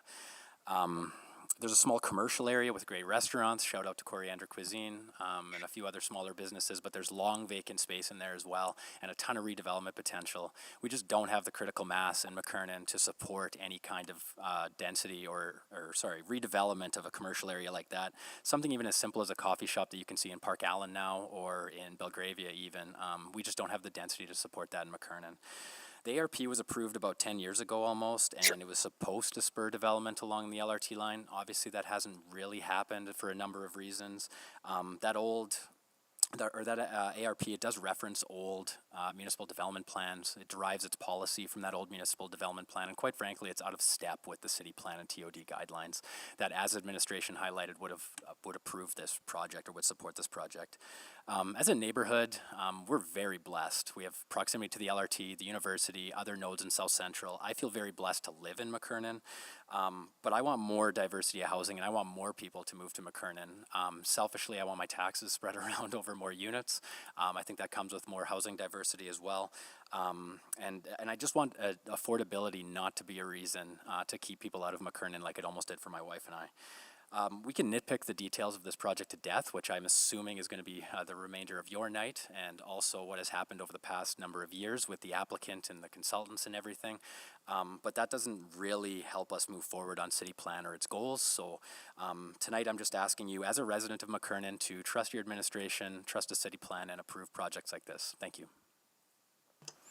Thank you so much. So that was our last speaker in favor, and thank you so much for articulating your project and your vision and sharing your views with us. And I'm pretty sure many of your presentation answered the questions from council members. If there are questions from council members, now please sign up.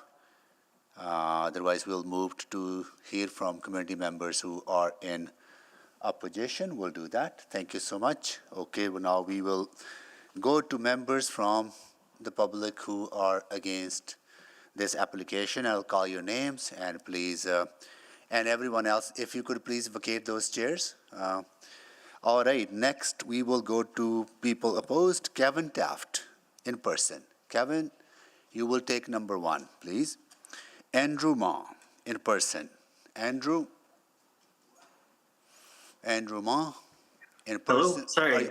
I tried changing it to online because No worries, no worries. That's fine. That's fine. You will be number 2.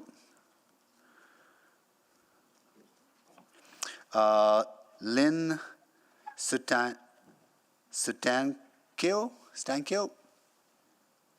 Remotely, Lynn, are you there?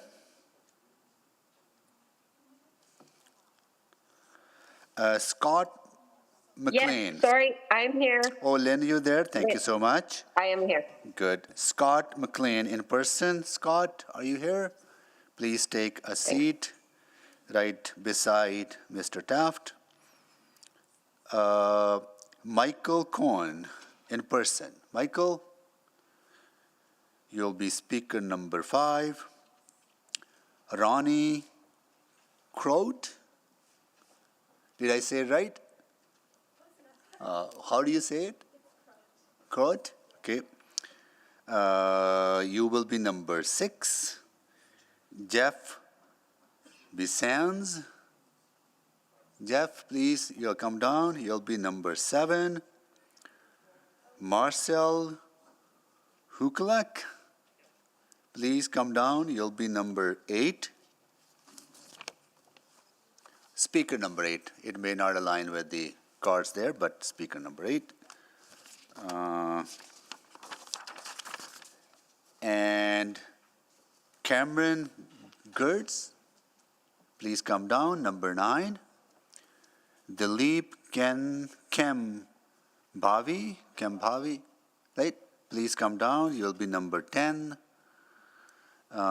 Marie Sharp, number 11. Herb Colston. Yes, sir, I'm here. Remotely, thank you so much. You'll be number 12. Louise Harrington in person. Louise. I'm actually here online, sorry. I'm here. That's fine. That's fine.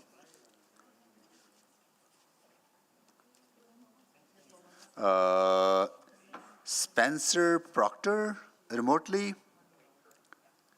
Spencer, are you there?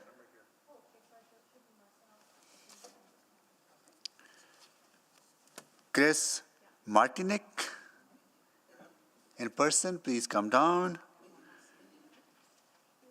Stephen Cates. I'm online. Online, thank you. And Ariana Fielding. Thank you so much. Okay, each of you will have 5 minutes to make your presentations. And after you're done, council members may have questions to you. And we will start with Kevin Taft.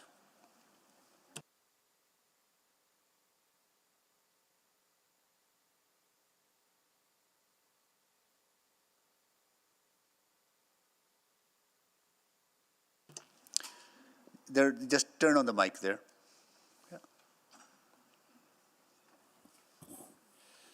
Well, thank you, Mr. Mayor.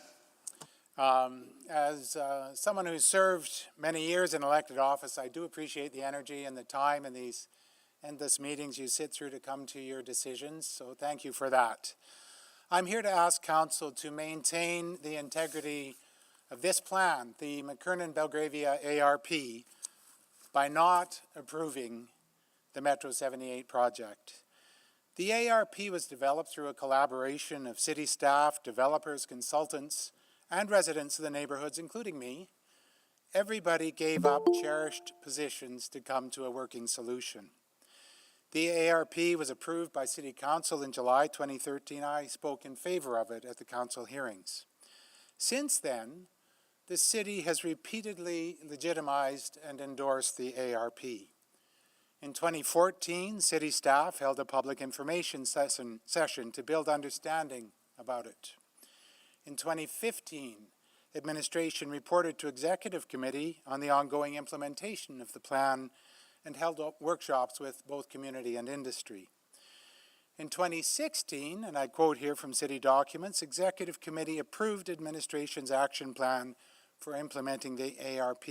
And most recently, very recently indeed, the 2022 draft of the city's Scona District Plan confirms this ARP still guides planning and land use in these neighborhoods.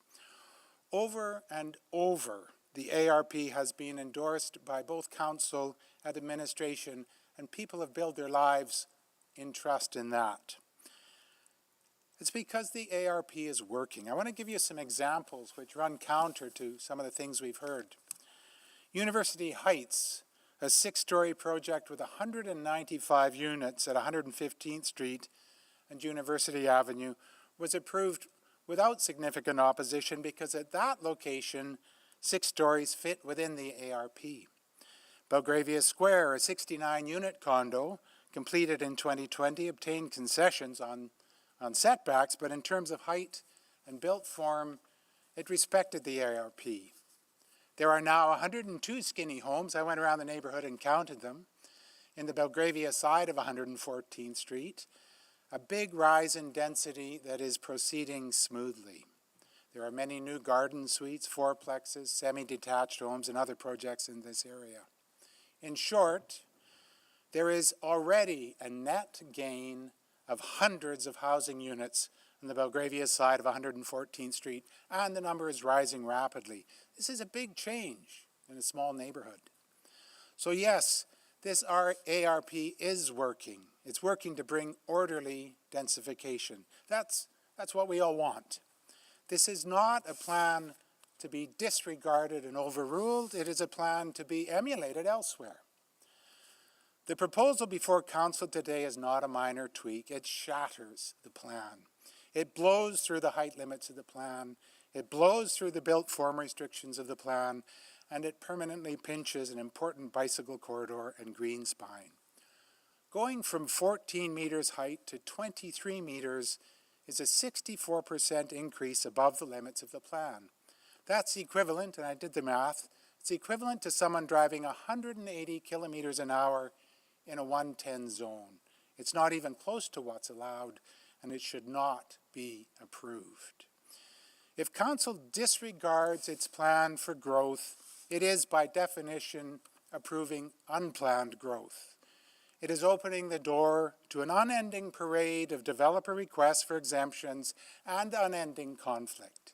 And it signals to residents across the city that city plans are meaningless. What's the point of the document? This ARP, Mr. Mayor and councillors, this ARP is a promise. It's a promise to communities that in return for their compromises, the plan will be respected. It's also a promise to developers that if they follow the plan, their projects will be approved. And it's a promise to the future that Edmonton City Councils are as good as their word, to use one of the consultants testifying for the developer, that you keep your word, you have courage, that you will stand for orderly growth and densification. I ask this council, please, support its own plan, repeatedly ratified, by rejecting this proposal. Thank you. Thank you so much for your presentation. Now, next we go to Andrew Ma, joining us virtually. Hi, good evening, everybody. Thank you for having me. My name's Andrew Ma. I've lived in McKernan, Belgravia for over 10 years. And also my parents have lived along 78th Ave for close to 20 years as well.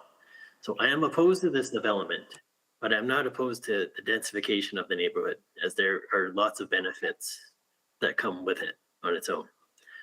According to the ARP, this is a pedestrian priority area, so safety is my biggest concern. The proposed development is not meeting the expectation to develop a safe, comfortable, and attractive place for pedestrians. This is not a case of not in my backyard. I am very concerned with the safety impacts of adding 200 some people on a dead-end street that is used as a conduit by kids to get to McKernan Elementary. My kids walk 78th Ave every day to go to school, and my elderly parents use it to access the LRT. So I worry about the impact on them as they approach the plaza, and shared roadways of this new development.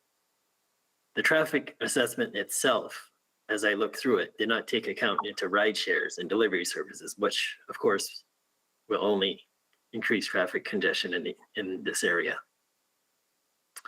The vision of the ARP has connected roads and alleyways that do not require large vehicles to do 3-point turns or smaller cars to use alleys to turn around. This was a promise in the ARP. So if this development goes through, we will live with doing 3-point turns for another 50 years, as that is what is currently being done. The ARP was developed in 2013 through extensive public consultation that took into account LRT station and specified zones for high density placement in the neighborhood. So why change all the work and public consultation that went into the ARP?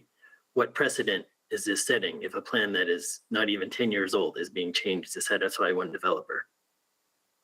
This is a bait and switch. It is disappointing to keep hearing that this is in line with the ARP when this is only selectively aligns with parts of the ARP when it suits the developer. The ARP speaks of retaining the predominantly low-density residential character of McKernan and Belgravia neighborhoods. It speaks to pedestrian priority zones. So that's just the safety reasons of all the kids in this neighborhood. They use this roadway a lot. So, and I worry for any of them walking on that shared path. Okay, that's it. Thank you, everybody. Thank you so much. Next, we will go to Lynn Sitankio, joining us remotely. Hello, good evening, Mr. Mayor and councillors. I'm a homeowner on 115th Street and 78th Avenue. My partner and I purchased the land in 2014 and built a new home in 2015, as I have lived here along with my parents since my university days in 2001. We invested in this home firstly because it was a great neighborhood to walk, to the River Valley, to local schools and the theater district, to the hospital and to the train. Not to mention, Grandma and Grandpa live just down the street on 114th and 78th, a few houses down from our proposed development. Their house is basically an extension of ours. My kids pick raspberries in the backyard, kick balls, and ride their bikes. So as a parent of young children and a daughter to elderly parents, just like my neighbor, Kevin, my concern is related to safety. Sorry, Andrew. I know that the proponents of the project have said, don't worry about safety. We've got it covered, but I'm still concerned. First, there's going to be a reliance on alleys as a thoroughfare, and we don't have evidence that the alleys will be maintained to manage the increased traffic or heavy vehicles, as been mentioned. A transit assessment estimates 300 plus additional car trips a day, while the community guesses the number to be even higher, given that delivery seems to be a social norm these days. Again, we've been told the alleys will be maintained, but given the state of the alleys currently, which are also supposed to be maintained, you can understand my apprehension. Essentially, if we are going to rely on alleys for vehicle traffic, I want them to be safe and maintained, and I want to know how the developer and the city will support that. Second, the planned turnaround loop west of the building is still a point of contention for the community. As my son said at the age of 5 years old, the cul-de-sac is cute, so why are they building a big building there? Because that's where he likes to ride his bike. When the cul-de-sac becomes a turnaround point for trucks and emergency vehicles, it's no longer a safe place for us to ride our bikes. And aesthetically, this loop will no longer be cute. It's a development that lines a cul-de-sac with the back end of an apartment, where the industrial garbage bins and lineup of delivery vehicles that will face 78th Ave will become the focal point of the avenue, rather than the green space we agreed upon in the ARP. In this neighborhood, we know density is part of our future and agreed to increase density in the ARP through an intensive consultation process. I support mixed income housing in McKernan, and as a person who works in adult education, community development, and inclusion, I welcome increased diversity in our neighborhood, and I want to see people especially those with mobility challenges, be able to access transit. So for me, it's not about densification within our neighborhood, as I support that. It's about the conditions of this project compared to the ARP, wherein this project still presents multiple concerns for safety. Thank you. Thank you so much for your presentation. Next, we will go to Scott McLean. Thank you, Mr. Mayor. I have a presentation there. Yep.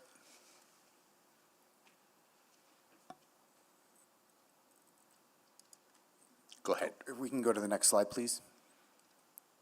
So I think the number of people you see before you demonstrates the fact that our community is engaged. The ARP, as you've heard from Mr. Taft, represents a 2-year to 3-year consultation process. It's only been implemented 9 years ago. It represents a vision for our community with development in mind that was a partnership between the City of Edmonton and the citizens of McKernan and Belgravia.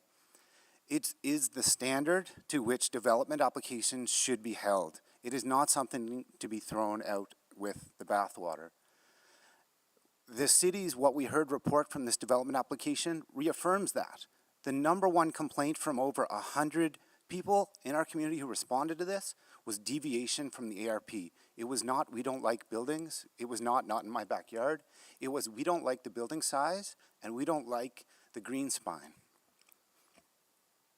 Next slide, please.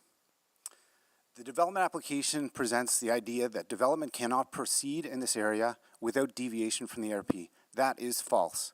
Mr. Taft provided several examples, and there are a number of them that are currently either in construction or completed or in the process of being approved that demonstrate that we are on board with densification. We are on board with development that meets the criteria of the ARP. In fact, there is another development that is currently being built, University Heights 2, which initially came to council as a DC2, which was beyond the scope of the ARP.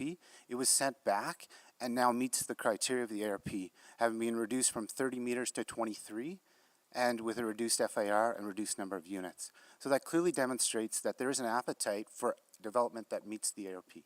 Next slide, please. I think we can agree to disagree on the fact that the developer feels that they meet the ARP in a number of areas, but the city and the developer both agree that there are 3 areas in which this development application fails the ARP. The number one being size and density, the idea of building massing. Number 2 being the green spine and the reduction of the size in that green spine. You're going to hear from my other community members on other areas which we feel that they don't meet, but these are the big ones and I'm going to focus on them. Next slide, please. How do we reconcile this failure? We're moving the goalposts. We're suggesting a fundamental change to core components of the ARP. Next slide, please. The idea that this crosswalk that you see before you with a large wall in front of it, dividing our community with the LRT is a gateway, is a fallacy. A crosswalk is not a gateway. This area was identified in the ARP as a crosswalk, as a pedestrian intersection. The developer contends in their documents they're presented justifying their reason for adjusting the ARP that this represents an omission in the ARP development and a pedestrian gateway. This is a crosswalk at the north end of the LRT with no east-west bike passage and no underground passageway. 2 blocks to the south, there is a large, well-developed underground pathway with east-west bike crossings that represents a much more robust entry to the community. This location has not fundamentally changed in the last 9 years. There is nothing that warrants a change. Next slide, please. This is a great example, as Mr. Ma pointed out, of a bait and switch. There simply is no gateway. This site was identified as an intersection. The question that is begged here is why is the developer representing this as a gateway? The reason for this is that the term gateway is used in the ARP to justify larger building massing and 6-story developments at the University Ave and 115th Street intersection. The word gateway to them means 6 stories, so they're trying to sell that as a gateway. Next slide, please. Guiding principle number 1, the next thing that we're proposing changing. Guiding principle number 1 states that this is a transit-oriented development area and acknowledges that this is supposed to be a 4-story development area. This has not changed. Next slide, please. That begs the question, why are we putting a guiding principle in there? Is the next thing we're going to change our core values or our mission statement? Next slide, please. Finally, the idea of open spaces. The developer contends to use what is currently surplus land from the city to develop a larger footprint of their building and reduce the size of the green spine. Next slide, please. We were sold an idea of a green spine that was uniform in length throughout the green spine proper, and we're being told that that should be reduced simply because there are other areas that don't meet that criteria. Next slide, please. The bottom line here is that the community partnered with the city with this ARP. The ARP can be a standard for development, and we've had development in our community that meets that criteria, I ask you to send this back and bring back a DC2 development that meets the criteria of the ARP. Thank you. Thank you so much. Next, we will go to Michael Cohen. Thank you. Good evening. There's a presentation to be loaded. I'm Michael Cohen, president of the Belgravia Community League. Metro 78, shown in the red box in the slide, is in a section of McKernan west of the LRT tracks, as is all of Belgravia, shown in pink. Anything that happens west of the LRT tracks has a substantial impact on residents of Belgravia, and that is why I am here today. Next slide. Oh, could you go back? It's not sequencing. Okay. Many residents of Belgravia have expressed strong concerns in opposition to Metro 78. For example, a large majority of the 71 residents responding to a community league survey wanted the development restricted to 4 stories. Residents are also skeptical that the space between the 2 buildings will function as a community amenity. I should add that the president of the McKernan Community League told me that their board has also voted to oppose Metro 78. They are not speaking today, but I believe they have sent a letter to council. Next slide. The ARP was approved by council in 2013, and the plan states that it provides a vision for the development of the station area for the next 25 years. Many Belgravians were actively involved in the development of the ARP, attended workshops, and provided written submissions. We accept the ARP's vision for the future of our neighborhood, and we are supportive of the increased density described in the ARP. But Metro 78 goes far beyond what is written in the ARP. Belgravians feel deceived. Next slide. These are illustrations from the ARP that showed us what to expect along 114th Street. Old houses would be replaced with 4-story apartments and row houses. This would provide a comfortable transition from the remaining houses, provide missing middle housing for families, and retain and enhance the character of our neighborhood. Next slide. The ARP contains several photos of the kinds of new buildings that would be built along the west side of the LRT tracks, as shown here. Next slide. Metro 78 is a totally different kind of building in scale and character. Next slide. The figure here from the ARP shows the development concept for the 114th Street corridor, with the approximate position of Metro 78 shown in the black rectangle. The plan specifies buildings of 4 stories or 14 meters in height. A typical block would have 20 stacked row houses or 40 apartment units. Note that there are 14 potential development sites along 114th Street on both the east and west sides. This would result, according to the ARP, in a total of about 260 new row houses and 140 new apartment units. Metro 78, however, has 7 stories, not 4, 23 meters in height, not 14, and 142 units, not 20 to 40. If Metro 78 is approved, all future developers along 114th Street will propose the same kind of buildings. It will be naive to think otherwise. And if all future developments along 114th Street are like Metro 78, we will have 4 to 5 times the density projected in the ARP. This will result in a very different kind of neighborhood character. Very little missing middle housing for families. Few new families to enroll children at the McKernan and Belgravia primary schools. Unsafe levels of truck traffic down 1-lane alleys and narrow residential streets designed in the 1950s. This is a vastly different future from what the city committed to in the ARP. The ARP was developed through a process of extensive community consultation. Its vision for our area should not be so fundamentally changed by a series of DC2s. I urge you to vote against the Metro 78 development and to instead support the kind of density and missing middle housing described in the ARP. Thank you. Thank you so much for your presentation. Next, we will go to Ronnie Kraut in person. Go ahead. Hi, my name's Ronnie, and I'm an area resident, and I'm going to be talking about DC2 concerns. Next slide. So I've had over 50 emails with Marty Vasquez, the city planner, over the last 2 years about questions about the development. For some questions, it takes up to probably around 6 months for full resolution. The almost final DC2 came out in middle of July, so we only had a month to ask questions, so this left many questions unanswered. I'm going to detail several of them in this presentation, and the others are in the report Belmac submitted. Next slide. The first one is basement units. This is the first DC2 that mentions basement units. We were surprised by this, and this opens up lots of questions. Next slide. For instance, how many units are actually in the development if there's basement units, etc. Next slide. Another thing in this DC2 that's new is the main entrance. This is the first DC2 that indicates where the main entrance is. We were expecting it to be on the east side, according to the ARP, but it's actually on the west side.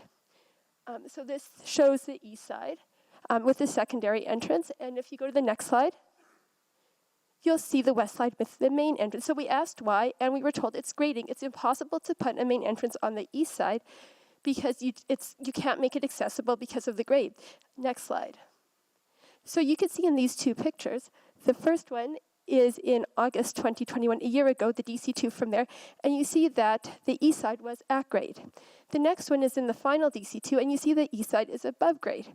So the question is why? Why would the developer change the grading when they know then they can't have a universally accessible entrance on the east side, which is definitely more desirable. Next slide. This is the wind impact assessment. Wind impact statement. So we asked Marty, can a new one be prepared because the old one was 2 years old? And I was happy to see a new one was prepared. You know the date on this is April 2022. Next slide. Unfortunately, when I went through it, I noticed that it's identical to the one prepared in 2020. The only difference is the date. Next slide. And it references the 2020 design drawings. Next slide. So I asked Marty about this, and he said, well, in fact, they did look at the 2022 design drawings, and there was no difference. So I said, well, shouldn't this be at least commented on in the report? And my question is in blue, Marty's is in pink. He says he'll try and look into this, and I never heard back from him. Next slide. The last thing I'm going to mention is the DC2s listed on the city website. So you note that they list 3 DC2s. Next slide, please. So the dates are actually incorrect. The first one that says November 2020 is actually the one from winter 2020. The second one, with the date of August 2021, is actually the one from November 2020. And the last one has a date of June 2022. Actually should be July 2022 is when it was released. So the question is, where is the August 2021 DC2? This is the one that was prepared for the community engagement. And this is a key one, and I'll show you why. Next slide, please. This is what really confused us as community members. We were told it was a 6-story building. The DC2 notes 6 stories all throughout it, and this is a picture of it. But when we count the stories, it's 7 stories. Next slide. We asked Marty about this, and he said, no, it is 6 stories. Next slide. I thought this was odd because I counted 7 stories. So I actually sent him a picture, labeled each story, and said, please, could you reevaluate? This looks like 7 stories to me. Next slide. So a month later, he gets back to me and says, in fact, it is 7 stories on the side you pointed out, but 6 stories on the other side. Next slide. So I looked at the west side, and I did the same thing. I sent him a picture with each story listed, labeled, and said, look, this looks like 7 stories to me also. Please let me know, is it 7 or 6 stories? Next slide. So finally, he says, yes. Both sides are 7 stories. It's a 7-story building. So this was in community engagement. Community members didn't know, is it a 6-story or 7-story building? And I think it's an important DC2 to make publicly available on the website. Next slide. And this brings me to my last point. So this is actually from the almost final DC2 that was released July 2022. You notice the height is 23 meters. From the top of the canopy structure. I asked Marty about this. I said, this is confusing to me because I thought it should be 23 meters from the rooftop, and the distance between the rooftop and the canopy is not included in the height. Marty said, yes, that's right. This is an error. I'm going to fix it. And I was glad to see he did. Next slide. So in the final DC2, you see it's 23 meters from the rooftop. which is great, except the problem is they haven't changed any of the other height measurements. So you can't change one without any of the others, so all the other height measurements don't make sense. Next slide. So what I want you to think about, is this acceptable? Is it acceptable to have community engagement when the community doesn't even know how many stories the building actually is? Sorry. I have to be fair to everyone on 5 minutes. Thank you so much. Next, I will go to Jeff Bissons. Thank you for the opportunity to speak about the proposed development. I've lived in McKernan for over 40 years on both sides of 114th Street. I'm a big fan of the new city plan, and I believe that McKernan and Belgravia are well positioned in location and in attitude to contribute to that plan. The issue for me and the residents of the area is not whether our neighborhoods should grow in population, but rather how. In my view, Metro 78 proposal is a good example of how not to grow for reasons you are hearing today, and that you will read about with materials in your folders. I'd like to make 3 points. The first point is that the McKernan-Belgravia Area Redevelopment Plan, the ARP, is well aligned with the city plan and with city planning. As you have heard, the city partnered with residents of our neighborhoods to figure out how to grow in a way that would be good for the city and good for our neighborhoods. The result was the ARP. The purpose of the ARP was to provide a clear vision and planning framework for the future within these two neighborhoods over the next 25 years, as Michael quoted. The quote goes on, in a manner that respects, enhances, and strengthens the area's local character, urban lifestyle, and sense of place.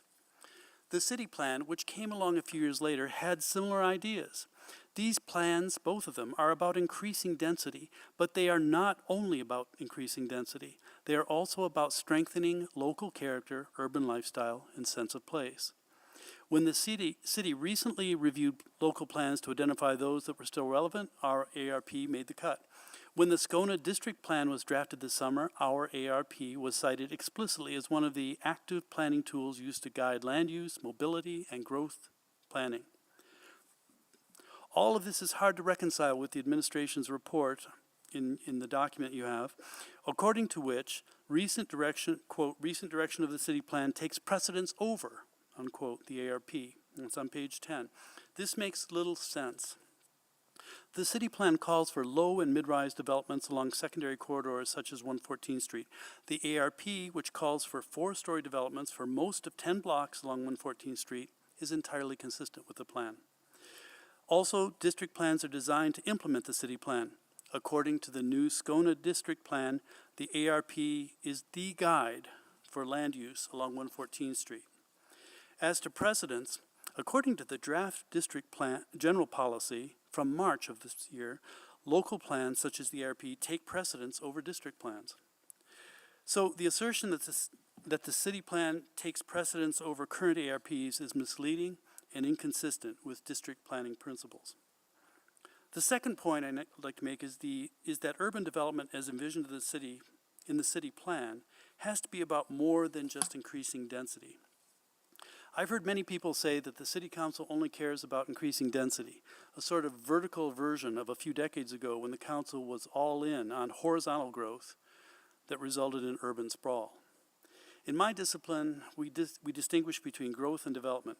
Growth is purely quantitative. It can be a good thing, but not always. Cancer is a form of growth. In contrast, development is organized, principled, and beneficial. The city plan is about development, not just growth. We must grow in number and density, but we must also develop in ways that support healthy neighborhoods in a healthy city. The ARP is a thoughtful approach to development. The Metro 78 proposal is not part of a plan or development. It is an opportunistic, site-specific response to provide density. My third point is that if urban development includes density but not just density, we can imagine development in mature neighborhoods that is quite exciting. When people in our neighborhoods talk about this space along 114th Street, they talk about buildings that will be ideal for increasing the diversity of the neighborhood, as you've heard, for seniors who want to age in place where they've lived for most of their adult lives, for the missing middle, and for families with children. As someone who has worked with End Poverty Edmonton since its inception, I know how badly Edmonton needs affordable housing for immigrant and refugee families, for low-income families, for young families. But of its 142 units, only 75% are single or studio units. Only 8 are 3-bedroom units. This location, within easy walking distance from 2 hospitals, a university, walking distance from 2 schools, a university, a hospital, parks, and good public transportation. This would be perfect for these families. So we'd like this development to be sustainable, diverse, and well integrated with the community. That is, we would like a development that is fully consistent with the city plan, not one that addresses density and only density. The city plan is a plan for the long term, and it's only 2 years old. We're Thank confident you, that their sir. Thank you proposals so will much. come along soon. Thank you. Thank you. We'll now next go to Marcel Hukulek. Thank you. Can you hear me? Yes, we can. Yes. Okay, you can start my presentation, please. My name is Marcel Hukulek. I'm president of A Path Less Traveled Consulting Incorporated. I'm here today to speak with the residents on Metro 78, and specifically about the waste truck operations and safety. Next slide, please. I also submitted a letter citing several other engagement issues, but this presentation will only focus on the waste operations and safety. Next slide, please. One more click, please. Thank you. About in the middle of that diagram, you'll see a blue line. It's called 78.5 Alley. That's what I'm calling the alley between 78th and 79th Avenue. That blue line is pointing to the right or to the east. That's the way the garbage truck currently comes down the alley, servicing those houses. Then it has to jump to the alley to the south, 77.5 Alley. It does so by following that red circuitous route shown there on the diagram. It's 500 meters long, and it's 6 90-degree turns. Next slide, please. I should also say that existing route is what the administration has told us what your garbage trucks will continue to do. That seems to make sense, but when you look about it, first of all, the ARP calls for north-south lanes to connect to 78th Avenue, and the developer does provide that. So it seems pretty simple to just connect the two, and you'll find that you're only traveling 100 meters between lanes instead of 500 meters, and you're only doing 2 90-degree turns instead of 6. So obviously it's going to be less costly to take away the same amount of garbage. Your taxpayers are going to pay more under the administration's proposal. It's also important to note that your administration, this was pointed out to them, and they refused to take the standard corner cuts needed to accommodate that 100-meter distance between the lanes. Next click, and there you'll just see the summary. Conclusion, our review results in a lower cost to taxpayers. Next slide. Next click, please. Yeah, thank you. In the early 1990s, this is way of background, we did have 2 toddlers killed by backing up garbage trucks. I was a member of the administration back then. Next click, please. So we didn't have Vision Zero back then, but we minimized backing up when reviewing our development plans, our site plans like Metro 78. But today, next click, we have to ask ourselves, should we continue allowing backing up? Next click, please. So you can see there a hierarchy of controls, a diagram that comes out of occupational health and safety. The engineering controls is about the middle of that, the middle of effectiveness, and that's what I was doing many years ago when I was trying to minimize backing up. But now, I think we can talk about eliminating backing up, which is the best hierarchy of control. Next click, please. And we have to ask ourselves, is it possible to do that? And the obvious answer is yes, it is possible to avoid backing up entirely. That diagram you see there is from the City Servicing and Standards Manual, drawing number 3030. It illustrates how to connect 2 90-degree lanes meeting and take the corner cut so the garbage truck can make the turn. I verified this in Belgravia. It does work. Next click, please. For some reason, your administration has refused to do that, and you'll see in red there, behind both buildings, a cross-hatched area that is an easement area that is somehow supposed to accommodate some of the garbage truck maneuvers, but sadly it won't accommodate the key one, and that will also apply for any moving trucks or anything else using these alleys. Next slide, please. So in terms of safety, what we looked at, first of all, is existing, the way the trucks work right now. We did find 3 instances where per week, the existing garbage trucks do back up about half a truck length. The city's proposal, the administration's proposal, when we went through all the garbage truck maneuvers for Metro 78 and for the existing residents, we end up between 8 and 14 maneuvers. When I worked for the city, one of the golden rules in reviewing transportation plans is never make an existing situation worse, and yet your administration is advocating that for you right now. Our alternative has 0 backups. Next slide. Next click. So your administration is advocating an option that is more costly. Next slide, please. Is less safe, more costly. Next, and thank you. Next click. Does not meet standards. Thank you very much. Thank you so much for your presentation. Next, we will go to Cameron Gertz. Cameron? Hello? Go ahead. We can hear you. Go ahead. All right. Hello, Your Worship and all councillors. My name is Cameron Gertz, and I've been an area resident for 19 years and have owned and operated businesses in the neighborhood. I'll be speaking about the ARP on a macro level and the multi-purpose green spine along the LRT tracks. This development is beyond a scale that would fit into the neighborhood, is not in alignment with the ARP, and if approved, strongly favors one property owner over the legitimate issues raised by area residents. I'm in favor of a change and increased density overall, but opposed to this bylaw. When the ARP was being developed, considerable human resources were spent by city employees and a diversity of area residents.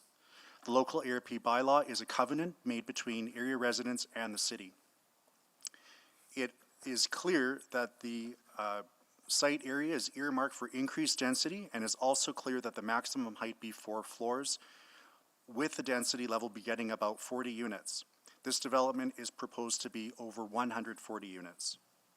For a decade, the ARP principles have been upheld and constantly reaffirmed by the city. Interim development has been compliant. The planners had a good plan then, and it is now. Now, we're all presented with a case by one property owner speculating that this city council will change course and ignore the hard work, effort, and expense that has brought us here. If council alone, instead of working with a diverse, mature community, believes that the current ARP is insufficient, then administration should be directed to develop a new one, and perhaps a new city plan as well, including a new consultation process. Given the efforts to date by all stakeholders, it's insufficient to disregard the ARP piecemeal. Regarding the green spine, when my partner and I started going steady, the west side of 114th Street was filled with shrubs and trees. When walking home from campus together, we'd occasionally walk along some of the rough-hewn paths, but sometimes needed to walk right on the street itself. Pedestrians on the roadway was an issue at the time and should have been dealt with decades earlier by the city, given the density of the neighborhood and proximity to a hub like the U of A. In the early 2000s, the city started the LRT project and it chose a ground level option. Even then, it was recognized that something was needed for a neighborhood that would be significantly impacted by ongoing LRT noise and being cut off from our neighbors. The result was the inclusion of the multi-purpose green spine. In other words, in exchange for our neighborhood having its last remaining side closed in and to compensate for the increase in noise, the green spine was provided as a benefit for us and for those who pass through it. This is the nature of living together in communities. Give and take, consensus building, buy-in, we agreed, and so did the city. Our walks along 114th Street are now safer and more enjoyable. We and our neighbors value this space. Many pedestrians and bicyclists use this route between downtown and the U of A to the U of A South Campus and beyond. And this will continue to increase as time passes. I've seen it. This is not wasted space. This development requires the city sell part of the green spine, which is a common good for all Edmontonians. It also reduces building setbacks and encroaches on the green spine. This and the planning it sets will result in a concrete wind tunnel. Part of the argument by planning is to make the green spine width consistent by selling off portions of it. When a common good like this is sold, it's almost impossible to regain. With inevitable increased density, we'll need more areas like this in the future and not less. We have an opportunity right now to preserve our hard-won green spaces for generations to come for no cost. So, what happened to the ARP? What do we get in return? And what's the net benefit for all of us as Edmontonians? Can you play the video, please?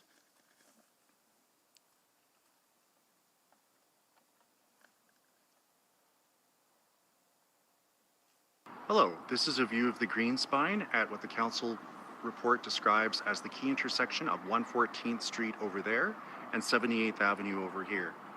The bylaw requires that the city reduce the width of the green space, including various protrusions and setbacks, to 9.5 meters, which is the right-hand sawhorse, from the 12.5 meters envisioned in the ARP. A reduction in this green space here could mean a further erosion of green space along the entire green spine. I don't have anything else to add other than that is the key intersection identified in the council report, which is not actually an intersection at all. Thank you. Thank you so much. Next, we will go to Dilip Kambhavi. In person. Good evening. I'm right here. Go ahead. Thank you for the opportunity to talk to this issue. I don't have too many points to make. Number one, let me first start off to say that I'm a resident of the Belgravia neighborhood on 77th Avenue and 114th Street. We built a house there in 2009, and based on what we knew at that time to be an ARP, which we thought was something that the city would honor for a long time. That being said, let me state very clearly that we are not against densification. I understand the logic of densification. I understand why the LRT is there.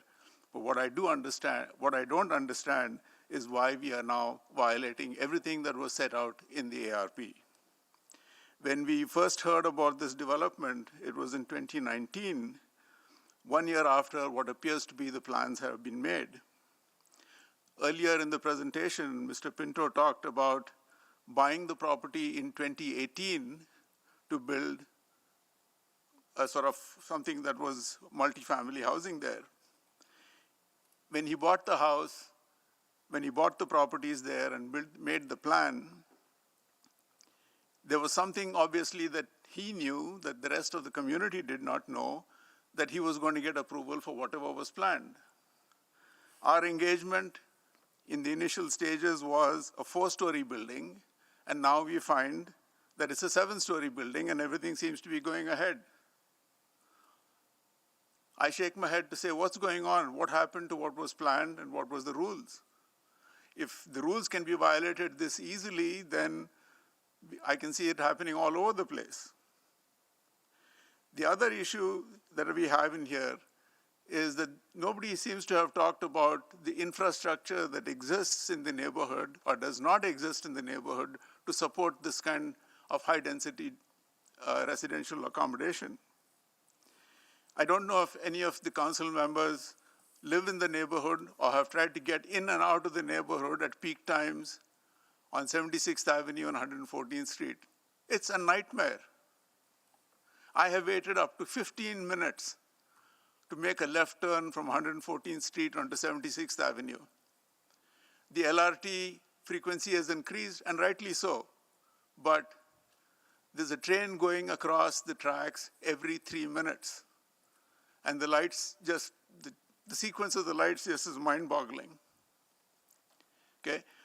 What does that result in? It results in the drivers taking all kinds of chances, racing through residential neighborhoods to try and find shortcuts to get out of there, driving in the wrong lane because they can't turn right and they want to go straight. It's an accident that is just waiting to happen. And heaven forbid, with a lot more people walking around there, some kids going to school are going to get hurt. And let's hope that does not happen. Parking, everybody talks about it, and the developers are saying that this is going to be a no-car zone. I just want to know, they're giving everybody subsidized passes for the LRT. Is the city going to ensure that the residents of these units don't get parking units for UA2? Because I live in a neighborhood and 2 houses down from me, the house was built in violation. Again, somehow they got through with it. There are 7 students living in there who are, U of A students, and they are part of they were part of the hockey team, then the football team, and each one of them had a big F-150 truck. And where did they park? On the street, right in front of our house, with a permit. So how did somebody who rented the house to 8 students get 8 parking permits? So the residents of this, if there is an assurance that residents will not be given parking permits, there may be some merit to say that this is a no parking housing. Right? So the infrastructure, there doesn't seem to have been, at least I haven't heard, enough attention to the infrastructure. Getting in and out of Belgravia, as any resident of Belgravia, McKernan will tell you, during the peak hours in the morning and in the evening is nothing but a nightmare. I had friends coming in from Calgary and they said, what kind of a city is this? I waited 20 minutes at the intersection to turn to your house. Thank you, sir. That's it. Thank you. Next, we will go to Murray Sharp. Good evening, Your Worship and City Council. My husband and I live on 11458 77th Ave, which is on the corner of 115th Street and 77th Ave, so at the end of the block from this proposed building. Our objections are to the scale of this proposed apartments being built by Pinto Properties. We are disappointed that it looks like the city will opt out of the 2013 ARP agreement, which took so much time of city workers, elected officials, and local residents to create in good faith. That agreement said that it would be townhouses and row houses which would be built in this area next to the LRT line, no taller than 4 stories.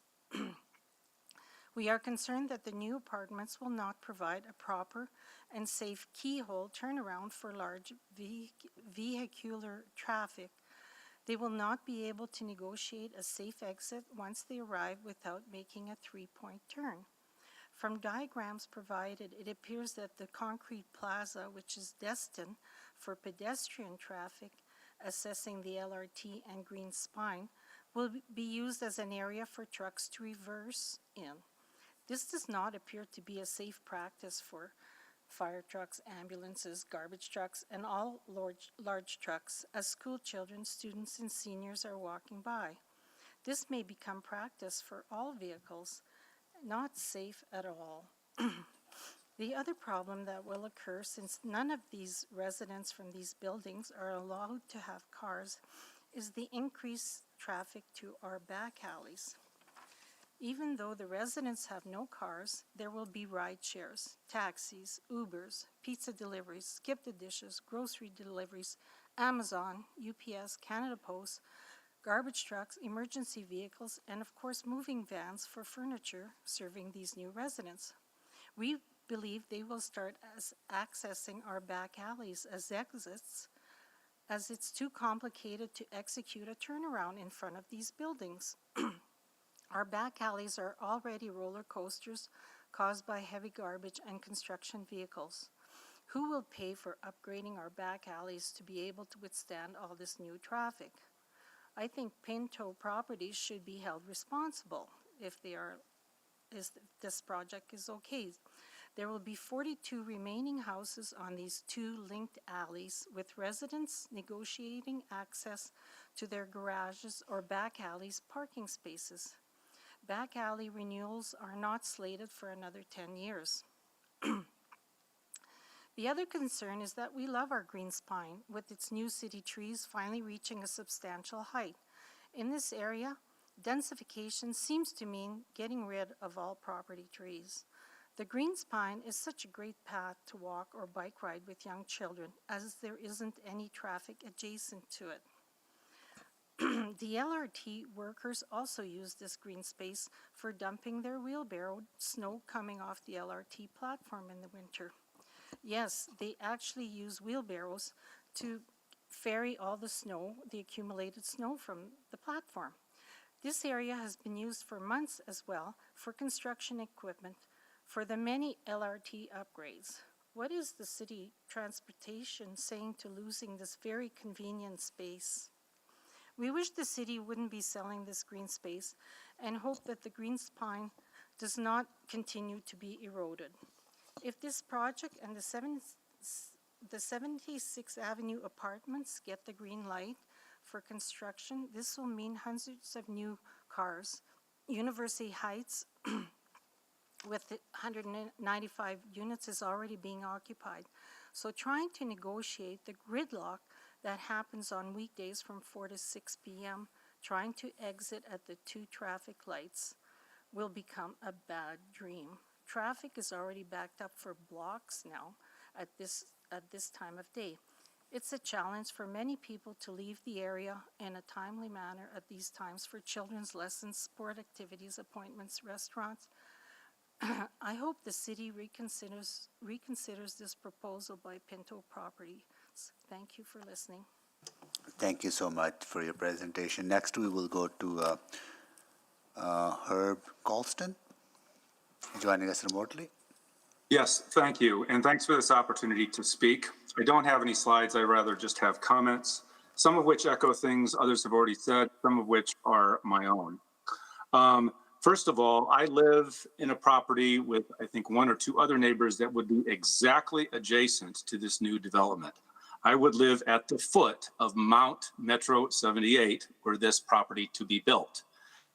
This concerns me greatly because I actually moved to this neighborhood 8 years ago, knowing full well about the ARP plan to eventually allow 4-story townhomes, which I thought was a fantastic idea. I'm very much in support of development in the area. And I loved the term used earlier about orderly densification. I think that makes great sense. And in fact, I was very puzzled to hear the original speaker in favor of the proposal to say that they heard an onslaught of NIMBY, not in my backyard protests from neighbors, when in fact I have not heard one syllable of that kind of protest. What I've heard instead is what we've been hearing here, very concerned, considered, reasonable, detailed, specific, data-driven commentary about problems that this current development will cause. There's no doubt in my mind it will cause them. I will, though, address 2 other smaller comments that I think haven't been addressed. One concerns the lane that is to be proposed to be built, replacing the current one. This lane would exist precisely 1 meter away from the side of my house. That's 1 meter plus the width of a wall from my daughter's head as she sleeps in her upstairs bedroom. Right now, all of the traffic that others have discussed runs back and forth in the alleyway, approximately 15 meters behind my house. And as such, it already rattles the windows and shakes the house with the heavy-duty traffic rumbling up and down those pothole-filled alleys. And if you move that traffic to within 1 meter of my house, it's only going to be worse. And as others have said, calling this a car-free development is probably naive, I think, to say lightly. And in fact, there's going to be a lot more car traffic. So there's going to be more traffic and much closer to my house. That just greatly disturbs me. The other relevant part of this is the turn radiuses at the ends of this lane are ridiculously tight. And I've talked with the developer about putting some sort of post at the corners of my property to protect my front yard and my back parking pad, which I know are going to get clipped by big trucks because they'll need to get around those corners. And then the last point I wish to make is I was also equally baffled to hear during the presentations in favor of the proposal, many comments saying that this is a fantastically engaging and community concerned developer, when in fact that has not been my experience at all. More than a year ago, we brought these concerns to the developer about the lane's proximity to my house and the posts, et cetera, and advocated for some sort of a buffer, a 1 meter wide little bit of land between my fence and the start of the lane where trees could be planted, shrubs could be put, to try to adjudicate some of the noise and dust and other kinds of problems. And they said, sure, absolutely, we'll build a fence, we'll send you designs, we'll give you materials, we'll work with you on that. and I've not heard one peep since then. Well, then more than a year ago. So I'm not confident in the level of engagement that others have voiced about the developer. I do like some of the things they have in mind, I'll admit that, but the monstrosity that they're currently proposing goes flat out against the ARP, and I'm opposed to it. And I strongly hope that the council is opposed as well. Thank you. Thank you. Next, we'll go to Louise Harrington. Okay, hi there. Thank you for the opportunity to speak. I am a resident of the area. I've lived here for just over a year and a half, and I'm renting a house. Prior to renting this house, myself and my family have been looking for the guts of 3 years for a property to buy in this or the surrounding neighborhoods. And prior to that, we've previously lived, or prior to living here in the neighborhood for the past year, we've lived in 4 different apartments or condos. So with this in mind, I'm really shocked to see in this development that out of 142 units, only 8 are going to be 3 bedrooms, right? So townhouses. When clearly affordable housing for families, especially like mine, I've got 2 young children, are next to impossible to find in this area.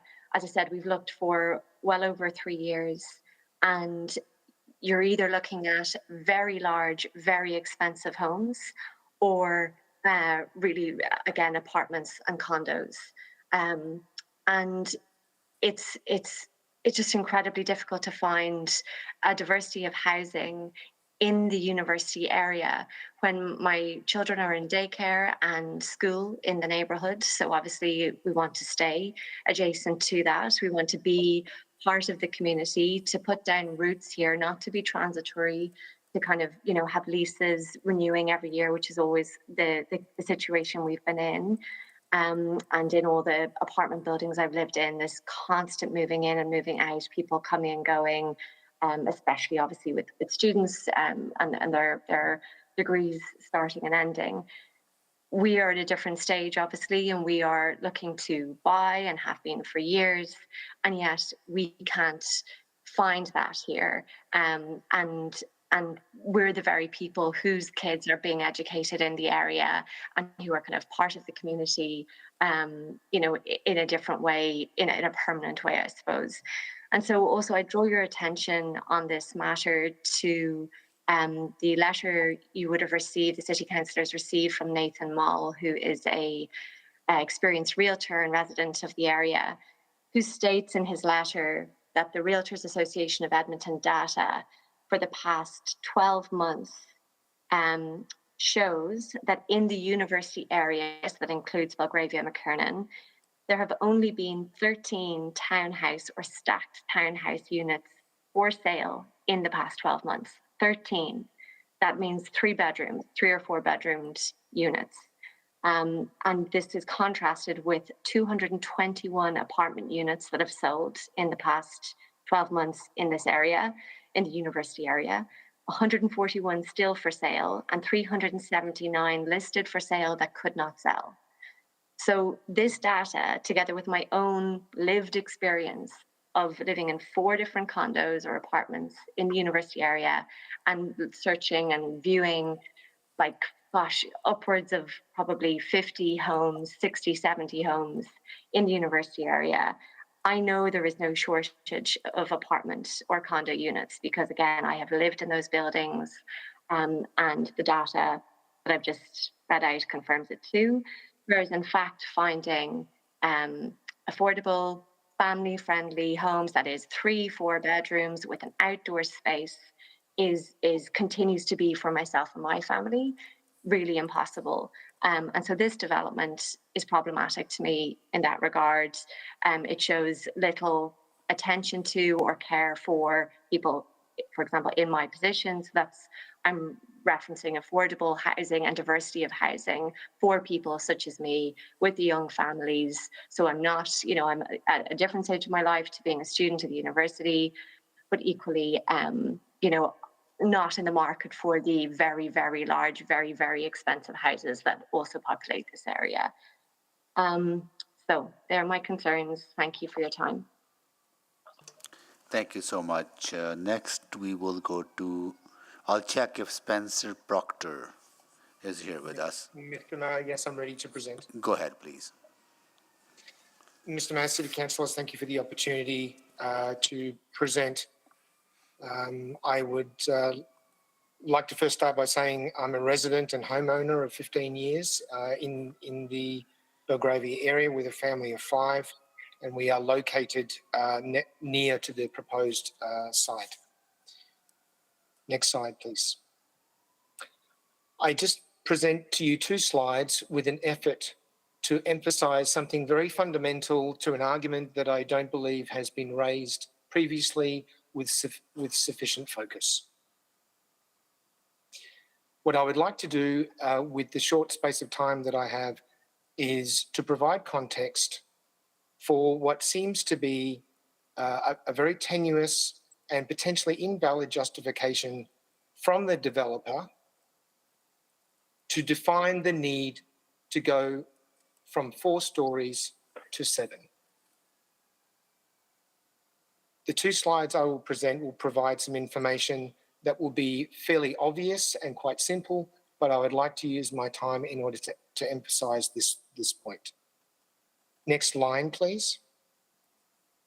During the community consultation process, the developer repeatedly cited as one of the main reasons to increase from 4 to 7 stories as being profitability,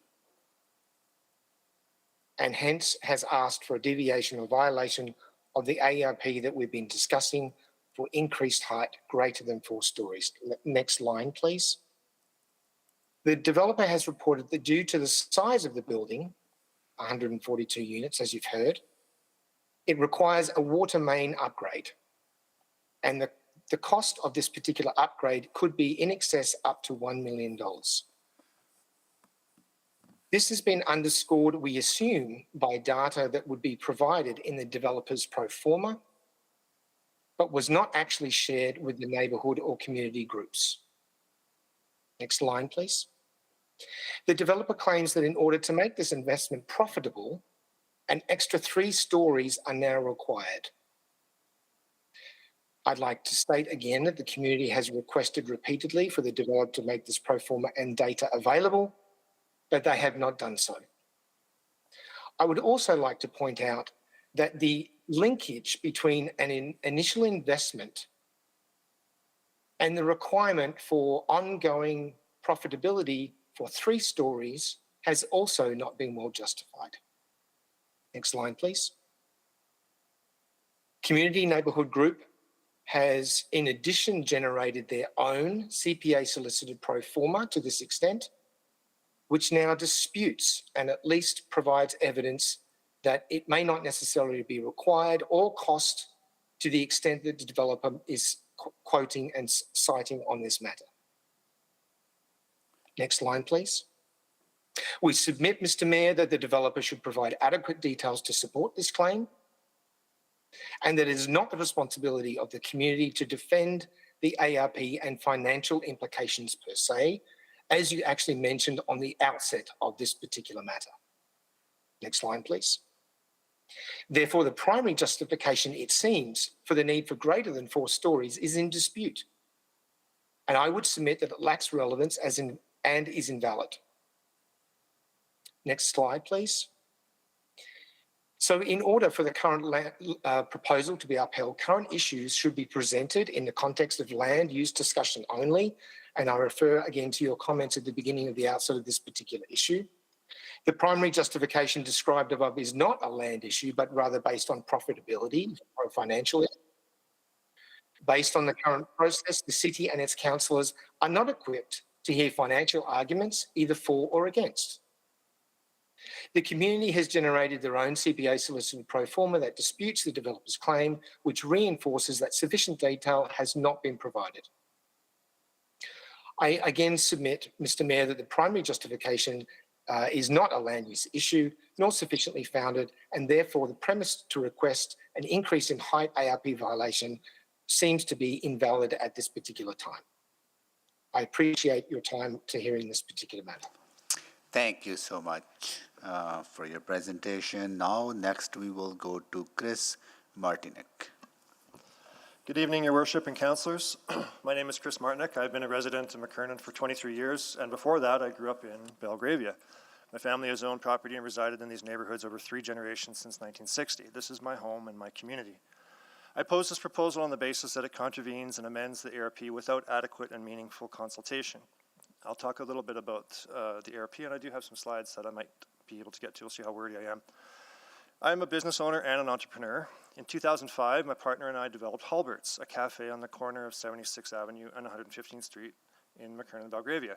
Our cafe project was the start of a series of dramatic improvements at this location, which today hosts a cafe and a restaurant and is an invaluable and indispensable amenity for the community.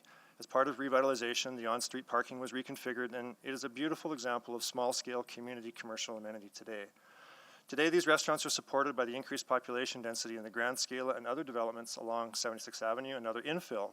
We certainly wished we had that population in 2009. Our business would have been way better.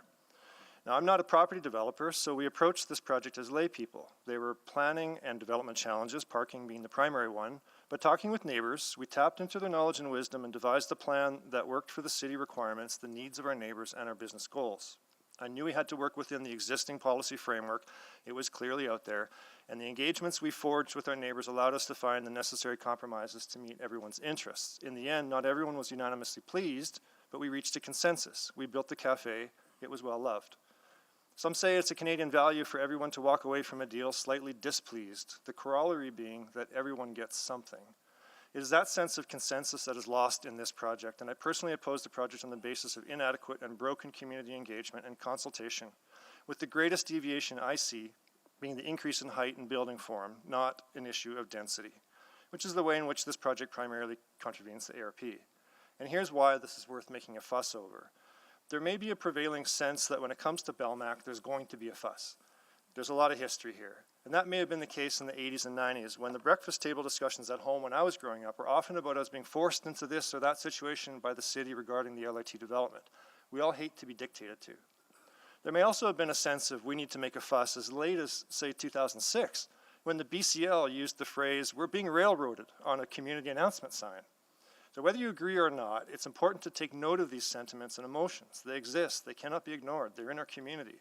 So we can understand if that feeling is still at play with the opposition to this particular development. And I suggest that is not the case. This is not a NIMBY reaction. Our objections are rational and objective. We're getting into the nitty-gritty details here because there's been a lot of thought and reflection on these issues. So let's chat a little bit about the ARP. As Kevin Taft and others have said, a ton of time and money and resources and effort went into the development of the ARP. It represents not just the years of its development, but decades of background, these breakfast table discussions, false starts, pain, fear, uncertainty. It's an extraordinary document. 93 pages assembled by dozens of professionals with meaningful impact from residents and stakeholders. It was expensive. It's impressive. The wisdom of our community is encapsulated in this document. It has been the policy regime under which owners and residents have agreed to operate for a decade now. It resolves the uncertainty. It is a covenant, a promise, an agreement. However, this project proposes a fundamental change to the ARP regarding the height and therefore density along the 114th Street precinct. It proposes to alter one of the fundamental guiding principles of the ARP without the balanced, justified, and transparent level of consultation required. Required, yes, the ARP defines amendment policies and monitoring updating policies. In section 5.4.5, it states, quote, ensure that in all but exceptional circumstances, amendments are consistent with the vision, guiding principles, and objections of the McKernan-Belgravia Station ARP. For this project, property owners who may have bought property on 78th Avenue under the understanding and the regime of the ARP are now finding that these rules may be changed without a formal, facilitated amendment process. The amendment doesn't contemplate a building nearing the height of the Edmonton Clinic or the University Hospital to be planted at the midpoint of our communities, nor did the residents or stakeholders involved in its production contemplate this outcome. The administration report indicates that a broadened approach was used for community engagement and implies that this was sufficient and appropriate. However, the approach taken by the developer and the city administration for this project does not seem to be consistent with the involving Edmonton plan for the broadened approach. The administration report acknowledges that concerns exist from neighbors, but does not address them. And I do not think that council can make an informed decision to amend the ARP in this way. The ARP amendments must have a more rigorous process. And that's my time. Thank you very much. Thank you so much for the presentation. Next, we will go to Stephen Kitts. Good evening. Thank you, Mr. Mayor and councillors. And I know it's a late night. I will try to go as quickly as I can. I think we've heard a lot already. And I think just to make clear, no one here is against densification. I think we know it's a good thing. It's just doing it in the right way. And I think the concern for community members and then for yourselves is the information that we're getting, is it correct? Is it transparent? And has true engagement happened? I want to give a specific example around fire trucks. Next slide. So hopefully this isn't going to happen often where a fire truck emergency vehicle is going to be called to this new building. But when it comes, it's going to go down that street, and how's it going to get back out again? So it's going to have to back up in some sort of way. And the current plan is being described to us as the fire truck is going to use the plaza connector to back up. Next slide. So in other words, it turns down one of these new back lanes to do a 3-point turn into the plaza connector. Not a pocket park, as I think we heard earlier, but plaza connector that with needing space for hopefully the very occasional EMS type of vehicle gives a very different feel to that plaza connector, because if it has to be to accommodate a fire truck, ambulance at a moment's notice, it means that any other vehicle could use that space when they need to. And we've heard a lot about fears of rideshare and skip the dishes and those sorts of things coming to that area. That seems like the perfect area to stop, to turn around for all these other cars as well. For a space that is meant to be a pedestrian corridor, in a corridor specifically that is often used by young children, by teenagers who are going to and from across that 114th Street to McKernan School, that to me seems to be setting us up for a very dangerous arrangement. The community, next slide. Next slide again, sorry. Has suggested that why can't we use both the north and south lanes to back up? And therefore the plaza connector isn't accessible for vehicles, solves this issue. We don't understand why not. And again, this is about this engagement and lack of communication. We're told doing this will eliminate street parking. Next slide. So we have a traffic engineer who lives in our neighborhood who's put this together, and depending on how the fire truck turns, you may lose one parking spot. I'm not sure where the concern is there, and I'm not sure actually there's been community engagement if that's even a concern. And if folks in this building don't have any cars, which again, as I think we've heard, seems unlikely that there will be no cars, that's not really an issue. Next slide. We know there's going to be, so we keep on asking for this information. We don't hear that response on the other side. Next slide. And again, there's just more of the same, and I will be quick. Next slide. So really, fire trucks starts off simple, but it's an issue of traffic. It's an issue of parking. It's about pedestrian safety, safety of our children. And as I said at the beginning, it's really about communication, two-way communication, and respecting each other in this process. And as councillors who are representing us as citizens, I think that has to be taken into account too. If we don't feel we have all the information and we're not being provided all the information, there's a good chance that means you don't have all the information as well, which should create, I think, doubt of how this should proceed. Thank you so much. Thank you so much for your presentation. Next, we will go to Ariana Fielding. Hi. This is hard. I'll squat down. Why don't you move to that podium then, thanks. please? Yeah.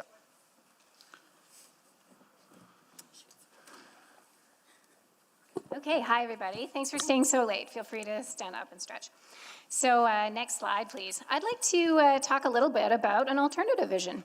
What is it that the neighborhood would like to see here? What is it that the ARP laid out, and what would that look like for us? We've heard a whole bunch of times from everybody that this ARP was done in good faith and with lots of consultation. So now I ask you, what is the consultation process, and what is overall the city process and the policy process to when we want to break the ARP? Is this done kind of piecemeal through a couple of DC2s? Is it driven by the developer? Is it organized by the developer? So far we've seen with consultations, it's kind of been this one-way conversation where we get a presentation and there's a minute or two for questions, but they're not usually a two-way kind of conversation. So we have this roadmap for density in our neighborhood, recent, valid, being upheld in the new Scona District Plan as part of the city plan, which is great. And so far, every other development has been compliant with this. Next slide, please. So we'd like to see some of the missing middle that we've heard about. We'd like to see the stacked row houses. We heard even earlier tonight in the council meeting about feeling the loss of stacked row housing in another area of the city. Well, here's a perfect place to put it in. Figuring strongly in the wording of other city planners, when other developments haven't been compliant with the ARP, they were just sent back to planning, sent back to review. This is what we're asking you to do here. There are numerous issues with the TIA. There are numerous issues with safety. There's a lot of technical issues, even with the lane being narrower than it should be and not being able to make these turns. This kind of thing can be sent back to review, and we can answer these questions properly. We'd like to see a diversity of units, only 8 units being designed for families with 3 bedrooms. This type of missing middle, we heard that there's actually lots of mid and high-rise apartments in the area. When we've talked to other developers, they're not even sure that all of these are fully rented yet. We don't need a lot more micro apartments in this area. We'd like to see maybe some areas that are senior friendly. We think about areas that have flattened thresholds for doorways so that you can get through with wheelchairs or with walkers. Next point there. We'd like to see areas where seniors in our community can actually stay in touch with their friends and stay in touch with all the programs that they go to at the community league instead of having to move out because there's no suitable housing for them. We heard from our realtor that less than 13 developments in the last 12 months have actually fit this missing middle. Other cities, Victoria has been a good example where they have been really struggling with this as well. They've got lots of micro apartments, but they need something else. They need the middle. We think this location is perfect for families that are emigrating to Canada. We were looking ourselves at hosting a family from Ukraine, and one of the things they needed is they needed to be close to transit. And this can offer that. This would just be perfect for people coming to the city. Several new developments have looked at things like communal multi-generational housing, places that have, for example, meal areas where different people can come and actually cook and eat together, multi-generational hangout spaces. There's a lot of new innovative ideas that we could apply to this that haven't even been considered. We'd like to see more green features. Belgravia Square, for example, has geothermal. Like, how cool is that? We could totally have this in our area. 100% ARP compliant. We could have solar. Those are all options. We want to really, really protect our green spine. We've heard from so many different people. You lose green area in a growing city, it's not coming back to you. We just need to cherish these areas that we already have. So ultimately, we want the city administrators to take this proposal back to the drawing board. We want to address the issues with having vehicles that are backing into pedestrian plazas. We've heard from several people that once you build for the possibility of backing up, there's no reason why people won't do it. It's not policed. It's impossible to have enough eyes on that area, calling 311 every time somebody's illegally backing up to where our children are trying to walk to school every day.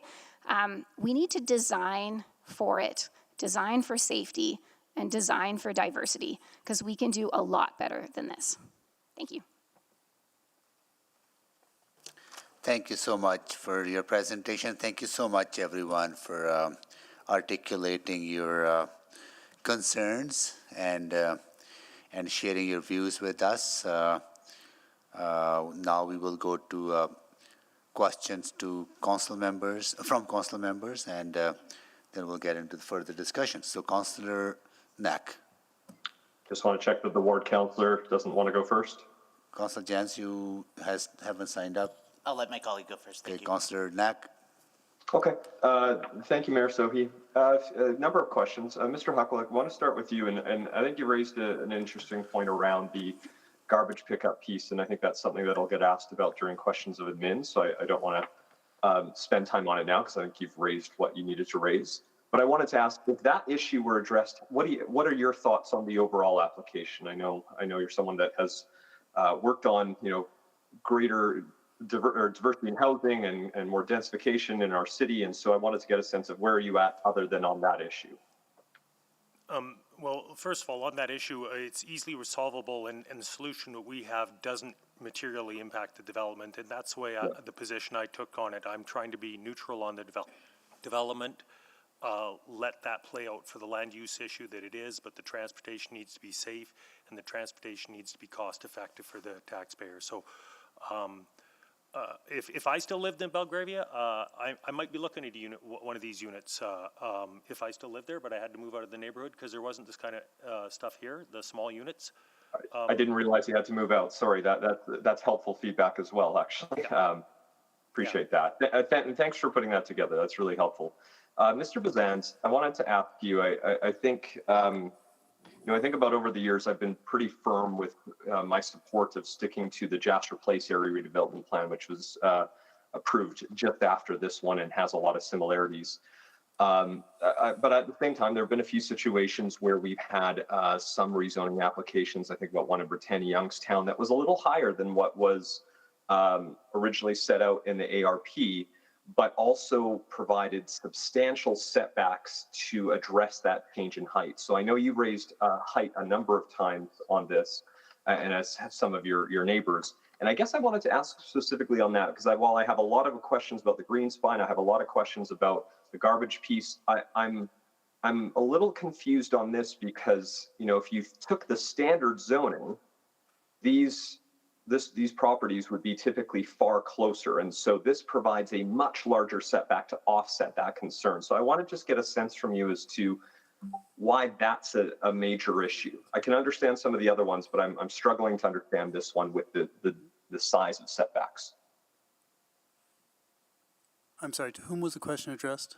I'll start Mr. Bazans, and then we'll see if I have time for others. Okay, well, setbacks wasn't one of the things that I talked about. But you did talk about height, though, right? I think you raised it. I don't think so.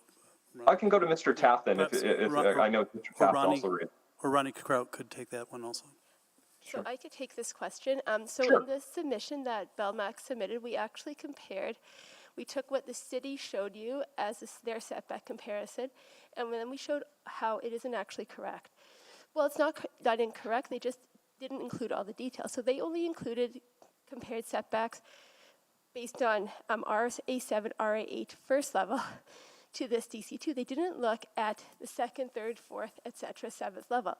So in the submission that we submitted, when you actually compare the setbacks on each level, not just the first level, you'll note that Metro 78 doesn't comply with almost every single setback. And you Compared to RA, so I'll need to double check, because I thought my understanding of RA7 was that it needed to be, and I guess it depends on which side of the development we're talking about, but it feels like the most impactful one is probably the western setback, I would imagine. Is that not correct? That's the one that I think would cause the greatest challenge for folks.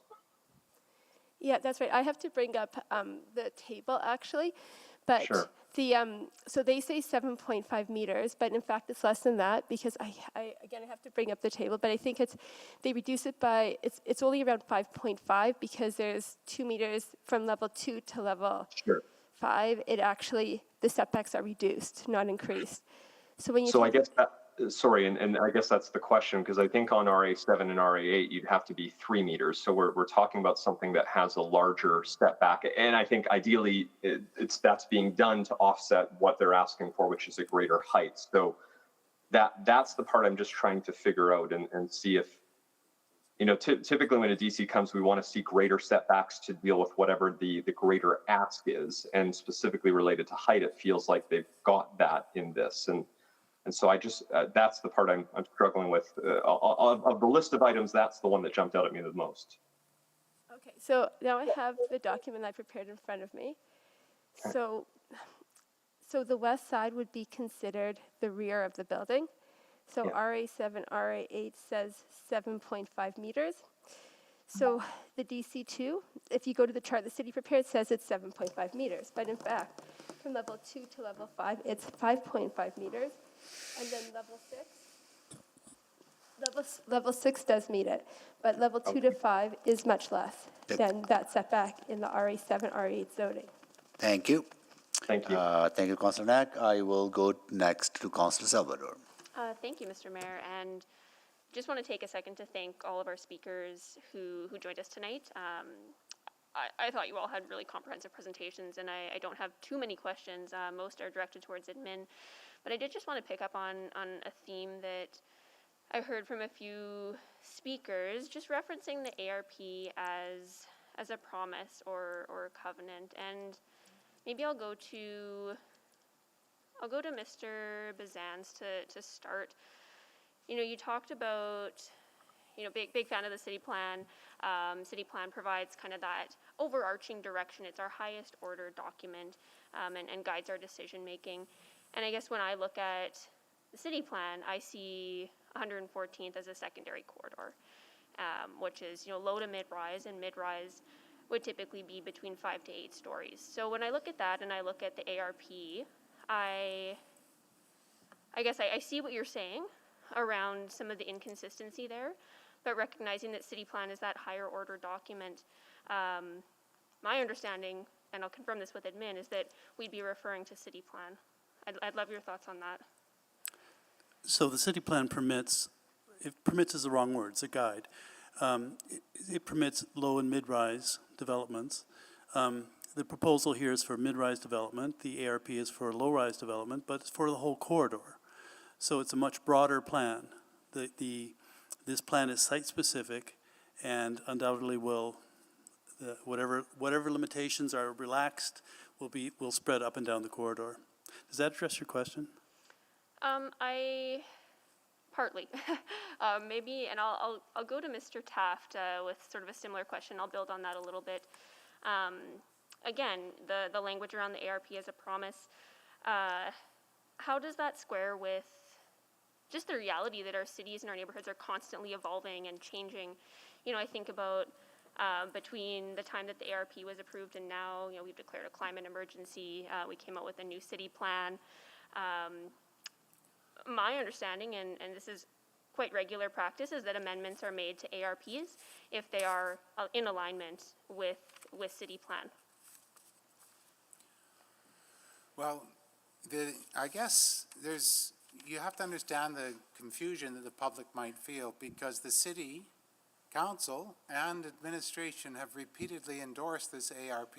As I mentioned, it was passed in 2013, it was endorsed in 2014, again in 2015, in 2016, Executive Committee of Council approved an action plan for implementing the ARP. And then most recently, just in the last number of weeks, the city's Scona District Plan also endorses this ARP. So what do you expect the public to believe? You know, I mean, I think people in this neighborhood are kind of the leading edge of LRT neighborhood development. And so we want to believe what's in the ARP, but if we can't, neither can the people in Bonnie Doon or Avonmore or Crestwood or Glenora or all those other neighborhood LRT stations that are going to be coming forward.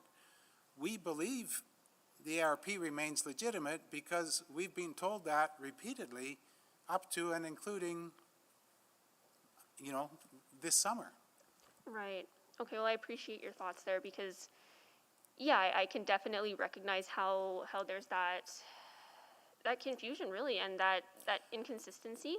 And I think that's where I'll direct a lot of my questions to admin. And you brought up the district plans, or the draft district plans, what I should say, because they are still in draft form and still subject to change, which I do think is really critical to bring into this conversation too, because ultimately we want to make sure that those district plans are in line with the city plans so that we can ultimately achieve that vision. And I think there's questions around how the ARPs may or may not fit into that, but recognizing city plan has to be our guiding star. So any other comments there? So, well, I would just say that the ARP is working. This is not a big neighborhood. West of 114th Street, it's a small neighborhood, and there are over 300 new housing units that have come online, net gain, since the ARP was passed. It's working. It has public trust. I would ask council to just be as good as your word. Okay, I will direct a lot of those to admin. Thank you so much for your time, and thanks again to all of our speakers for coming out. That's it from me. Thank you, Council Salvador. So that concludes the questions to members of the public. Thank you so much once again for being here today. So if you could please step back and go back into the chamber. I mean, you're still in the chamber, but you can move from the hot seats and go back into where you were sitting before. Okay, all right, then next we will go to questions of administration. Councillor Jans, you exempted this. You want to go first? Thank you. In the interest of time, I would like to put forward a referral motion. I'll look to the clerk that they have a copy of the wording. I'd like to move that items 3.21 and 3.24, that bylaw 20246, Charter Bylaw 20247, Bylaw 20244, and Bylaw 20245 be referred back to administration to work with the applicant to further align the proposal with the area redevelopment plan with respect to height and the 114th Greenway width. Second. So second by Councillor Brickett. Do you want to probably give an explanation, Councillor Jens, sorry? Sure. Or you can ask questions to admin at the same time. I have to say, that was, hearing from both the applicant and the community, that was one of the most thorough. I had no questions for either. I think both sides very, very much put forward very, very compelling positions, and were very clear, answered all of it. And as I can tell, the question that this comes down to is the question of the ARP and compliance with the ARP, and whether council is comfortable violating the ARP on height, on green spine, and on those pieces. So that is the question I think we have to wrestle with. And if we're not, if we want to say that we're in the middle of district planning, that we have just gone back to the community on a plan that's 9 years old, and said that we're going to maintain the 4 stories, and if we are going to uphold that, knowing that we are going into these district planning conversations, that we're asking Edmontonians around the city to build trust and to walk with us on this journey, I feel it's really important that we do continue to uphold and comply with what has been committed. So I think it's that if in future, if we're going to change the ARPs, let's have that conversation. But I think some of the concerns about if the ARP can be violated in this case for 7 stories, in another case it could be 9 stories, it could be a further erosion of the green spine, it could remove even more. I think it's really important we just answer this question first. Do we want to respect the ARP or not? Okay. Thank you so much, Councillor Jans. Okay, Councillor Knack. Now we have a referral on the motion. A referral motion on the floor. Sorry, and so I just need some legal advice from Mr. Johnson. We focus our questions on the referral, right? Can we ask questions in general about other areas? So, Mr. Mayor, you have some discretion with that because we're in a public hearing. Okay. If you want to ask council to focus just on a referral, you can do so. Otherwise, you can still just kind of hold that in abeyance. If people want to ask if councilors want to ask questions that will help them assist in that referral motion based on the application, that So would we be can ask appropriate. broader questions. Okay, got it. Councillor Knack, go ahead. Yeah, thank you. So to that point, I want to first ask about the garbage presentation we heard. And, you know, right now this referral doesn't talk about that, and it does seem like a simple fix, but I am not educated at all about that aspect. So can somebody help me understand why we can't do what was suggested in the presentation? So Councillor Knack, as part of this proposal, Waste did look at multiple options. In terms of accessibility, the routing, they do take into account the overall neighborhood as well, not necessarily just one site. The way garbage trucks will access this area for this particular site will be using the lane. So if I can have slide 3 on the screen, please. So for south building, for instance, a lane will be used, south lane will be used. That and then using the north-south lane exit will be through 78th Avenue. That creates 3 parcels that are not going to be served by that vehicle. And in order to serve that, those 3 parcels, that creates a backing up situation. That backing is within 25 to 30 meters. The standard or some of the threshold or the practice is to look at minimizing it as much as possible. And if it is exceeding 36 meters, then definitely some other solutions needs to be looked at. So in that. So maybe I'll just ask this question. Yeah. Is it in your view that the suggestion that was put forward, that makes it somehow less safe? And that, if it is, I'd like to know that. So your feeling is the presentation by Mr. Huckelak would actually make it less safe if you went that route. That's your perspective. I won't dispute that. Rather, I would rely on the recommendation that Waste has given us, based on the fact that they do back up in situations where there are even some overhead wires where they don't have any choice to back up a bit, and that's what is happening here. And maybe we might still want to think about that as part of that referral motion, because I'm still not sure on that. But I'll go to the big one I want to dig into, which is height. And I appreciate the presentations we heard from some of the speakers in opposition, but I guess I want to double check, because, I mean, your report says one thing, we're hearing a perspective from the community members in opposition of another, but my read on the way the zoning rules are set up is that this would actually provide, you know, far greater setbacks than would be achieved in a standard zone. But are we missing something based on the submission from the speaker in opposition? No, that's correct, Councillor Knack. When we look at the setbacks, when we look at the site context of this building, the building has multiple frontages. We've got residential on the green spine. We've got more residential and commercial facing the plaza, and we have some main entrances on the west side of the building.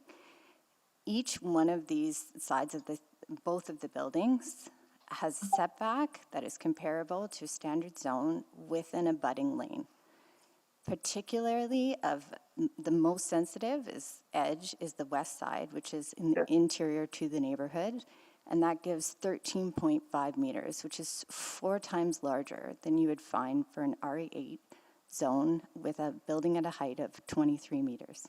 Yeah, that's what I thought. And so I guess the question is that part of, I have questions about other things, but on the height, because you've got so much more space than you would get under an RA8 zoning, is that why you were willing to sort of, you know, essentially, you know, go against the ARP for what says a 4-story height? This is because essentially you're offsetting what would be the additional impact by having a far greater setback? Yes, that's correct, Councillor Knack. The site context and the design and orientation and being able to design those setbacks to mitigate the height was exactly right. would a 4-story with that lower setback under the zoning bylaw have it feels like it might have a worse impact in terms of sun shadow than this does with the larger setback? Or is it close? If I'm it's out of time. blinking? Sorry, I better Yeah. come back to that. Sorry. Sure. Thank you, Councillor Knack. Councillor Salvador. Thank you, Mr. Mayor. So the language of violating the ARP or that the ARP is a promise or a covenant, that's very concerning to me because that is not my understanding of ARPs. My understanding is the ARPs are living documents. They change, I mean, on a regular basis.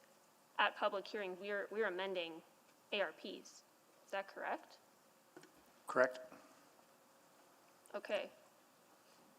So if this referral passes, what does that mean for other ARP amendments that are inevitably going to be brought forward? So we live in quite a complex planning policy environment right now. As you know, we're embarking upon district plans, which is going to align all of the planning policy with city plan, and that includes the ARPs. Right now they are in draft format. There's a number of options that can happen to these existing ARPs. They're either repealed, some policy can be brought into the district plans, or the policy in the ARPs can be amended to reflect district planning policy and city plan policy. So as mentioned, we're in that draft phase right now, so we don't necessarily take these district plans into account in our review right now because our current statutory framework involves the city plan and the existing ARP. The city plan takes precedence over all of the old ARPs. By nature, those subordinate plans have to be in alignment with the city plan because one comes after the other. It is now taking some time to seek this realignment, which district planning is doing. So our review consisted of that city plan review, which identifies this as a secondary corridor of low to mid.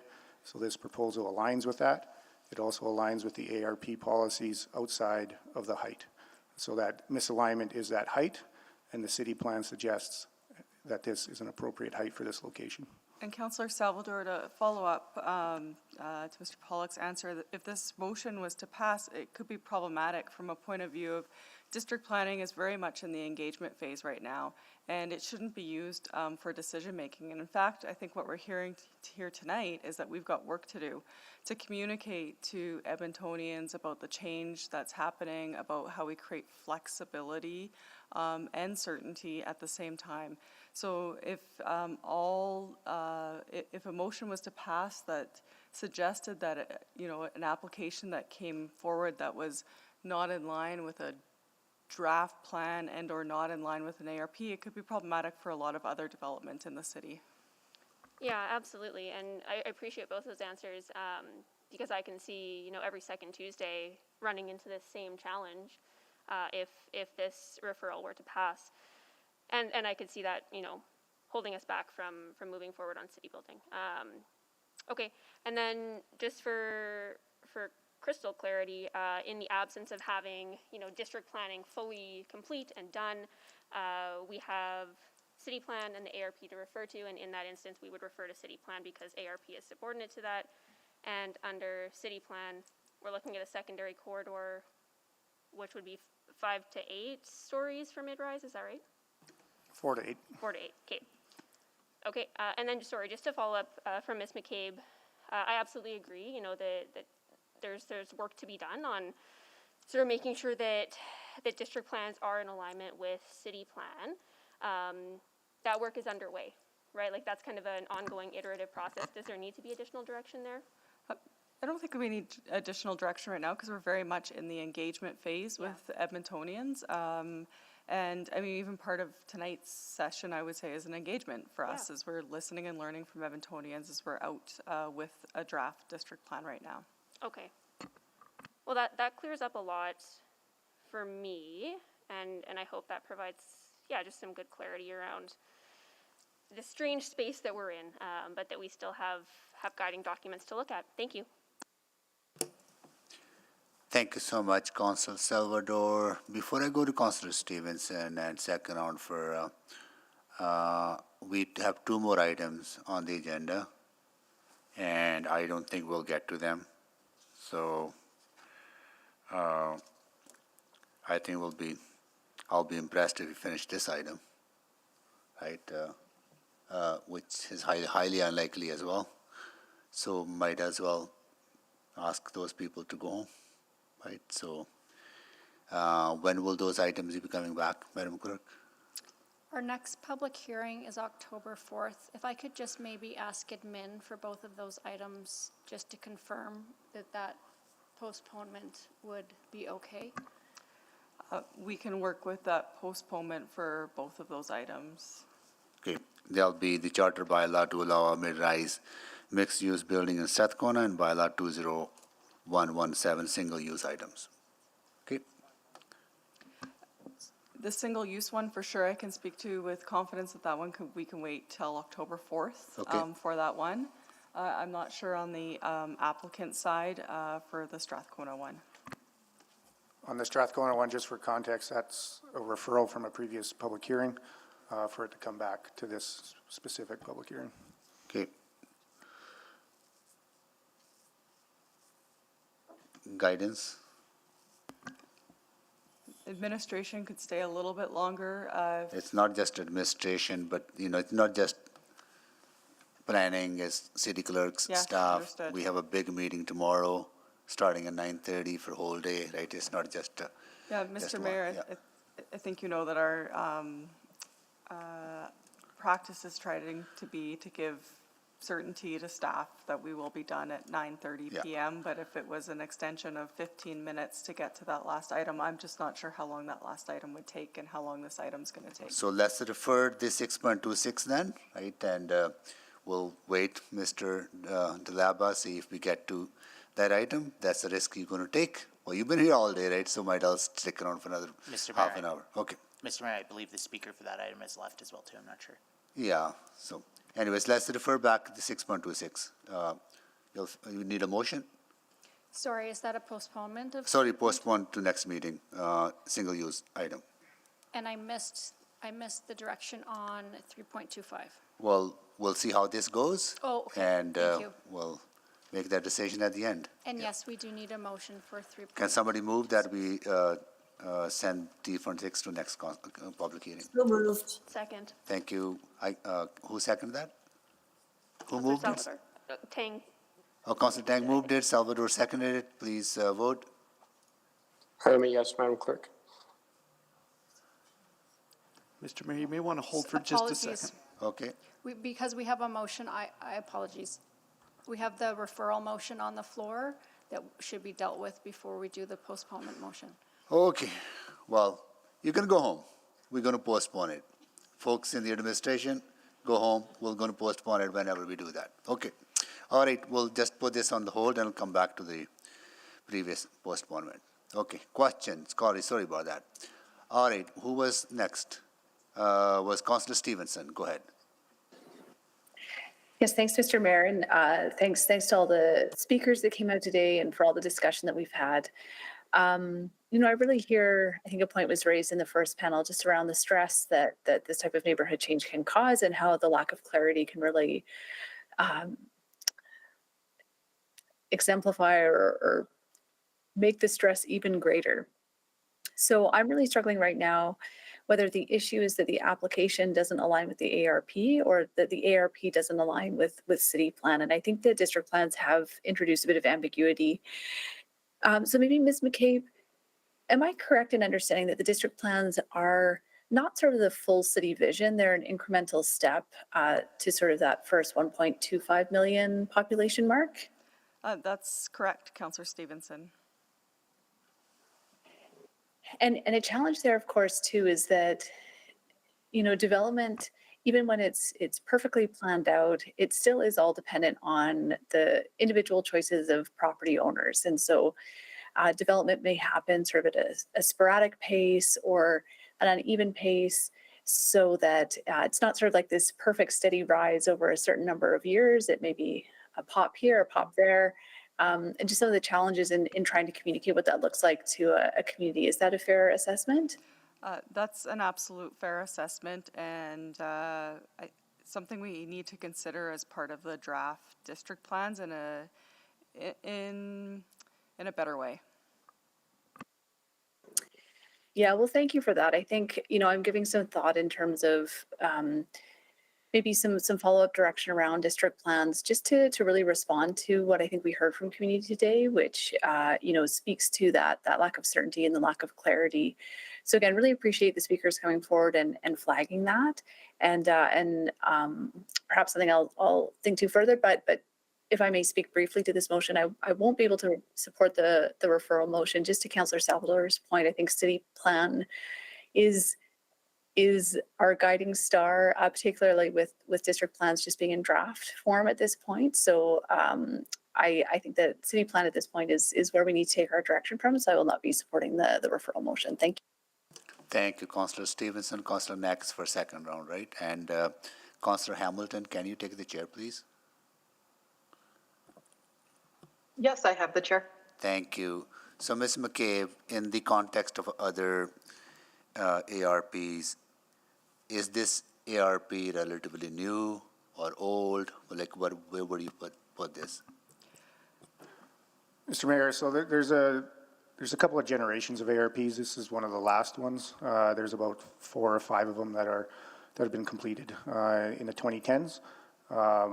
But in saying that, they were all completed before the city plan engagement, and the direction from that city plan. Right. So there is some newness there, but there's also even newer policy direction that has come out of the city plan. Okay.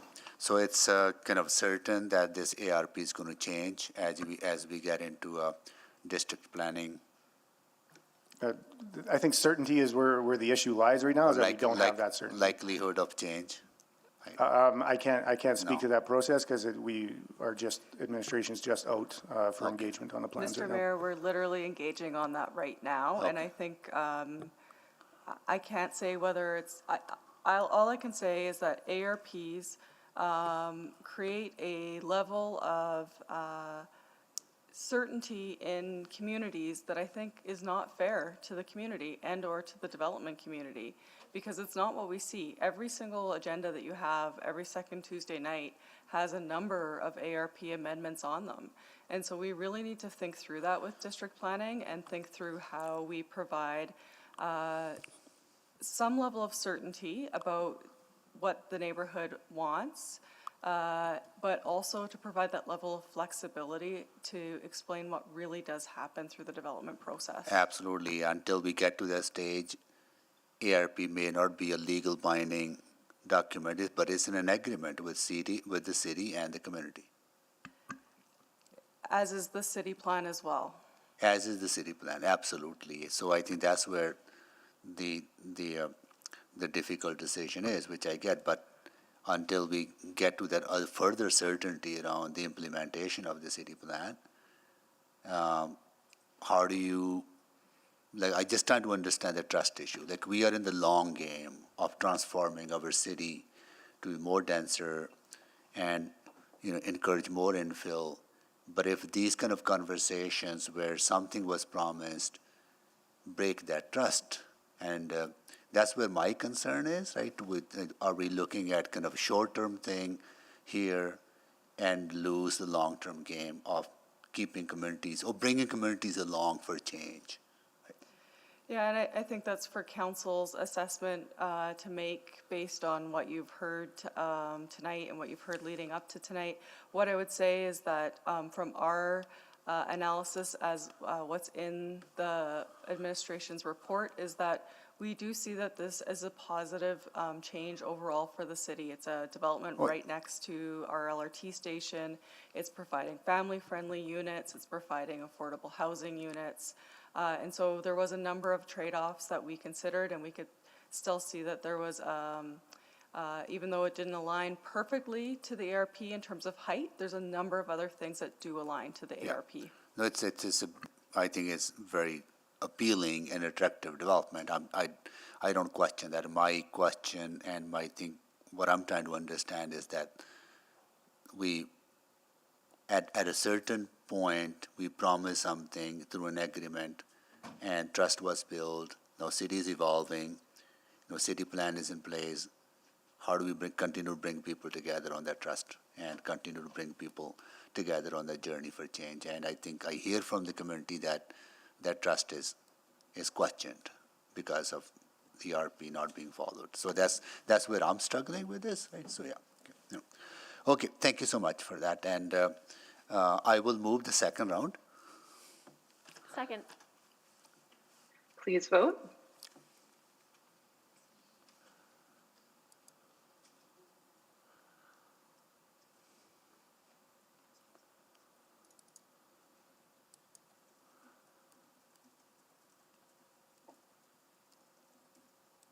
I'm a yes, Madam Clerk.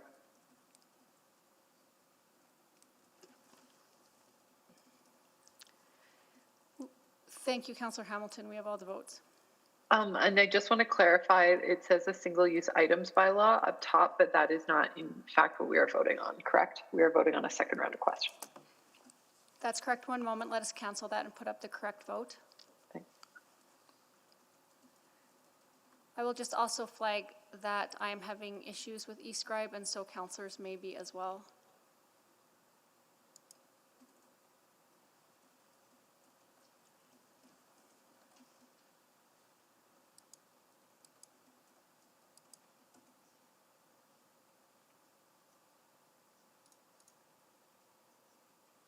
Again, I'm a yes to second round of questions.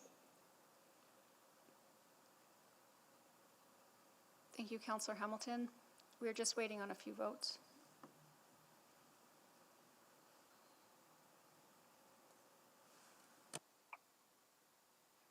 Councillor Stevenson and Councillor Wright. We have all the votes. Please display the vote. Thank you, and I return the chair. Thank you, Councillor Hamilton. Councillor Knack, you're next. Thank you, Mayor. So I just want to go back to the height quickly. So I want to get a sense of how close this is in terms of sun shadow impact compared to something like a standard RA7 with the existing setback requirements. Do we have a sense of that difference?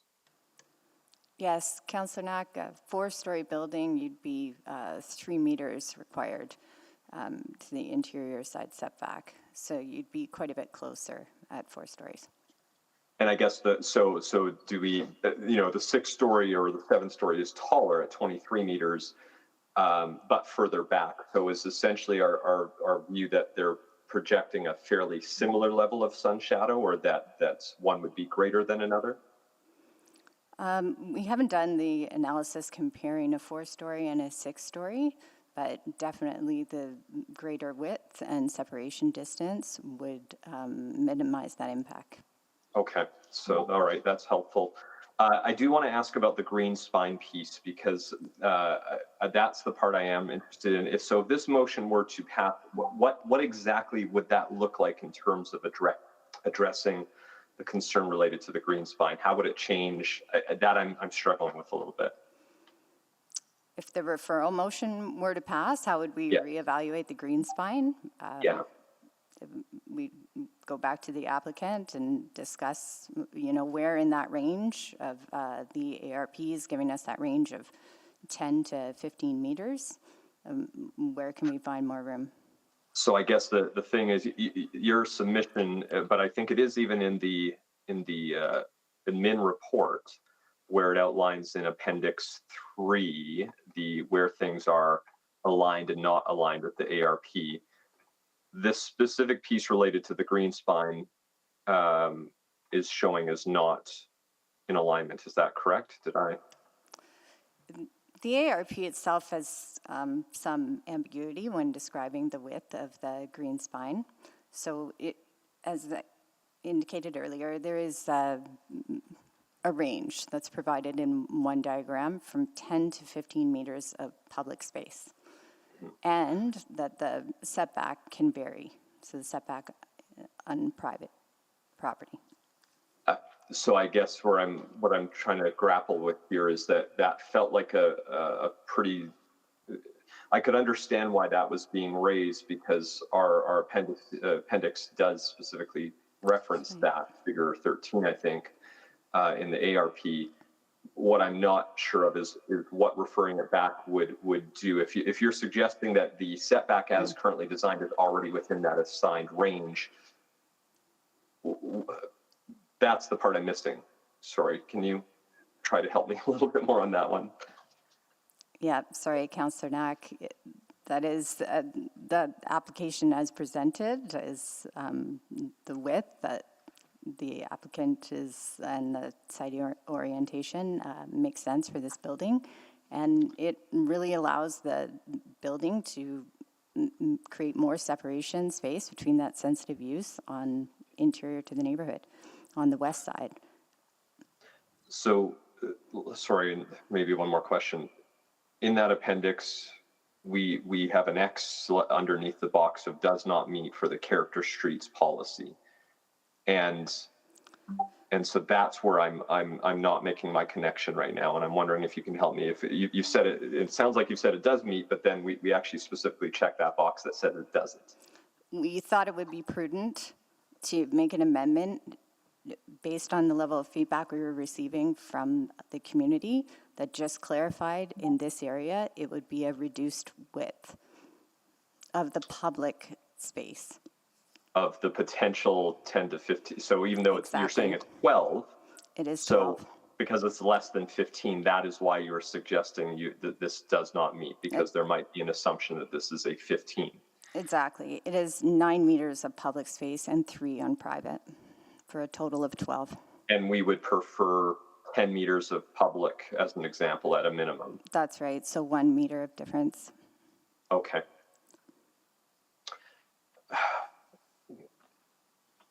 Councillor, just and anything we reduce there or add there takes away from the setback at the western edge, essentially. Exactly. It's a push-pull. And the western edge is the most sensitive edge.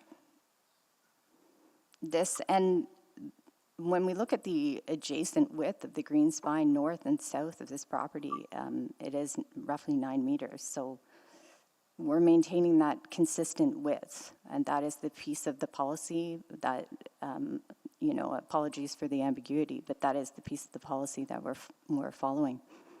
I understand. I'm out of time. Thank you, Councillor Knack. All right, so that concludes the questions on the referral motion. So we have a motion on the floor moved by Councillor Jan, second by Councillor Paquette, which is to refer this back. Anyone to speak? Sorry, Mr. Mayor, I think I will do my amendment. I was debating if I would or not, but I think I will. Amendment to the referral motion? Correct. Okay, what is your amendment, Councillor Knack?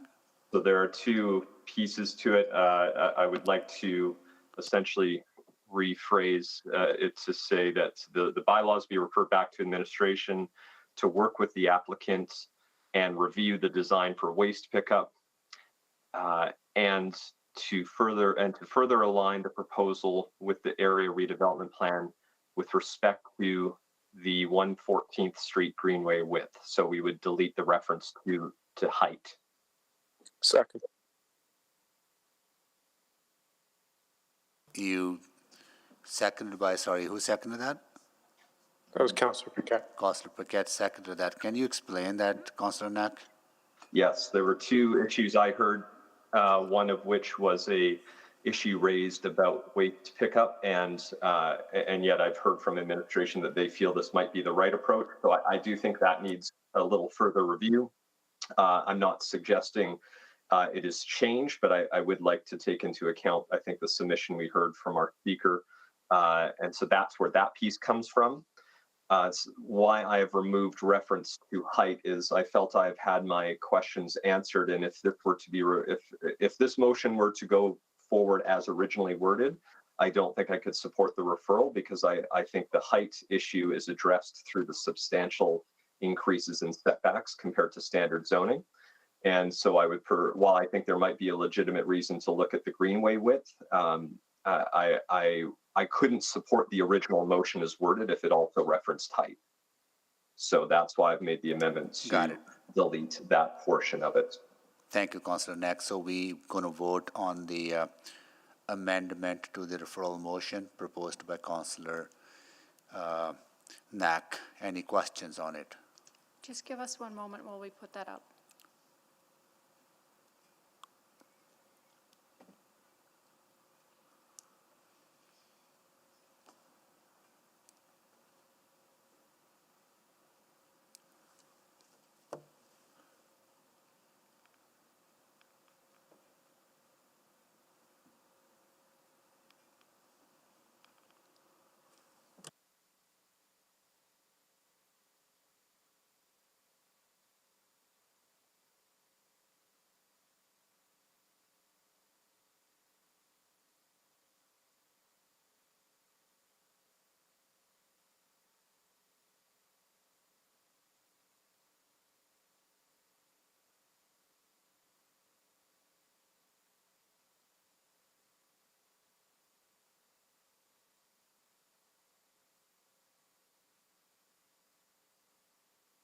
All right, it's on the deck now. I see no questions. I see no one to speak. Sorry, Councillor Rice. Thank you, Mr. Sohi. I do have a quick question for this motion, but we still keep that greenway and width, right? Only delete the height. So I just want to confirm that. That's to Councillor Knack. Councillor Knack. Yes. Yes, so if this amendment were to pass, there would still be a referral motion that is to work on that green belt, the green spine. So that is not being deleted in this motion. Okay, thank you. That's the only question I have. Thank you, Councillor Rice. Councillor Stevenson. Just to speak, Mr. Okay, to speak, anyone else? Any questions? I see none to speak. Councillor Stevenson. Yes, thanks, Mr. Mayor. So I will be supporting this amendment because if a referral motion is successful, I think it's really important that there's clarity around the height not being up for conversation. Again, due to that alignment with city plan, and as we work to build trust, which I heard loud and clear from the community, I do think being consistent with city plan is really critical. So I will be supporting this amendment, although perhaps not supporting the full referral motion. Thank you, Councillor Stevenson. Councillor Rice, to speak? Oh, no, my question is already answered. No worries, thank you. Thank you, Mayor. Any Councillor Knack to close or to vote? To vote? We can go right to the vote, Mr. Mayor. Please Thank vote. you. Please vote.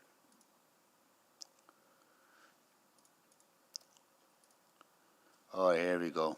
The e-scribe has collapsed. We would have to vote verbally, please. We just need your vote, Mr. Mayor. I am yes. Thank you, Mr. Mayor. We have all the votes. Display the votes, please. That is carried. We are back to the referral motion now. As amended. As Yes. amended, Give us please one put moment. it back on the deck.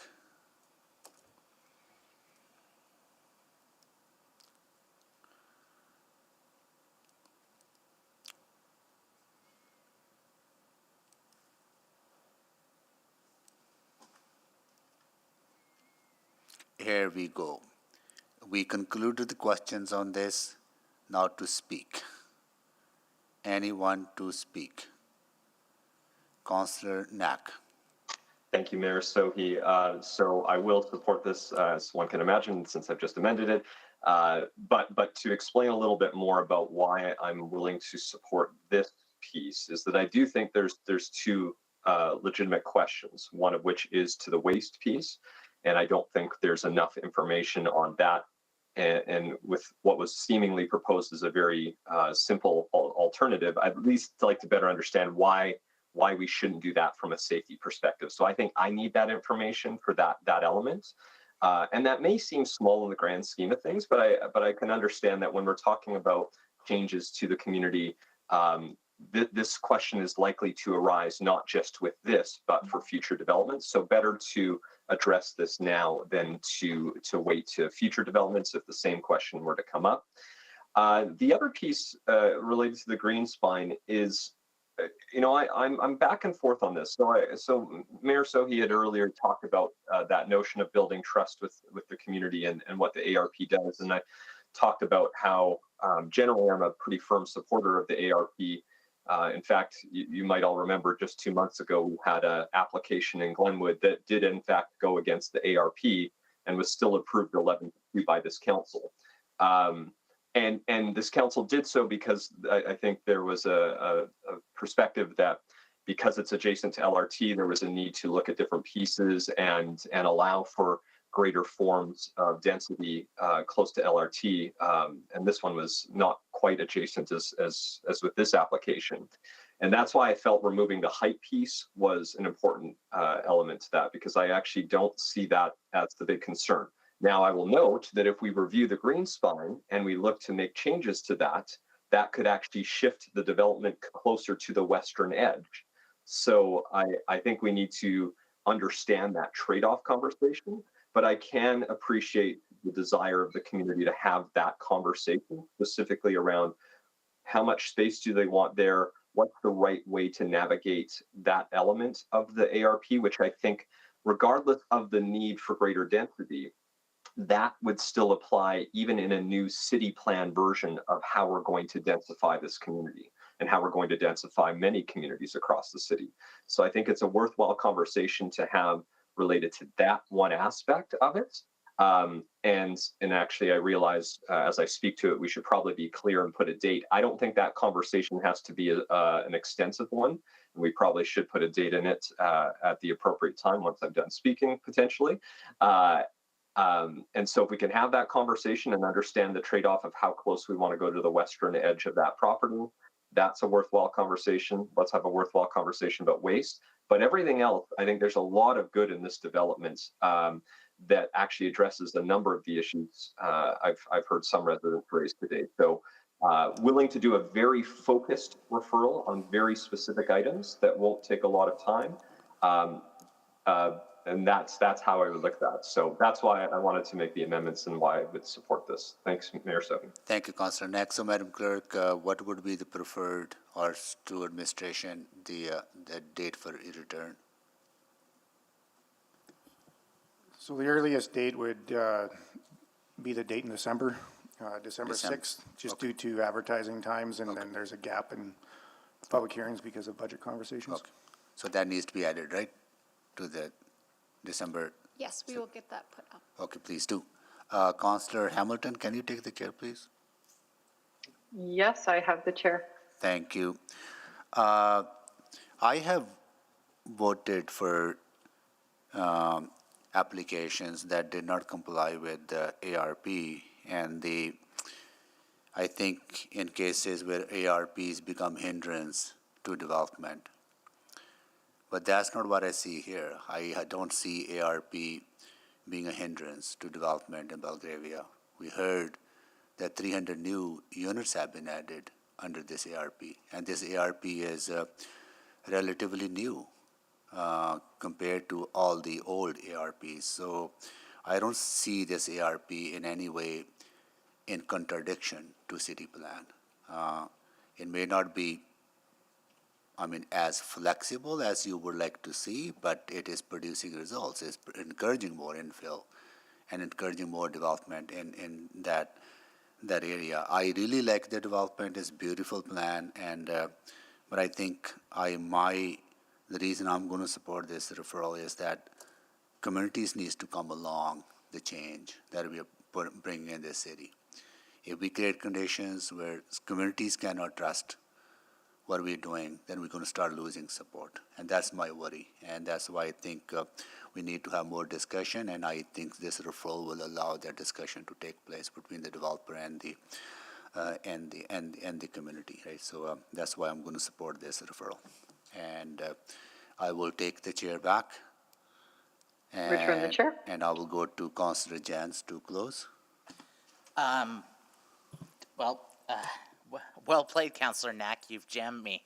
I say jokingly, because without the height piece in there, that was kind of the crux of what we heard from the speakers today and part of the concerns. So if I support the motion now without heighten it, it's going to do the refer back, which will deal with two of the other very vital pieces, the green spine and the waste question. But if I vote against referral now, we're back to the main motion, and I'm rolling the dice that it may come out with just a straight pass of the equation. So I'm still concerned that we aren't addressing some of the concerns around the ARP and the height. But I do think that we do need to have a conversation about that waste management piece, and certainly we do need to look at the green spine there too. So I will support the referral as amended. Thank you, Councillor Jans. Please vote.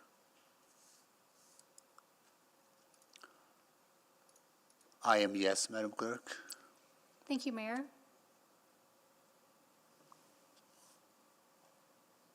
We're just waiting. Oh, we have all the votes. Display the votes, please. Referral is carried. Okay.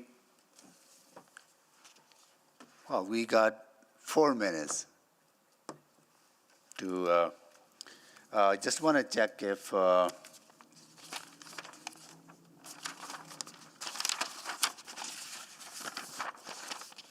on the item 3.23, if there was a member of public, 3.25, Mr. Mayor? 3.25, that was, We did make a telephone call to that member of the public speaker who was in person, and they indicated that they went home and could no longer speak to the item. okay, so they no longer can speak to the item. Okay, so we will go to item 3. Can we extend the order for 15 to 9:45 to see how we do with it?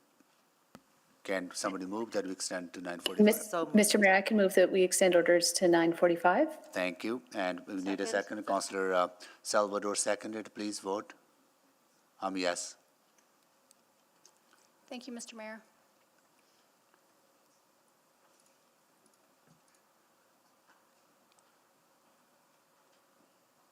We have all the votes. Display the votes, please. That is carried. Okay, is there a presentation, quick one, or do we need a presentation?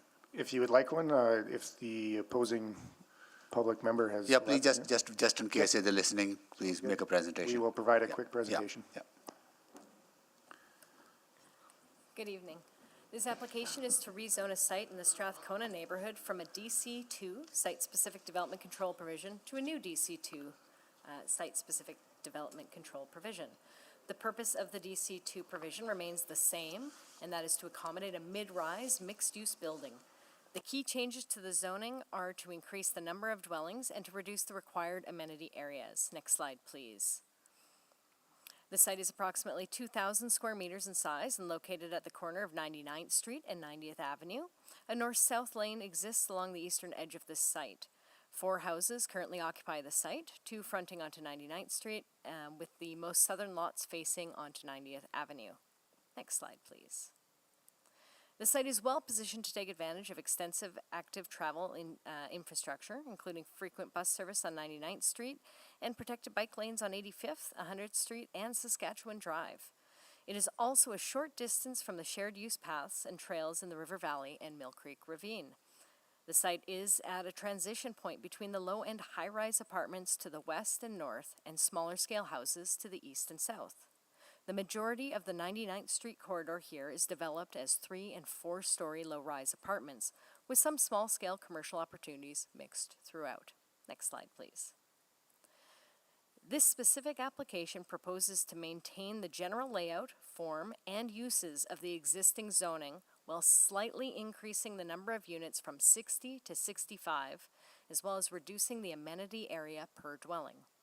The amenity areas will be revised from 15 square meters to 8.5 square meters per unit to gain efficiencies in floor area within the building. Administration is comfortable with the change in amenity area as the 8.5 meters squared exceeds the requirements in standard zones, and the amenity spaces proposed are diverse, being provided through private balconies and common amenity areas located on the rooftop level. Next slide, please. Administration sought feedback from the public through a variety of channels. In addition to the city webpage and on-site signage, pre-application notification, as well as advance notification, were sent to surrounding property owners, as well as the Community League, as well as the Strathcona Community League and the Central Area Council of Community Leagues. We heard concerns from the community with regards to increased density, contributing to crime and traffic congestion impacts, as well as noise and privacy concerns. Although this proposal does not significantly alter the built form, sun and shadow impacts remain a concern for some residents. To help mitigate these impacts, the DC2 requires a wind impact study, which will be reviewed by administration at the development permit stage. The DC2 also requires an 8-meter setback along the eastern edge of the site to help the transition from the existing smaller scale houses. Next slide, please. This application aligns with the City Plan's policies for density and medium-scale built forms along 99th Street secondary corridor. The application also aligns with and meets all of the Strathcona ARP criteria for mid and high-rise apartment areas, including the DC2 zoning, commercial uses at ground floor being oriented to front onto 99th Street, the provision of the lane that separates the site from the remaining residential block to the east, minimum of 10-meter setback between the east lot line and any portions of the building above the first story, and a minimum of 7.5-meter setback between the west lot line and any portions of the building above the first story, and finally, a floor area ratio of no higher than 3.3. Next slide, please.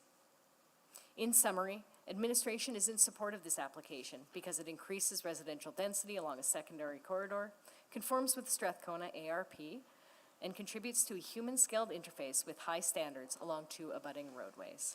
Thank you. Thank you so much for your presentation. Any question? Sorry. Now we'll go to the proponent, Chris Delaba, to answer questions only. Any questions to the proponent? Any question? I see none. And any questions to administration? Councillor Jans. Thank you. Just very quickly, could you clarify that basically the change here is adding 5 units? That this isn't a question of reversing to the pre-existing zoning. This is That is correct. basically a like versus like. Yes, So why are we here again today? because there is an increase in the 5 units as well as the change in the amenity area per unit, which are included in the DC provisions, and so we do need to go to council for that approval. Okay, all right. That's, so I'm not missing anything else. I'm shaking it, just shaking the cereal box, trying to figure out, where the amendment's gonna fall out. Thank you. Okay, then my only other question was, so if this did not pass today, what would be the impact? It'd be the reversion back to, or it would maintain current zoning. It would not change to the 65, it would remain as 60. Correct. Okay, I think that's important to clarify for some of the members of the community, but I will do that. Thank you. Okay. Thank you, Councillor Jans. So that concludes the questions to administration. At this time, I will ask if council members have any questions to administration or to the proponent on new information arising out of Councillor Jans' previous question. Or administration's presentation. Nothing whatsoever. Councillor Jans, you want to move closing of the bylaw? So moved. Public hearing on this bylaw? Okay. We need a seconder. Second. Councillor Salvador seconded it. Please vote. I am yes. Thank you, Mr. Mayor.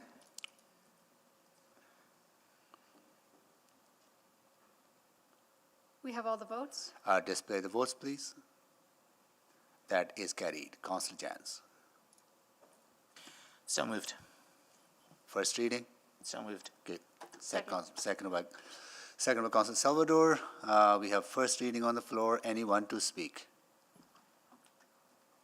Seeing none, Councillor Jans to close. So moved. So closed. Okay. Please vote. I'm yes. Thank you, Mr. Mayor. We have all the votes. Display the votes, please. That is carried. Councillor Jans. So moved. Second. Second reading moved. Please vote. I'm yes. Thank you, Mr. Mayor.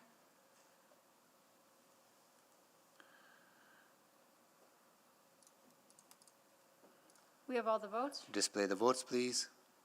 That is carried. Councillor. So moved. Second. Consideration for third reading moved.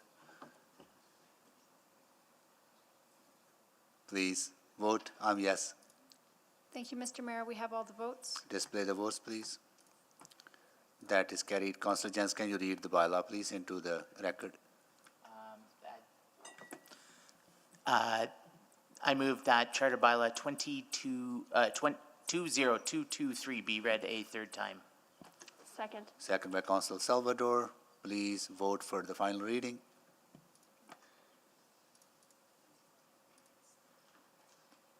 Yes, Madam Clerk. Thank you, Mr. Mayor. We have all the votes. Display the votes, please.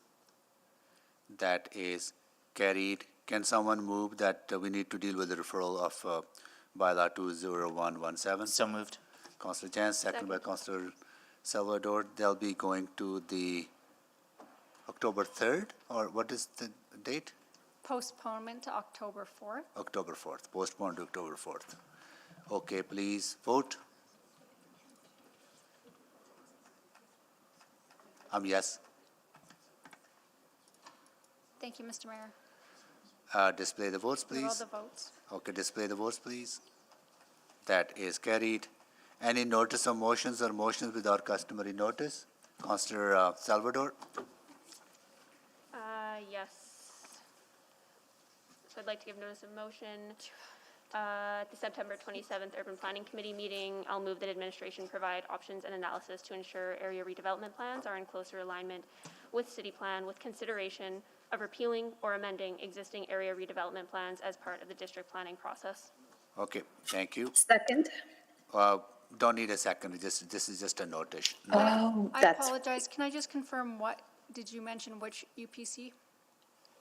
The September 27th Thank you. My apologies. I just didn't hear. Yeah, got it. Okay, any other notes of motions or motions without customary notice? Seeing none, we are adjourned.